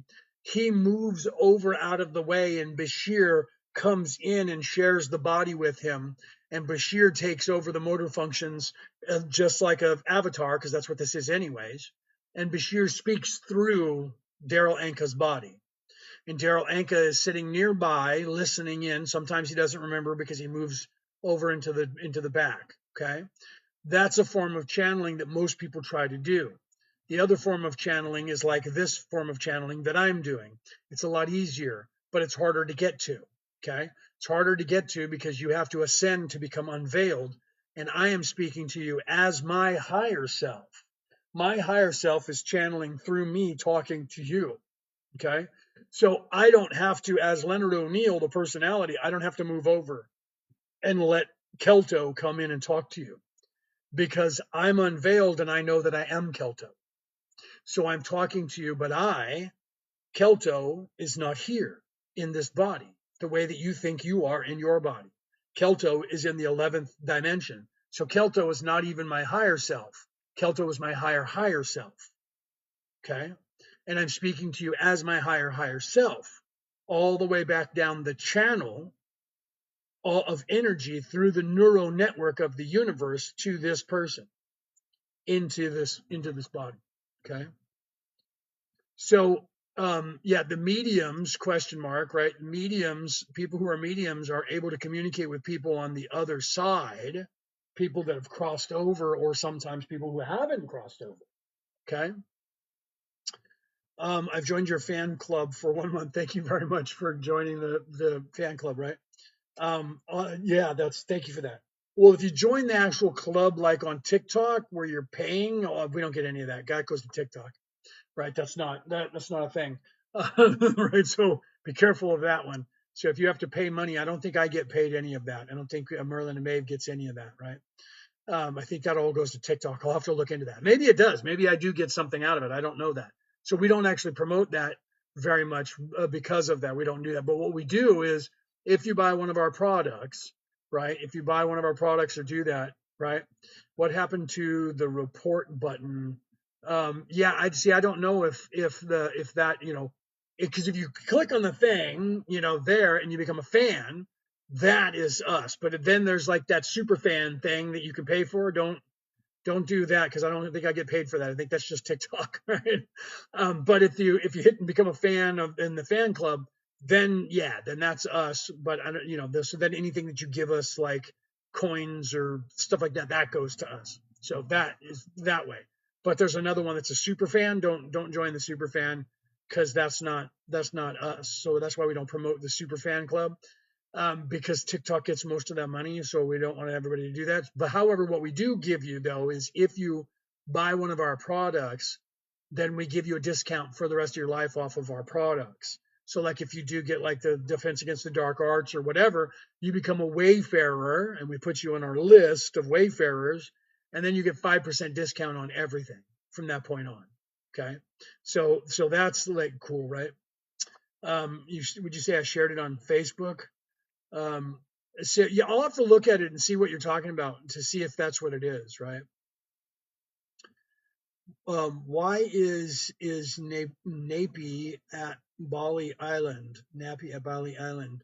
I'm not sure what you're talking about. I don't know what that is. And NYEPI. I don't know what that is. I'm not sure what you're saying there. What does it mean when you have dreams of the same scenarios for almost a few years? Well, if you're having the same dreams over and over, you have to figure out what it is that's going on in that dream. Yeah, the same scene. So you have to figure out what's going on in that dream, because dreams are usually metaphors. Sometimes they are direct communications from your higher self or your guides. Sometimes they're precognitive or premonitions. Other times there are things that somebody's trying to give you information. Your higher self, your guides, trying to give you information. So if it's the same dream over and over, you need to, I don't know what the dream is, but you need to figure out what that scene is that's happening over and over. Is it because you're on stage and you're naked, or you can't find your way home, or it depends on. I can only interpret that if I know what the dream is. So if you're seeing the same thing over and over, you should pay attention to what it is, right, and figure that out. Because most of the time, it's either your subconscious or superconscious trying to communicate with you, and the stuff that they communicate in there is that, right? Um, oh my God, what did I just do? Something about sharing and adding this to my status. Yeah, I'm not sure what that is, Phyllis, that you did. I just know that there was like that super fan club thing that TikTok had, and when Brooke and I looked at it, it looked like TikTok. Maybe I get some of it, but it looks like TikTok takes the lion's share of it, and so we were just like not promoting that for anybody. So if that's what it is, that's probably what it is. So yeah, if you did it for 1 month, don't do it again, right? Because I don't know that I get anything from it. I might. I'll have to read the rules to find out. So who knows? I might be like shortchanging myself and telling you not to do it, and I might be getting half of whatever you paid. I just don't know. I don't. Well, we don't try to scam anybody, and we don't want anybody to think that we are. So we don't partner with anyone right now. We have a lot of people that are trying to partner with us, and we're not doing that. Brooke and I are not partnering with anyone right now, but we're trying to partner with groups, but not if I have to pay them money or anything like that. We have our own website that we're putting up, so we're going to try and get groups together to work together to partner, but not anybody that says, yeah, I can give you all kinds of people. And then it's like, yeah, I have to pay you money, right? So I'm not doing that because that's the control mechanism that the Illuminati does, that all these people do, to where they say, here, sign this contract and we'll make you really popular so that you'll have all kinds of business, and then they own you. They own half your crap, right? Yeah, right. So, good Lord, no, I was just trying to share it out. No, it's okay. I would say just like leave it, and just if you only did it for 1 month, just leave it and don't do it again.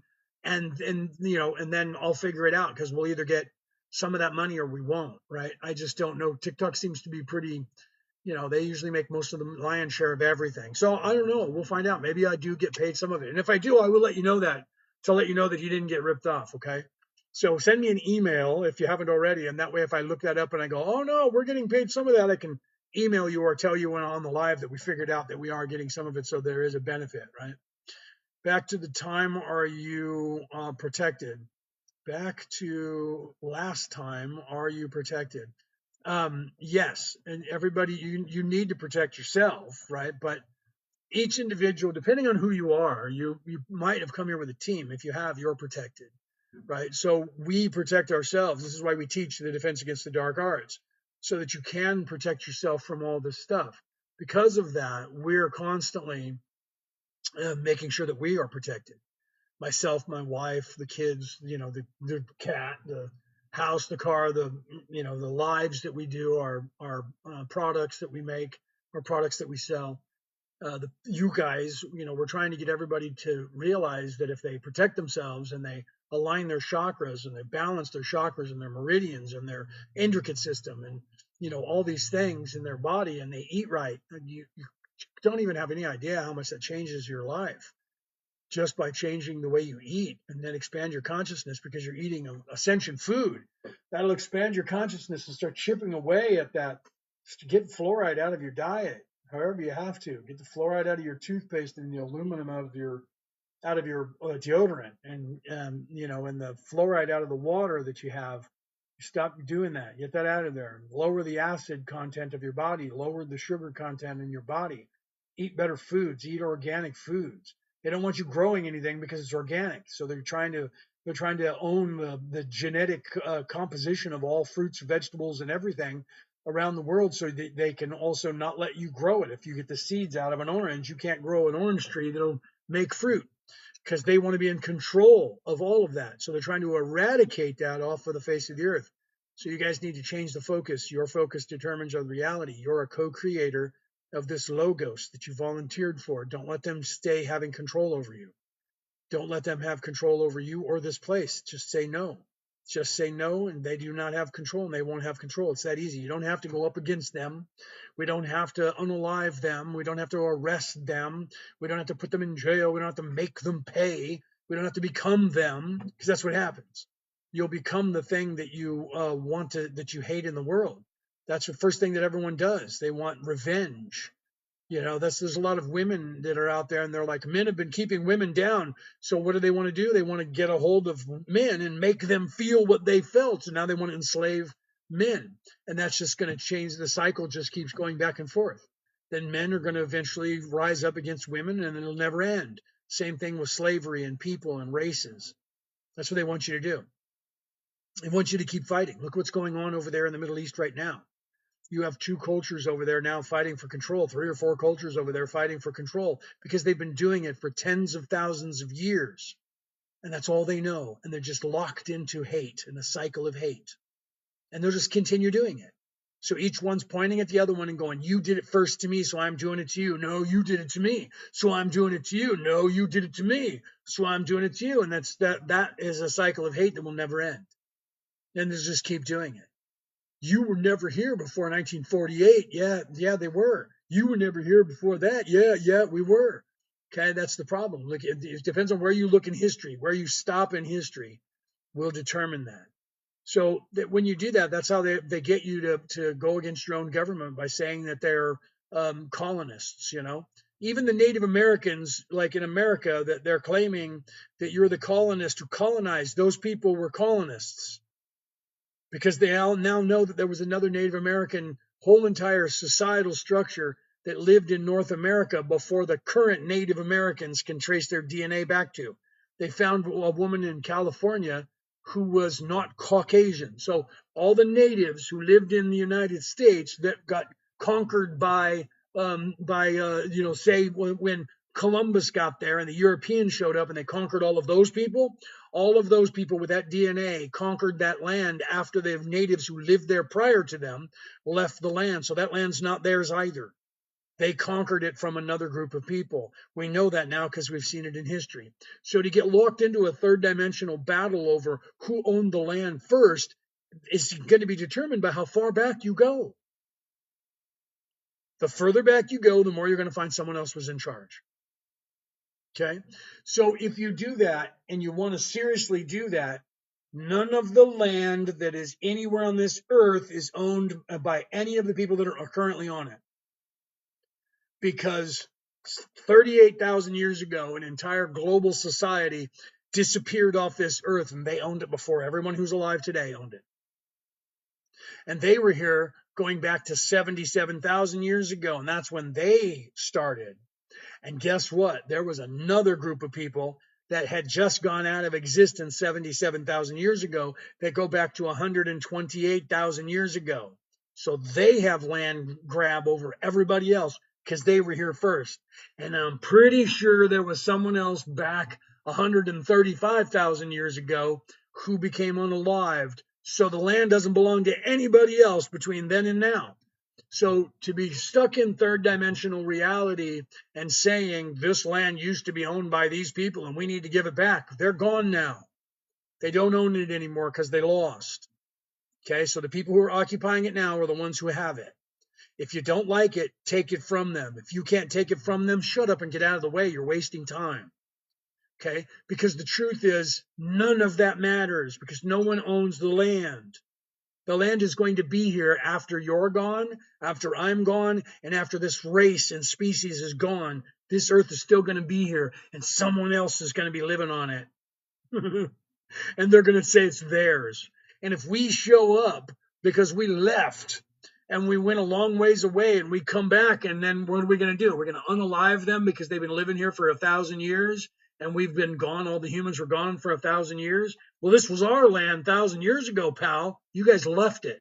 We took it over. No, it was ours. We still own it. Now you have a war, a third dimensional ideology of control of something that's not yours anyways. That's going to be there after you're gone. You have to realize that. You have to realize that. Does it suck when one race enslaves another one? Yeah, but show me a race on this earth that hasn't been a slave. There isn't one. Okay? Every race on this planet has been enslaved either by themselves or other races. Every single one. Okay. There isn't one that can say, I have never held slaves. There isn't one. Okay. There is not. It's just a matter of when. That's just like sacrifice. When people are saying, my people don't sacrifice in my religion, your religion, I don't care which religion it is, your religion sacrificed humans. And it did it less than 1,000 years ago, whether you want to believe it or not. Your people 1,000 years ago were sacrificing people on this earth. Okay? Christians were doing it too. Okay? Everybody was doing it because it was the thing that they did, right? There is no other people or energies protecting you, woman and you. I'm not sure what you're saying there. But people are, you can protect yourself. I'm not sure, sir, what you're trying to say there. Was that somebody that I was missing a conversation that you were having with somebody else? I'm not sure. But yeah, you either, there are no other people or energies protecting you, woman and you. I'm not quite sure what you're saying. Are you referring to what I was saying before? That's just, you can believe that, but that's just not true, right? So I'm not quite sure what you're saying there, but that's just not true, right? So you can believe whatever you want, right? So that's one of the things, defense against the dark arts, right? You have to believe it. You have to believe that somebody, when they tell you, you're not protected, I can come get you, you're nothing, I have to believe you, right? I always tell people, try it, right? Don't look at me and think you know who I am because you see me on camera. I tell people that all the time. Try it. If only. People say to me, aren't you worried that the men in black are going to show up at your house and threaten your life? I'm like, oh, I'd love to see that. Love those guys. How you doing, fellas? How's your daddy? Get out of here. We're going to unalive you if you don't do what we tell you. Oh, yeah? Is that what you come to do? Is that what you think is going to happen? Is that what you think is what's happening here? Do it. Because if you succeed, I will just recycle, come back here and be born back here in 9 months. And then 20 years from now, when you're old, I'll come find you and unalive you and laugh at you. It's a game. I've been doing this so long, I don't care anymore. I just go, oh, out I go. There we go. Let's design a life. Let's come back. Then I come back and you guys won't know who I am again. I'll be undercover and you won't know me. And I'll wake up when I want to wake up. And then I'll go, there I am again. And you guys will have to find me. I'll be somewhere else doing it, right? So that's just the way it is, right? So I know that. They don't want me to know that. They need me to fear them. They need me to be afraid for my life. They need you to be afraid for your life. We're going to take your life from you. We're going to lock you up in a cell. We're going to control you, right? They need that, right? Daniel says, I love this guy. They need you to believe that stuff. Thank you, buddy. They need you to believe that, okay? Yeah, right. There's my wife. She's off work on her way home, right? Yes, we have already been doing this forever, every lifetime. That's where I don't worry about this stuff because I'm awake, right? So I have no fear of that. I'm not afraid of the dark, right? So when they say that, I'm gonna unalive your family members. Go ahead, they'll manage, right? You take them out, they're just gonna recycle and come back here too, right? That's just the way it works. Well, I'm gonna take out your wife. Don't piss her off. You don't want to do that. You really don't want to do that. You don't even want to think about that. You guys, last time somebody did that, you can ask my wife this. I know some of you are going to think I'm crazy. Last time somebody did that, I actually looked at them and said, who sent you here? Because whoever sent you here, you should be really mad at them. Okay? Because they sent you here to do something to somebody that you have no idea who you're up against. They sent you to become unalived. I think they were trying to get rid of you. You should go back and find that out. Somebody doesn't like you or they would have never sent you up against me and my wife. So you need to go and take a look at that, my friend. Okay? So whether you believe that or not, I don't care about that. I don't, right? I don't care. When people go, how can you prove to me that you know what you're talking about?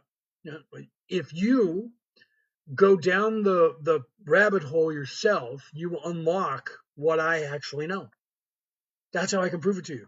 It'll take time. If you want to know what I know, you can have it. All you have to do is do it. It's everything here for you. Okay. Now they're on our side, right? Yeah.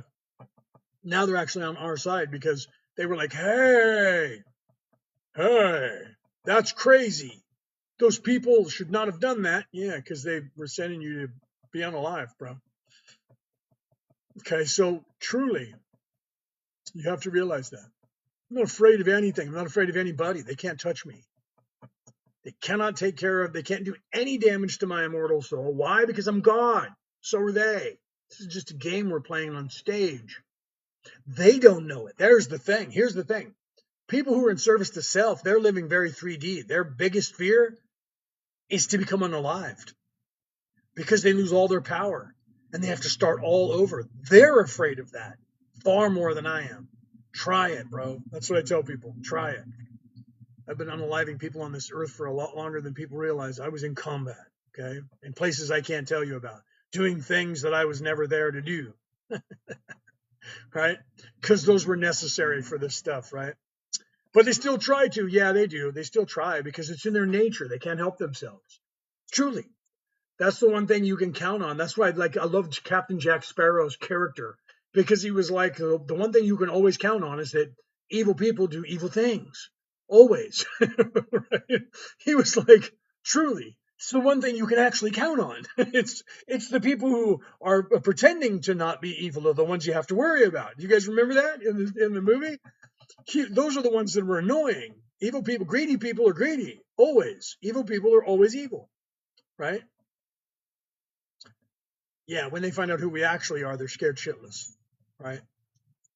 True story. So you have to realize that you have that kind of power. When we train people to do exorcism or go on ghost hunting and exorcise people, right? We teach them, you have to realize that you have way more power than you think you have. You're a badass. Your focus determines your reality. So if you believe it, then you know it. If you don't, then their fear that they project to you will be your undoing. The second you become afraid is the end of you because they'll be able to get you because you believe that they can, right?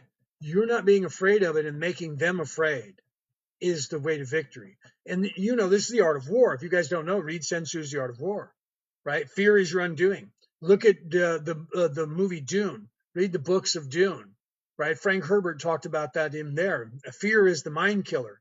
Fear is the little death. Fear is the thing that will destroy you. When you become afraid, you will perish. Okay, so you have to realize that. That's a true statement by that. I mean, he's gone now, but that was a true statement. Watch the movie Dune. Read this Dune sagas. Hopefully, they film book 3 and 4. Oh my! I was so happy when book 2 came out last year. I hope book 3 comes out this year or next year soon. I want to see the movies. I've already read all the books when I was a kid. I watched the movies when they came out before. I watched the TV series before that was made of God Emperor of Dune and Dune, and they went on from there. And that's some good stuff, right? Release your fear. Tell them who you are, right? From around, F around and find out, right? You literally once you realize who you are and you move into that place, you come into your own power. It's another reason why they can't have you wake up, because as you pierce that veiling and you wake up, as soon as you do that, they no longer have control over you. They can't control you, and they don't like that because then they have to threaten you in a physical way and hope that you're still afraid for your life because you think this body is all that you are. Once you realize this body is not all that you are, you have no fear at all. Hi, baby. There's all the badasses going. There's Brooke. Wake up, realize who you are. Right. Stuff them. I told them guys. F around and find out. Right. I told those guys, if you wait a second, you'll be able to see Brooke. She's going to be here in a minute. Right. So. Yeah, he wasn't lying when they came, right? And we're like, you realize you've been set up. You have no idea. When they found out who we were, it was like, whoa, whoa. Yeah, right. Can we change sides? Yeah, right. So, I mean, they don't like you bring this positive energy. Do you remember that you were talking before? Yeah, no, that's my point. They don't like me doing this. They don't want me to do this, right? So everybody's saying hi, Brooke. So Penny says hi. Daniel says hi. Earth Lover says hi. Look, everybody's saying hi, Brooke. Hi, Brooke. Hi, Brooke. So yeah, no, they don't like it. They want me to stop. Okay, so they want anybody who talks like me. That's why they're trying to get everybody to focus your idea on the prophecy, Third World War coming to an end, end of times, all of that stuff. They need us all to focus on that, left behind, all of that, because they need to stop me and anyone who thinks like me. They need to stop you from waking up. They need to stop me from waking up. They need to reset everything. So if they can get a third world war going, they can unalive half of the population, 25% of the population. They'll make sure that people who think like me are the first ones that go. That's why when countries take over, when evil dictators take over, they go after people like me that they call dissenters. They immediately go, those people have to get out. We need to unalive them. And then by doing that, they scare all the little children who think this is all that they are. And everybody goes, oh, and they put their head down and they pledge their loyalty, right? They don't want me waking you up, because if you wake up, you're not afraid of them. The more people that wake up, the more people that are not afraid of them, the less power they have. I'm not taking Okay. Oh, okay. Drive. Because of the prices? No, yeah, we might start that problem. Yeah, right. So, yeah, right. So, like, do you know, have you met him? I'm not sure what you're saying. Who's him? Yeah, who's him? What are you saying? Not quite what you're saying there. Oh, Jesus, yes. Yeah. I do know Jesus and I've met Jesus. Yes. Yes. Yes. Yep. Okay. So is Penny. So is Penny. Yeah. Yep. Okay.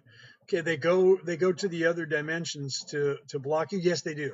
They what's he like? I'm a lot like him. I'm here giving you his message. So I would say I'm a lot like him, but I'm not, because he was about my height, right? he was like this, but calmer, unless he got mad and then he kicked tables over, right?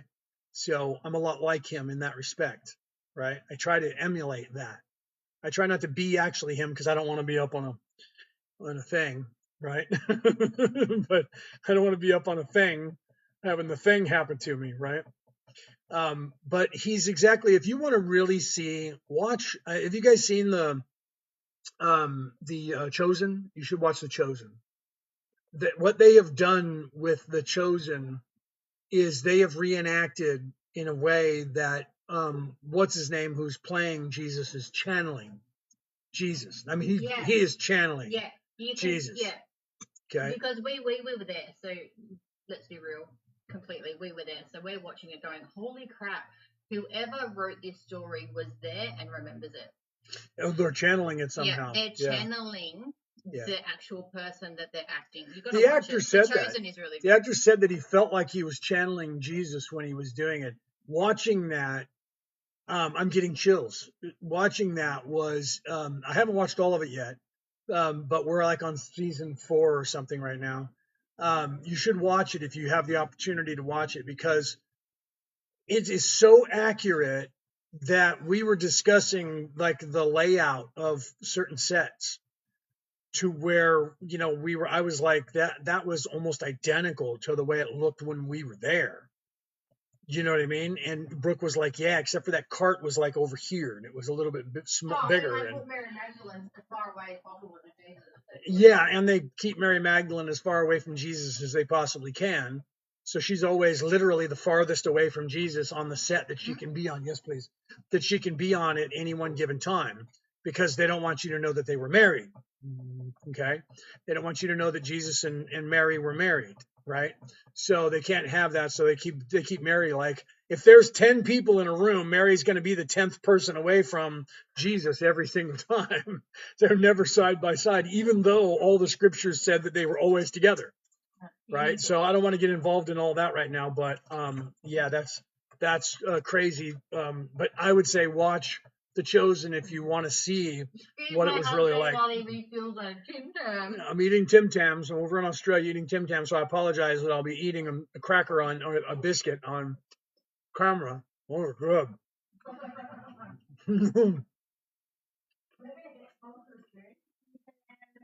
Yes, Melinda, everything that you read is real and it really happened, and it was horrific. Okay. What you see, yes, the most accurate version of what happened to that man was in The Passion of the Christ, made by Mel Gibson.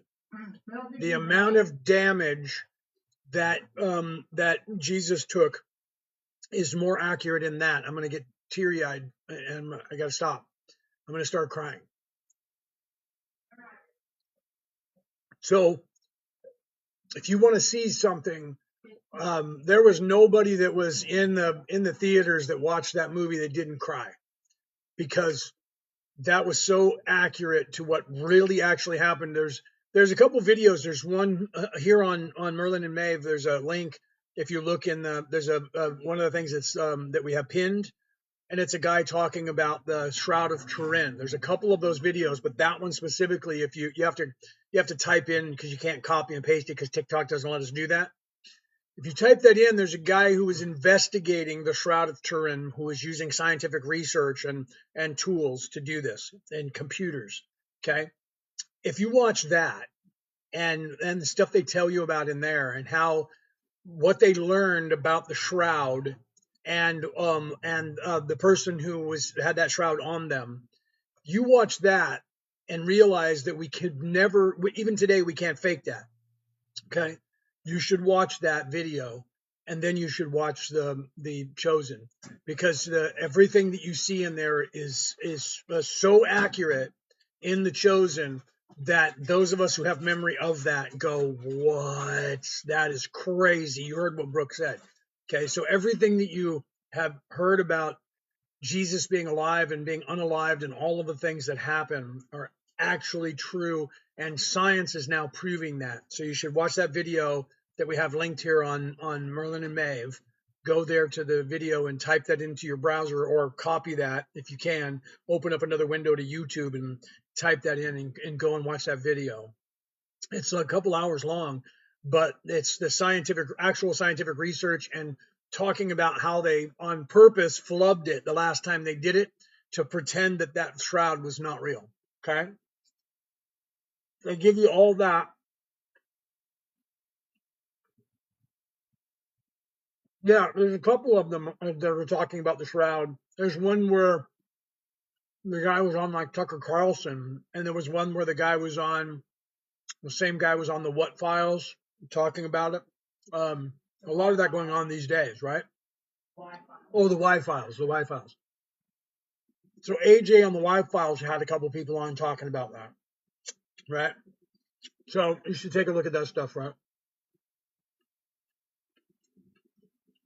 Yes, it did. Are you and your wife still being bothered by what you were busy? What's he saying? Oh no, we were talking before, right? No, that stuff doesn't usually last very long when somebody tries to in some way get into our space or our heads. It takes us a minute to go, wait a minute, what, did we miss that?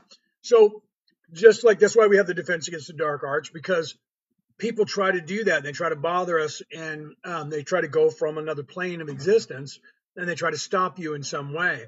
And sometimes we don't realize it right away because we're not paying attention. And then we start to realize that something happened. And that's what we were talking about before, right? Where we go, oh man, they were trying again. And then we have to cleanse and clean everything. So even though I teach it, I don't always necessarily notice it right away, because some of that stuff creeps up on you in a way that you don't see it, you don't notice it, and then all of a sudden you go, what the hell? That's been going on? Oh, we weren't even paying attention, because you can get caught up in mundane things. We do the same thing. We'll be teaching courses. We'll be going and having a booth somewhere like we did. We're going to be doing that this weekend. We're going to be going to a fair, and we're going to have a Reiki booth, and we're going to be selling our jewelry and doing Reiki on people. So we get all of that going on, and we get busy getting ready. We're trying to set up the website. We're teaching classes. We're setting all these things up. We're getting ready now going forward. We're going to be getting ready for the events on Sunday. We're doing all this stuff. Sometimes we don't pay attention, and then all of a sudden we go, oh crap. We had somebody giving us, hell, trying to set us up, trying to, just ruin our lives. But that happens to everybody. It happens to you guys all the time. You guys just have to become aware of it. And that's why I always say the first step of avoiding a trap is knowing of its existence. And that's why we teach the Defense Against the Dark Arts, so that you guys can identify these things when they happen, because even we have the same issues, right? You have to remember, you'll see this if you watch The Chosen. Even Jesus, in the beginning, you see him being scared. You see him praying. You see him praying to God, and you can see that he was just doubting. And he wasn't sure because he's in human form. When you're in human form down here in this thing, in this body, you have these emotions, you have the ego, you have these things that are going to be affecting you. So even Jesus coming down here had to be human. So he had to have the same issues. So we all have that. Nobody's above that when you're down here. Nobody's above that. We're all down here. So we all have this stuff that happens to us. So we all have to deal with it, right? Bubble, right? Right, Penny? Bubble. Yeah. So welcome in. I apologize that I'm eating something. My wife is trying to get my blood sugar up because I've been channeling now for almost 5 hours, and I haven't had anything to eat. I just had coffee and a little bit of water. So Brooke just got home and she's making sure that I have something to eat. So I apologize for eating a biscuit on Tim Tam on camera. Okay, so let me finish this Tim Tam here and we'll continue. So please ask your spiritual questions, right? Smack those hearts for me, please. While I eat this and we'll go on, right? My religious professor taught me that Christ is all about surrendering ego. The message is that. Hold on, let me finish this and I'll get into that. But that doesn't mean that he didn't exist. All right. Well, hold on.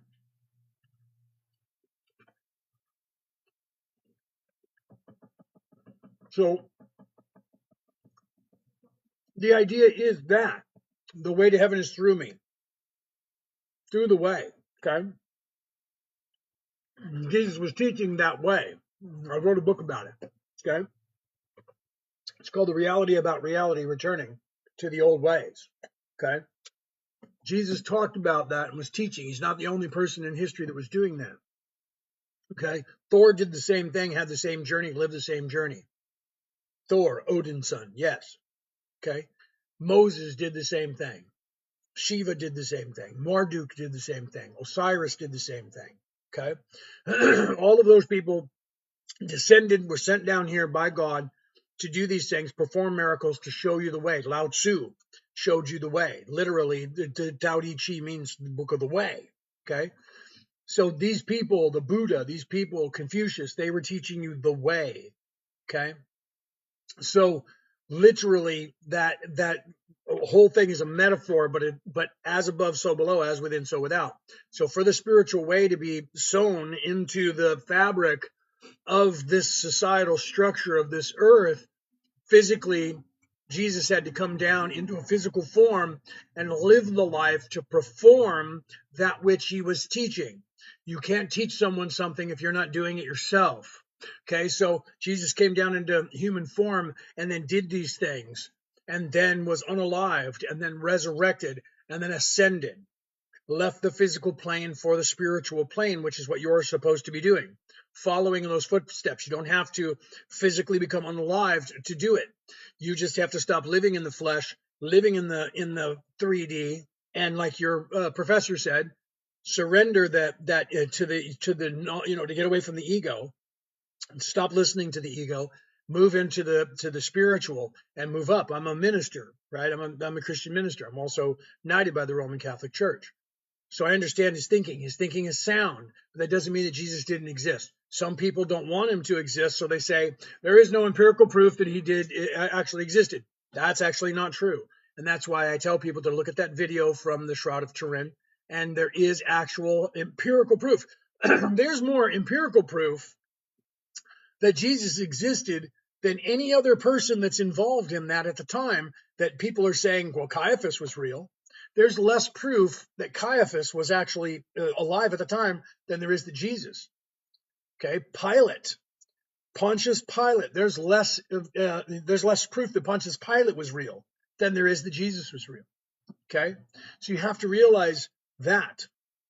Okay, but people just take those things for granted, except for Jesus. They say, no, he was invented. Not. Because if somebody invented him, they had to have realized that every single religion had a version of him as well, because they did. Okay, Moses did the same thing. Moses was sent by God, came down to earth, fulfilled the prophecy by being born. That's why he was in the river Jordan, or the Nile.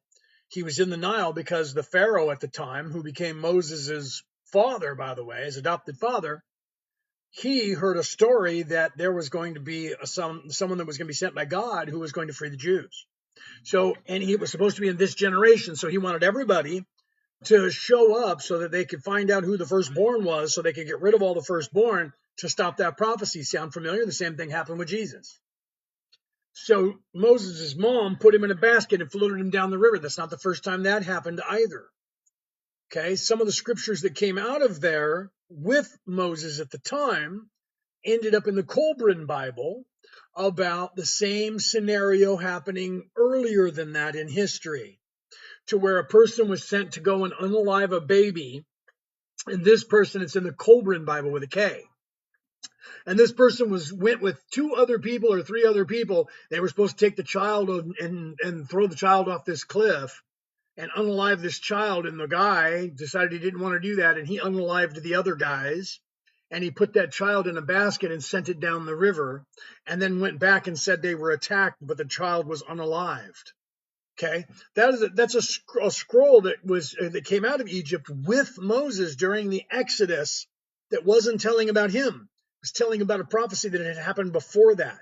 So the same story is again happening, just like Moses was, that came out of Egypt, and it wasn't the story of Moses. It was the story of someone else that happened before that. So that story happened exactly over and over again. Jesus was supposed to, the same reason Herod had everybody, Herod the Great, whatever his name was, not the Herod that was alive in his time, because that was the son or the grandson. Herod realized there was this story that this guy was going to come and unalive him or free the Jews, okay, and to be the savior character. So he said, everybody has to go back to their place of origin because I want to take a census. And they were looking for the firstborn son. Okay, so Joseph and Mary went to Nazareth, but Jesus was born. That's not where they were from, but that's where they ended up. And Jesus was born there, and they hid him because they realized that Herod was unaliving the firstborn. Same story. He just wasn't in the river in a basket. Okay. So the same thing happened multiple times in the world. So from that perspective, if you're looking at the perspective of I'm just a clinical scientist and I'm not in any way spiritual, you would then say that yes, I will, Sarah. Let me go on with that. Okay. Then you could then say, well, all of that was just invented. Well, it was invented the exact same way over and over with different names and a slightly different scenario, but it was the exact same thing that happened more than 28 times on this planet. It is currently the only story that has never changed, that was told by humans over the course of probably 50,000 years. Humans don't do that. We have a grapevine. I can tell you a story right now, and you can turn around and tell it to your wife or your husband, and they can tell the same story tomorrow to their friend at work, who tells their wife, who's a friend of yours, who will come back to you. Hang on a second. I have to, what do I have to do here? I have to select 2 objects that are the same. Hold on here. I have to select 2 objects that are the same and confirm it so they know that I'm not a robot. Okay. And then your wife's friend will come back to you and say, I heard this story, and you go, oh, that's totally wrong. That's not what happened.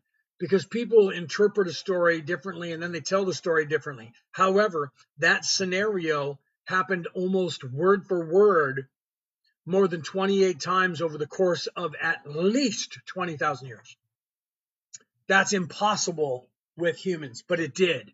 Okay, so how did that happen? It's the only story that didn't change. The story of Adam and Eve changed when it was from the story of Adama. That story of Adama changed from when it was the story of Adapa. So just these stories that we know that go back 38,000 years changed over the course of time, but that story didn't. Why? Okay, so let's get in there. Do you think that maybe Jesus could have been twins and that they had one of them from the guards? No.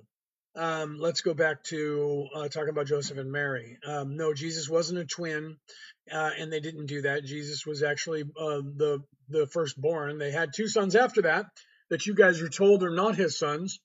They had John and James, who were actually with Jesus, and 2 of his apostles. They were actually his brothers. But they don't want you to know that either, because Jesus couldn't have had brothers and sisters. In the past my bedtime, my old behind needs its beauty sleep. Right? Good night. Oh, all right, Dawn. I love you. Have a good night, brother. All right, so let's get to Joseph and Mary. So It depends on what you want to know about Joseph and Mary, right? Where's Lilith? Lilith is right here. she's she's she went and changed, and she put on some sexy clothes because now she's not in her work clothes, right? I'm here. There, yeah, there she is, Hi. right? What do you want, girl? Right, word of mouth always changes everything. Yeah, absolutely. I'm making my husband lunch because he's gonna have to get off and eat in a minute, don't you, baby? Yeah, I'm gonna have to get off here. So let me get back to Joseph and Mary. Now, it depends on what you want to know about Joseph and Mary. So let me go down that road, because in the Christos, in the Christ oil, Joseph and Mary were the representation of the masculine and feminine. Okay, so in the Christ oil, which I wrote about in my book, in the Christ oil, the oils, one is masculine and one is feminine. Joseph and Mary were the names of the two oils that are secreted inside your body. One is a masculine kundalini energy, and the other one is a feminine kunda buffer energy. One is magnetism, and one is electricity. One's milk and one's honey. It's a land of milk and honey, okay? And that goes down, right? Yeah, I know, right? Sir said, good to see you guys together. Yes, she does come home when I'm live. Sometimes I'm not live when I am live when she is home, not just when she's working. So Joseph and Mary are the representation of the masculine and the feminine, the sacred masculine and the sacred feminine, even in that story. Okay, they represent that. Okay, in that dichotomy of this. So then Jesus and Mary in the next generation became that masculine and feminine. Okay, and they were actually married, but people don't want you to know that either, because when Constantine changed the Bible in 324 to 329 AD, the First and Second Council of Nicaea, they couldn't have the sacred feminine. So they had to eradicate the sacred feminine all the way around the board in that religion to keep control of the people. They did it to the Hebrews. They did it in the Muslims. They're trying to do it in every single religion. They want a caste system, warlike aggression. That's the way the Greeks were, the Romans were, with their multiple gods, but there was one god in charge that was at the top, and it was a man, and they were warlike. That's all they did was conquer everyone. Their gods were gods of war, goddesses of war and fertility and conquering people, and that's all they ever did for thousands of years. That's all they did. So they continued that with Christianity. When Constantine realized that Christianity was becoming, more people were becoming Christian. Well, he couldn't have people following the Christ. He couldn't have them waking up. So he immediately started editing the Bible and changed it and put it all together. And some people are defending him now, and they're saying he didn't edit the Bible. It wasn't him. It happened after that. He started doing that then because there were people who left that thing. Okay, they started doing it. 50 years later, they had another council, and then they had another council after that, and the people literally edited the Bible and took all the books out of it.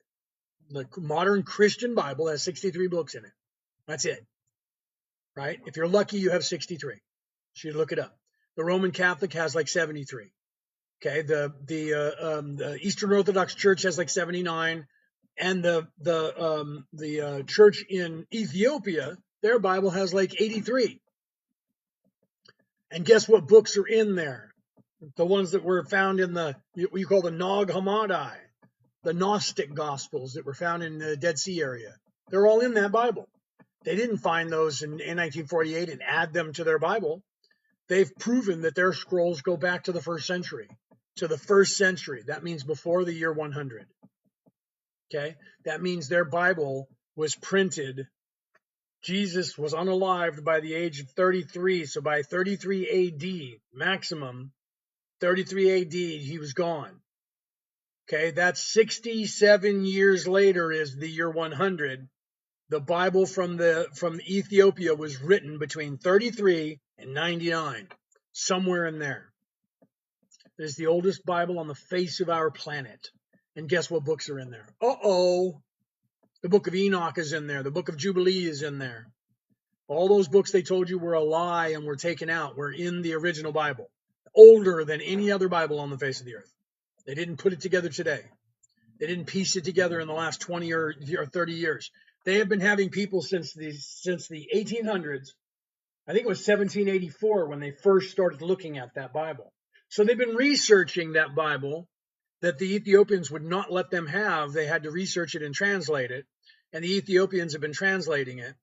And they've been showing it to people in the West that have been investigating that and showing them their manuscripts and their scrolls and all of this stuff.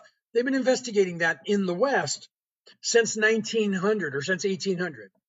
Okay, since 1800, they've been investigating that. So they've been aware of it, and they've been investigating if their stuff is real. So it wasn't like they found the Dead Sea Scrolls and they added to them in 1948, added them to the Ethiopian Bible. They were already existing in there going back 200 years.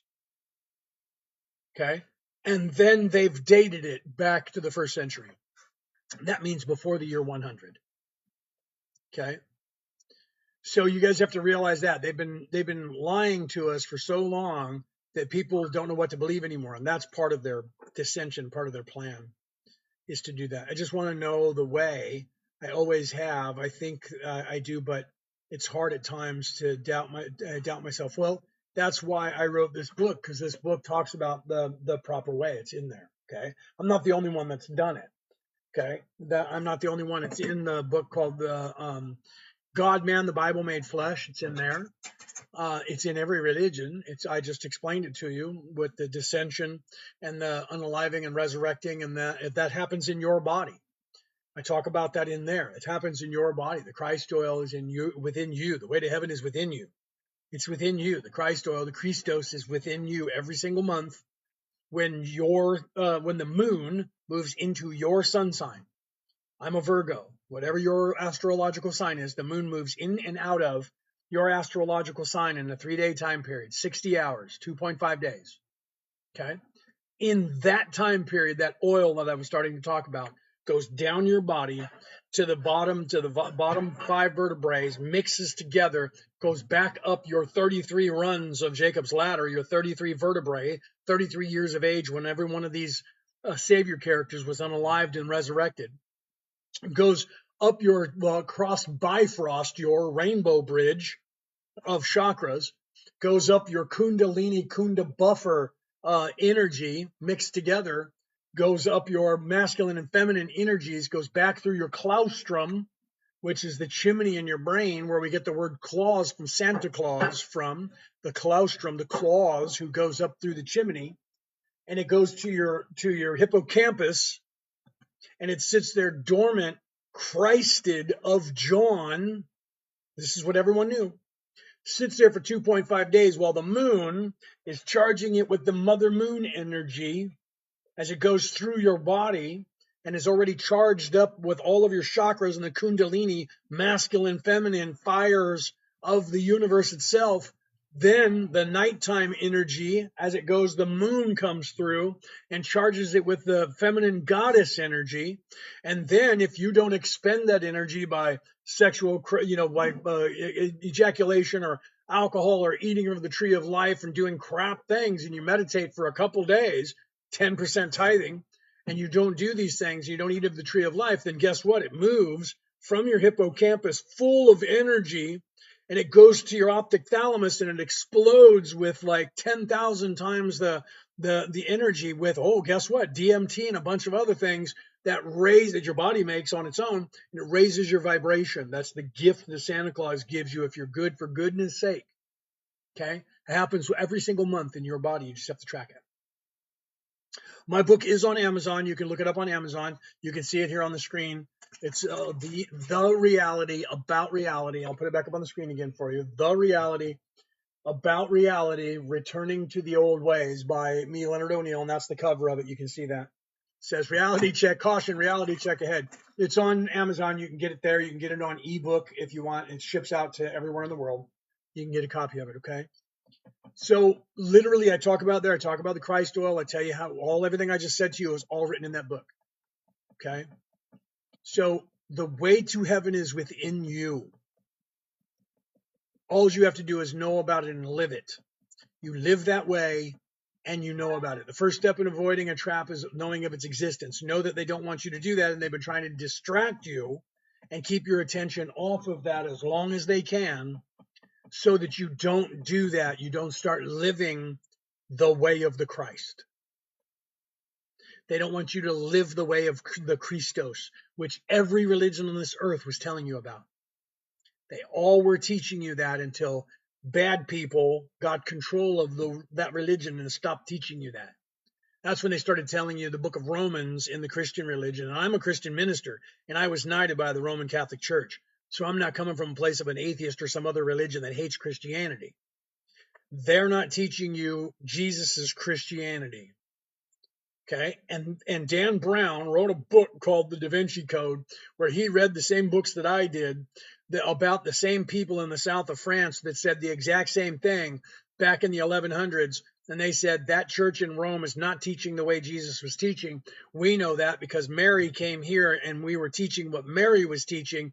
And this is the way Jesus was teaching. And the answer from Rome was to send a bunch of knights to the south of France to try and unalive everyone who knew about the religion, heard about the religion, and was part of that religion.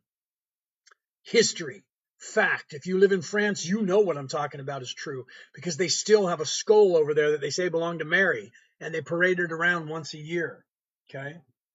So Dan Brown's book, his What If book, was, after reading all of these books, Mary and Jesus were married. They had children. She shows up in the south of France. Her children grow up who can talk to animals and heal people with their hands. And they ended up in the hierarchies of the south of France. And where are their descendants? So his book was, if that's true, and if there were descendants that belonged to Jesus and Mary, and that bloodline is still alive, the church, to keep its power, would have to hunt them down and get rid of them. Because if I said to you, I can prove that I'm related to Jesus and Mary, who are all the 5 billion Christians going to listen to? Me or the Pope? They can't have me being around if that's the case, because the Pope and their control over everybody in Christianity goes away the second I go, don't listen to those people. They have to discredit me if that's who I say I am. Or they have to come and find me and unalive me. So he wrote a book saying, what if that were true? Here's a what if scenario. What if that were true and this guy stumbled onto that whole thing and got caught up in it? And that's why it became a bestseller, and that's why it became a movie that Tom Hanks was starring in. Because it's based on actual theory, on actual history, not made up crap. Okay, and I talk about that all the time. I think I even talk about it in my book. If I don't, I'm stupid and I should have. Because if you look by in history, and I'm going to finish up with this and then I got to go, okay? How are the timelines doing at the moment? Timelines are still collapsing. We're still doing good. So I'm going to give you the Jesus and the Mary thing, okay? And then I got to go because my food is going to get stale. I got food sitting here waiting for me, okay? Look at, you can look in history and find this out. At the time that Jesus and Mary were together 2,000 years ago, in that religion, and if you're Jewish, you know what I'm talking about. In that religion, by the time you were 30, you had to be married. Whether you were a man or a woman, you had to be married. Okay? For a person to call themselves a rabbi and teach people and have followers, you had to be married. Jesus was never denied that he was a rabbi. Never denied students, never denied that he was a rabbi. So at the age of 30, he had to be married. To be a rabbi, he had to be married and he had to have children. It's still acknowledged in the book itself, not that Jesus couldn't teach because he wasn't legit. He was a rabbi and he had students. That means he was married to somebody and they had children. I tell you truly, it was Mary Magdalene. Okay? How do we know these? How do we know these things? Because of Roman history, because of Roman law, and because of Jewish history and because of Jewish law. Okay? He had to be married to be called rabbi. He was called rabbi. No one denied that. They all, even the Sanhedrin, acknowledged him as a rabbi. That means he was married and had children. He was above the age of 30, so he had to be married, and he was never denied that. So he was married, he had children, he had followers, and he was a rabbi. Fact in that religion. Okay, so he's married to somebody. Who was he married to? I tell you, it was Mary Magdalene. They don't want you to know that because they had to elevate him as a god. So what other things that you can show, Leo, that can prove that at all? Okay, you look at these different books, the book of Philip and a few other books that they try to take out of the Bible and say that they're wrong. At the time, they said that Jesus was always around Mary. They were always together. But in the the TV series, she's as far away from him as possible, and they never speak. They were always together, and he used to actually kiss her. Uh-oh. Okay, and she was his companion. In our language today, that means buddy. That means somebody who's just there, who hangs out with you. 2,000 years ago, in the language they spoke, companion literally meant spouse. So we have actual written evidence from multiple sources that say that, okay? Also, Mary had the hijab that she wore. In that culture at the time, you only wore that on your head if you were married, not if you were single. So Mary Magdalene was married to somebody because she always was wearing that on her head. They even show you that in that, they don't talk about it, but they show you that in The Chosen. There are some women there that aren't married yet, and they're not wearing a thing on their head. But then there's women that are wearing that thing on their head because they're married. So Mary Magdalene was always wearing a hood on her head. She's married to someone in that religion at the time. Okay, let's see whatever other evidence is there before I go. Okay, so when Jesus was being tortured by the Romans, okay, this is Roman law, you can look this up. So when he's being whipped by the Romans, he's bleeding all over the ground. Okay, by Roman creed and Roman law, if you're being tortured and you bleed on the ground, the Romans are not cleaning up your blood. Your direct family members have to clean up your blood. So read the Bible, watch the movies. Who was there to clean up the blood? There was 3 people that did it. Where's all the other apostles? There's 12 people that loved Jesus. How come they weren't helping clean up the blood? 3 people cleaned up Jesus' blood. Who was it? Mary, his mother, Mary Magdalene, John. Why is that? That had to be by law. No one else could do it. Had to be family. Okay? Mary was his mom. Mary Magdalene was his wife. John, James's brother, was his brother. And so was James. But they tell you that they belonged to Zebedee. Not true. Not true. John and James were married. Then they go, well, no, Mary was married to John the Baptist. They tried that bull crap last year.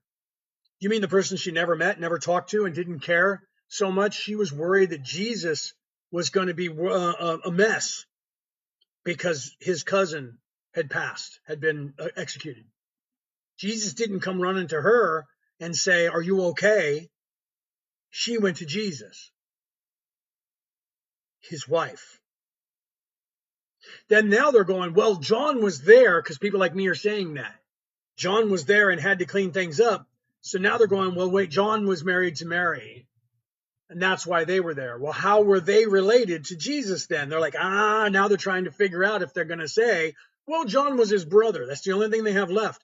They have to say that James and John were actually related to Jesus, and then they have to say that Mary was married to one of those. That'll be coming out here in the next few months, I'm sure. History shows that Mary was married to Jesus. Okay? History shows that. Then, and she was pregnant at the time. Dan Brown even talked about it in his movie. So then when all of that happens and Jesus becomes unalived, resurrects, and then he's there for 40 days teaching. They cut that out of your Christian religion today. And they don't even talk to you about the Acts of the Apostles anymore, unless they just reference a few words in there. They don't actually read you, here was the unaliving and the resurrection, and doubting Thomas touched my wounds. And then they tell you, he said, wait here, I'm going to get a bus. I'll be back. And then they skip over Acts of the Apostles and move on to something else. Because in the Acts of the Apostles, there's a book missing. There's 40 days missing out of that Acts of the Apostles. Okay, because there's a book they took out of that right there. They don't even talk to you about the Acts of the Apostles, because when that starts, they tell you it's been 40 days since the resurrection, and Jesus has been here teaching for 40 days. And now he's gone, and we're going to start the church. So they can't teach you the Acts of the Apostles, but they left it in because they were taking out too many books, and there's stuff in there that talk about them starting the first. So they don't tell you the first couple chapters of the Acts of the Apostles. They cut right to, and then they were building the church, and things happened, and this guy named Stephen got unalived and all of this. Okay? So there's evidence that proves that stuff happened. So then Mary leaves when the church gets taken over by Peter, and she goes to the south of France. We know that from history. The south of France says Mary showed up there. They have her skull. I already mentioned that. Mary shows up with a little girl, and her name is Sarah. And the people there say, who is this person? Is this your daughter? No. This is my servant. That servant grew up to become a princess. The name Sarah means princess, by the way. Look it up in that language at the time. Look up Aramaic and what it meant. That little girl named Princess grew up to marry a prince of the south of France and became the queen of the south of France. And their children could talk to animals and heal people with their hands. That's why Dan Brown said, holy crap, if that's real, there might be a descendant of Jesus and Mary still alive on this planet today. Okay, I got to go. I love you guys. Have a great day, right? Mary, and what? John? They were trying to say John the Baptist originally. Okay, they're going to try and say that she was married to John the Baptist. They did that last year. Now, because of people like me, they're going to have to say that she was married to John, James's brother, because the two of them were there with Mary, Mother Mary, cleaning up the blood. By Roman law, that had to be relatives. Couldn't be somebody who were his followers. By law, it had to be his relatives cleaning that up. That was the law on the Romans at the time. You can look that up. Okay, so the Roman people made the family clean up the blood. That's why Pilate's wife came out with sheets and gave them to Mary, Jesus' mom, as a tribute to say that she was sorry because she believed that Jesus was the Savior as well. Gave them that, and then they went and cleaned up to sop up the blood from Jesus' torture. Mary Magdalene, Mary, his mom, and John. Who was John to him? He was just a follower, according to what they tell you today. So now they're going to have to say that Mary was married to that John, but then they're going to have to tie John to Jesus in some way. John the Baptist was his cousin. That's not who was there. It was John, James's brother, who was supposed to be the son of Zebedee. So how are they going to do that? Mary's going to have to be married to John. And then how are they going to explain how they got around that law? Well, if you don't know about the law, they're just going to go, she's married to John, not John the Baptist, but John, James's brother, and that's why she was there. That's what they're going to try next. Look up the law. Don't listen to what they say. Look up the law. Okay? John and James were Jesus' younger brothers. Look it up. They don't want you to know that. Just like Moses had brothers and a sister, and they don't want you to know that either. Why? He had a brother named James, by the way. Weird. Okay, I got to go. I love you guys. Read. Go down those rabbit holes. Don't listen to what they're telling you. When they tell you something, when I tell you something, don't believe me. Look it up for yourself. Question everything. Like my wife always says, stay. What is it that you say? Stay curious and question everything. Stay curious and question everything. Yeah. Okay. All right. I love you guys. I got to go. Make sure you click on that thing to like us and follow us and share this out and email us if you want to get into the Defense Against the Dark Arts or Reiki. Email us at merlinandmaeve@gmail.com. I love you guys. I'll probably be back tomorrow to go live maybe and in the afternoon because I think I'm teaching tomorrow. No, the next day, so I might be off tomorrow. If I'm off tomorrow, I'll probably be doing that. But I'm going to be with Brooke, so who knows what we're going to be doing. So if you don't see me on tomorrow, it's because Brooke and I are running around the world doing stuff. All right, I love you guys. Have a great day, and I'll see you guys as soon as I can the next time live. And if you're in New South Wales, Australia, Sunday, we're going to be at the Mystic Moon Market, like we always are every month. And we're going to have our Reiki table up to Reiki people, and we're going to be selling all of our jewelry that we make.